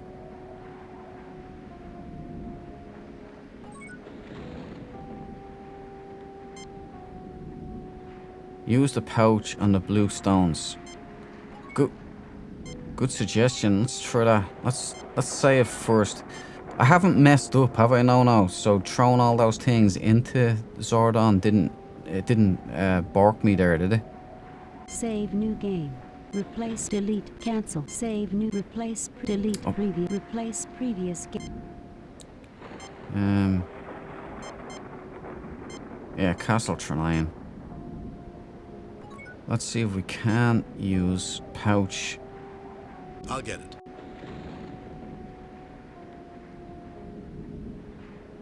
You Oh, have they're a all pouch in. full of blue stones. Now it's definitely gonna work. Amanda, no. Good cooperation there. Let's go in and cast these into the fire. I don't remember, to be honest. It's all good. We're getting there. We're getting there. We're making progress.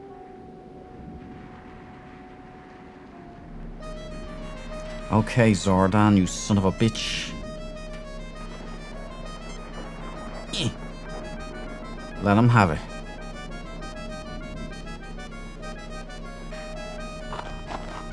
You disturb my rest. Boom. Fortunately, I am not alone in bliss. Do not use such a tactic again on me. I warn you. What is this? What am I feeling? What have you done? What's the matter, Checkmate. Savant? Not feeling those good vibrations? Checkmate, you son of a bitch. Captain Kirk, choice Life one. isn't all happiness and joy. It's time you experienced a reality check. Boom, I like that one. Is that sadness you're feeling, Savant? It couldn't be that those inferior humans have outwitted your great wisdom, could it? Life isn't I all like this one. happiness and joy. It's time you experienced a reality check.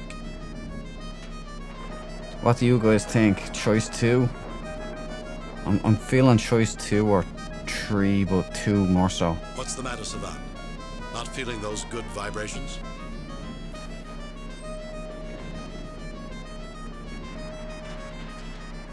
I like that too. Alright, Life isn't all happiness and joy. It's time you experienced a reality check. yeah, I think we go with number 2. No. I have spent millions of years trying to escape the anguish. Misery is the destroyer of worthy souls, Captain, and you are destroying me. I'm not destroying you. Your own unwillingness to respect others is destroying you. I like that one, that's a zinger. Free Spock and return us to our ship, and this will Hmm. end. I didn't want to do this, but if I have to destroy you to free my friend, I will. I'm not destroying you. Your own unwillingness to respect others is destroying you. 2. He said no. No, got called out by Zordan. Alright boys, I'm thinking 1 on this particular. I'm not destroying you. Your own unwillingness to respect others. Pardon me, belched. That's what I'm thinking. Free Spock and return us to our ship, and this will end. However, that's a Kirk the Killer move, you know? Con! I'm not destroying you. Your own unwillingness to respect others is destroying you. 1 or 2. I'm thinking 1.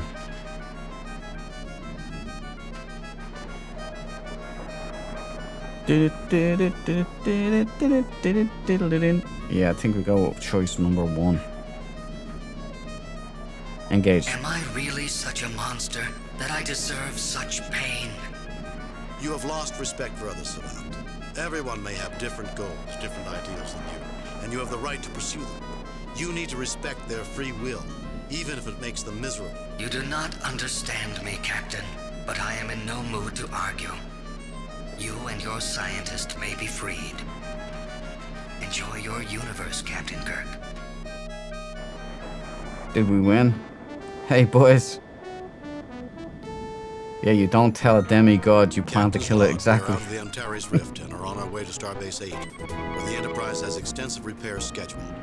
All crew members, including First Officer Spock, are safely aboard. So, Spock, you mean you had an eternity of pure enjoyment and you gave it up? Affirmative, Doctor. That has to be the most illogical thing I've ever heard. Humans spend their entire lifetime dreaming of an eternity of pleasure. As do animals in the field. Perhaps humans are meant to be better than that. Perhaps we should dream of greatness, not simple gratification. Greatness is a term subject to individual interpretation, Captain. The savant viewed the pursuit of greatness as useless. because all great deeds and accomplishments are destined to be forgotten in cosmic terms. A cosmic being thinks in cosmic terms, Spock. But somehow that philosophy overlooks a lot of life's little pleasures. There's just one thing that bothers me about the whole thing. Really, Doctor? Spock finally got to enjoy himself, and I wasn't there to see it. Now that's something worth remembering. Message from Starfleet Command. On screen. I reviewed your report Oh no! of your recent Oh, assignment, brace Captain. for impact. I have a few comments. The top brass at Starfleet are impressed with the results of your recent performance. Outstanding work, Jim. Keep up the good work. Kane out. Boys, we charmed our back again. Museum peace. How long until we reach Nova Atar, Ensign? About 23 hours, Captain. 22 hours, 53 minutes, and 17 seconds to be precise. Spock, there's no need to be precise. We're going on shore leave. Rest, relaxation. Oh, no sounds calls good. from Starfleet. Oh well. Captain, we have a message coming in from Admiral Richards at Starfleet. On screen, Lieutenant. Hello, Jim. I know you're going on shore leave, but... What is it, Chris? Well, since you're going there anyway, and it's only a small favor... Favor? I don't want to inconvenience you, but... Fine, you have it. What would you like me to do? We recently discovered that one of the exhibits in the Smithsonian Annex at Nova Atar is of great historical significance to the Soransi, an influential family from planet Lakian. The museum is going to have a small ceremony to return the item. The Federation planned to send a representative, but, well, she couldn't make it. Since you'll be in the neighborhood, well, no dress uniforms. All you have to do is smile and shake hands. Smile, shake hands. It would be my pleasure, Admiral. My chief engineer had already promised to show me around. We'll be there. Thanks, Jim. I owe you one. Check your data files for details. Oh, one more thing, Jim. Due to the security concerns, you won't be allowed to bring any electronic equipment with you. Richards out. Now, I was saying... Captain, do we really have to stand around and listen to speeches from a bunch of politicians? It won't be all bad, Scotty. The curator's a major cognac producer, and he asked us to show up early to thank us for our support. Captain, it'd be rude to keep a man like the curator waiting, what with an important diplomatic function to prepare for. Scotty senses alcohol, boys.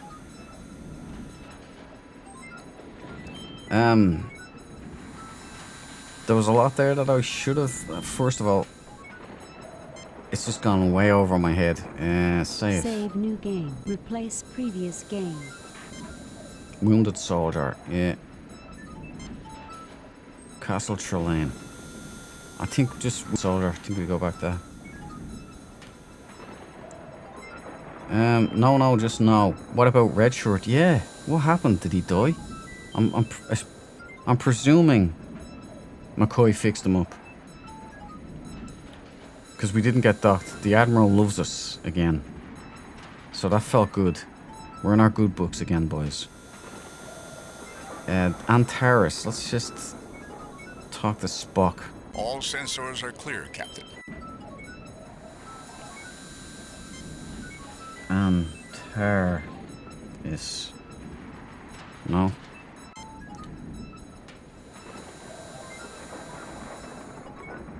No word from Nova Atar, Captain. Nova Atar. Let's just get a feel of where Nova Atar is. Is it on the map? Nova Atar 16. Boondoggle. Boondoggle's right there.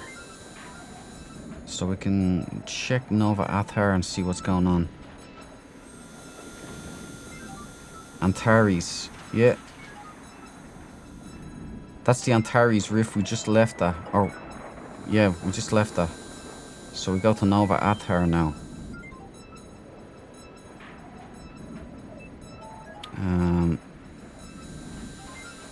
Yeah, okay. Right, so...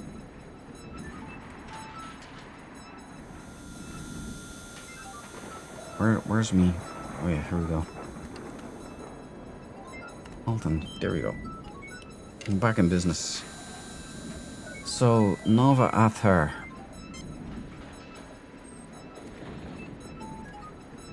Nova Atar, a Federation system whose third planet, Nova Atar 3, is the home of the Smithsonian Annex for this sector of the galaxy.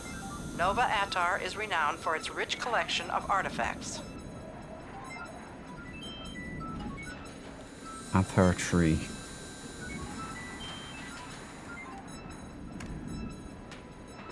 Smithsonian. Smithsonian Annex. Location, Nova Attar. A large museum annex with exhibits ranging from some of the earliest technology in the galaxy to the most recent declassified recoveries of salvaged Klingon wreckage. The museum administration bans equipment from being brought into the museum. A force field also protects the museum from an intruding transporter beam.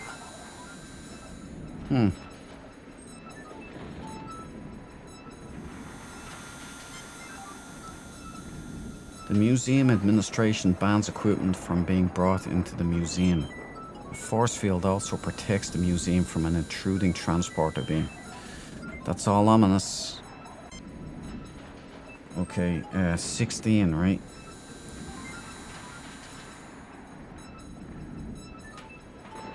Okay, hold on.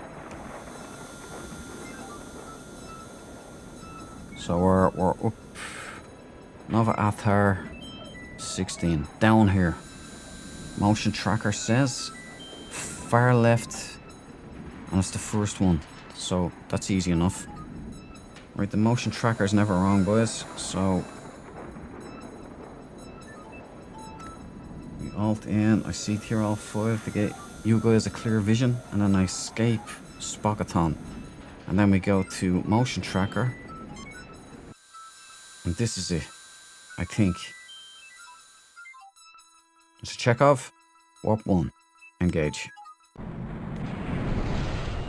Should have saved there. We've arrived at Nova Ah, Attar. thank God. Bring us into standard orbit, Mr. Sulu. Aye, Captain. Beautiful.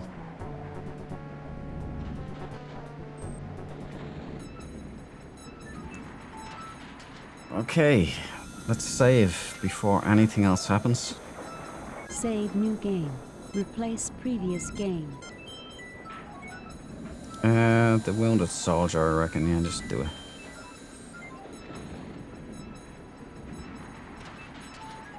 Okay, I reckon we end it there. It's past midnight, so we didn't do too bad there today, guys. We did a 4.5 hour stream, and we kicked not one, but 2 missions' asses. That's pretty good work for the A-class away team. The A-team away team. It's been a lot of fun. I've enjoyed this one today. I hope you guys have too. It's time for some John McClane and some shuttle, I reckon. I'm all wrapped up here like a granny in a cardigan, ready to start her knitting. If only I could knit. I need to sew. I have holes in my pockets of one of my jeans. I have to get sewing. I'm not like John Spartan. But yeah, thank you guys. I appreciate it. Just no. Thank you for all of your assists here this evening. Several saves. MVP level stuff. Amanda Bynes coming in here with the wins as well. Thank you so much for coming into the chat again and dropping some knowledge bombs. Some Dark. Got some zingers there as well. Thank you very much, Some Dark. I hope you have had a good time. It has been good, my man. Stone Cold Groove, my man. Stone Cold Groove. Hope you enjoyed it, Some Dark. And Dublin Photo Art and Animation in there in the chat as well. Ro Hackett, you are the man. Thank you also. Silent but moral support. Some Dark. I've been fairly quiet. Wi-Fi has been a bit shy tonight. I'm hearing it, yeah. It's Wi-Fi, a lot of Wi-Fi shit going on around here too. I don't know what's going on there. Just no. Have a good one. You too, man. Sleep well. Pleasant dreams. More away team missions coming. I don't know when I'll stream the next one. Might do tomorrow. Might take tomorrow off. Do a Sunday mission. What do you guys think? Leave it in the chat. Appreciate all your company, and for any lurkers that dropped in and didn't mention. There's a lot of people that don't want to talk, or I appreciate that too. I'm a chiller as well. A chiller in the background sometimes, even though I can be a motor mouth at times too. Appreciate everybody coming in and sticking around. We got some major work done here today, and the Admiral likes us again. That's all good in my book. I do dread those little things. In the first one, she used to give you a percentage, so she didn't excoriate you. She just gave you a percentage, and you were kind of, oh yeah, I can get that up. Right, we got 67%. It's a bit crap. Let's get up there. I got 90%. That's great. This one, she just goes, yeah, you were crap. All right, you got the mission done, but you're a horrible captain. Anyway, I'll leave it there. Gang, a lot of fun. Thank you. Have a good evening. Shlanlat Gurav Mahagut. Anawa. Anawa. See you later. In the next one. Come back, will you? Thank you.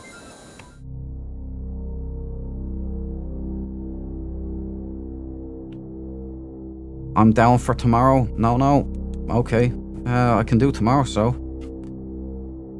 Saturday stream. A Saturday Star Trek stream. Okay. Assemble tomorrow.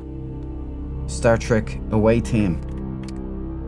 For the best mission. We're gonna knock out another 2, I reckon. So I'll put it up anyway for you. The time and the space or whatever. I say about the same time, same channel. Okay, boys. Good night. God bless. We go again tomorrow.